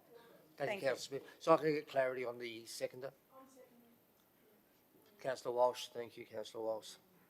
Is there any further debate on the item? I'll now put the motion. All those in favour of the motion, please raise their hand and keep it raised. Councillor Moreland, Councillor Daniels, Councillor Damaris, thank you. We'll move to 6.8. Councillor Eaton, Councillor Wright. Any debate on this item? Could we just have a look? I just need to refresh my memory about what this was about. Oh, this is over at Foresters, isn't it? Yeah, okay. I won't bother asking any questions about it. Won't get any answers. Councillor Castles? No. Councillor McGregor? Yeah, this is a significant proposal, and it's been a significant issue for a long time. We're trying to rush it through after we've already had a direct resolution of council to close the meeting after doing the last thing. So we're not complying with our own resolutions, but I'm sure we'll comply with this one. We'll find good reason to do so, won't we? This is another example of the organisation, firstly, not following its own policies, not following resolutions of council, but also making bad decisions late at night, ramming things through, forcing people to vote on things, not adequately addressing the issues. We've got a whole lot of stuff in this paper, could have been held out. If this was so important, it should have been identified to be brought forward earlier, but it was not. It was only after the fact that we failed to comply with the resolution of the chamber to do so. And it's a pattern that continues to happen. Those of us who just spent the last 5 Fridays doing the Institute of Company Directors course, they weren't too kind about people making rush decisions late at night and people voting on block and people being forced into doing things. We were kind of taught that's the opposite of good governance, not good governance. But now there's, for some reason, some extreme need, some real burning desire to do this. I wonder what that may be. You know, we'll just leave those out in the community to speculate in the ether. And obviously, some people will be quite happy with this and they'll get their way and that's great. Other people won't be. That's not the point. The point is that this is a pattern that continues to happen. You run out of time because you can't manage debate properly. You can't organise things properly unless you're forcing people to vote a certain way and doing 2 for and 2 against, which is pretty childish and pathetic, really. There are other ways to do things and to make decisions. And then you have significant changes like this, multi-decade issues just rammed through at the last minute. And this... Against the motion. If you can't work that out, that's very instructive. Oh, Councillor McGregor, I asked a question. Could you clarify for me, please? For clarity, against making significant decisions on significant issues that have historical or significant financial impact and burden and have distinct, clear community interest is not good governance. Acting contrary to the resolutions of this chamber is not good governance, particularly when you're the one that moved the motion and now you're chairing a meeting that's not actually implementing your own motion to cease a meeting. It's just another perfect example. Like, look, we're finishing another meeting in absolute chaos. You've got people that have got to go to work in 4, 6 hours, 8 hours time, and you're going, oh yeah, we'll keep you straitjacketed in here for a bit longer, just keep putting your hand up with us. It's ridiculous. It's embarrassing. That's why there was a PIO. This is the kind of decision-making that people are petrified of, and it leads to bad outcomes.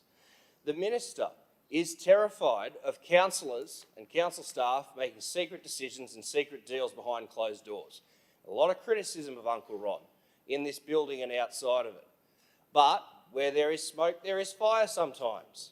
And it's this kind of behaviour that leads the minister and others in the sector to be concerned about not only the quality of the decision, but the decision-making process around it.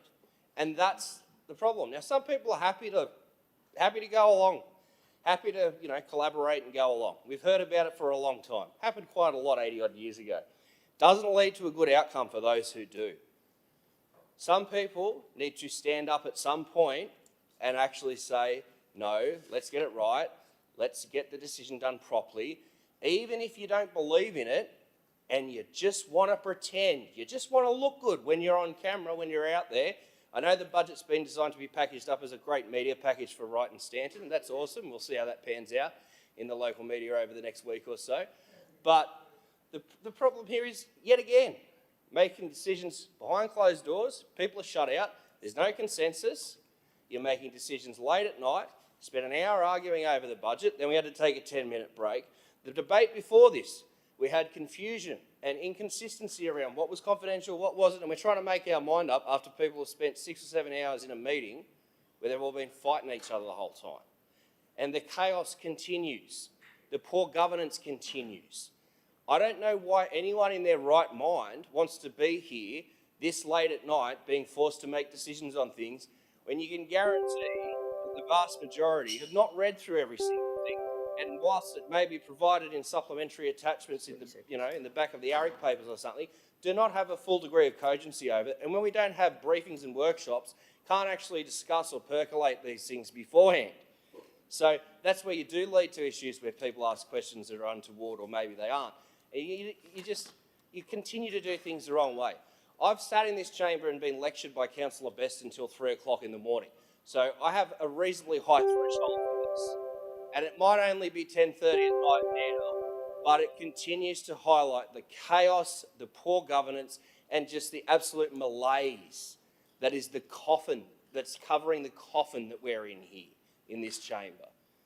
It's not what the community expect, and I can guarantee from the looks on your faces that you're not enjoying it. You might have got your way with a few things, but this is a particularly excellent example of the poor governance. Councillor McGregor, can we finish there, behaviour of please? those who control this chamber. Thank you, Councillor McGregor. Okay, I'll put the motion. Thank you. Light on. Oh, I'm sorry, Councillor Castles. All right. Clearly, this motion before us is not time sensitive because it was not identified earlier on as being time sensitive. I would like to suggest an amendment, which is that this item is deferred until the next ordinary council meeting, which gives councillors more time to make serious consideration of the matter before us. I move that way. Councillor Castles, do you have a seconder?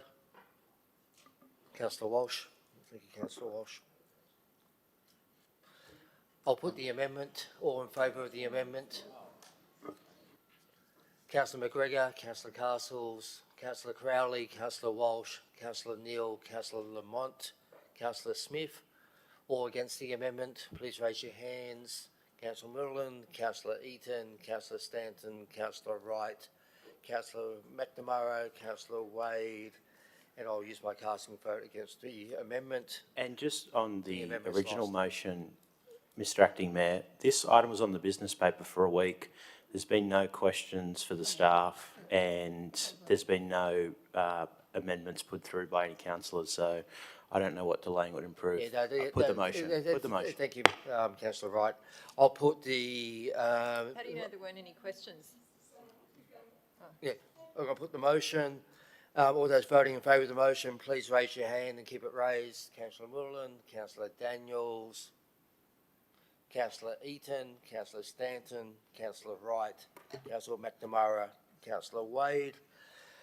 All those voting against the motion, please raise your hand and keep it raised. Councillor McGregor, Councillor Castles, Councillor Crowley, Councillor Walsh, Councillor Neal, Councillor Lamont. And the motion is carried. I'll move a procedural motion, Mr Mayor. Councillor Smith.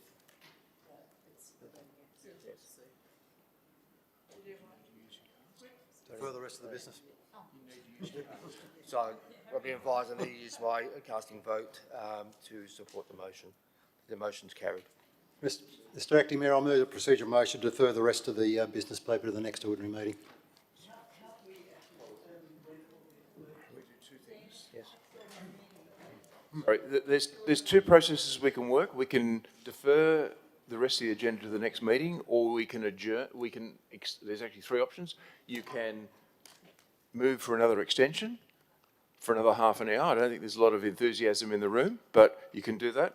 You can defer the business as Councillor Eaton did, or we can adjourn the meeting and then we have to reconvene sometime between now and then. You want to defer the rest of the business? Yes. So, sorry. All right. So Councillor Eaton moves. Do we have a seconder? Councillor McNamara. The rest of the business is so it's the rest of the business on the agenda is deferred to the next ordinary meeting, the July ordinary meeting of council. I'll put the deferral motion. All those people in favour of the deferral motion, please raise your hand. Councillor Daniels, Councillor McGregor, Councillor Castles, Councillor Crowley, Councillor Walsh, Councillor Neal, Councillor Lamont. This is unanimous. Thank you, councillors. Meeting's closed. Meeting's closed at 10:29. Thank you, councillors.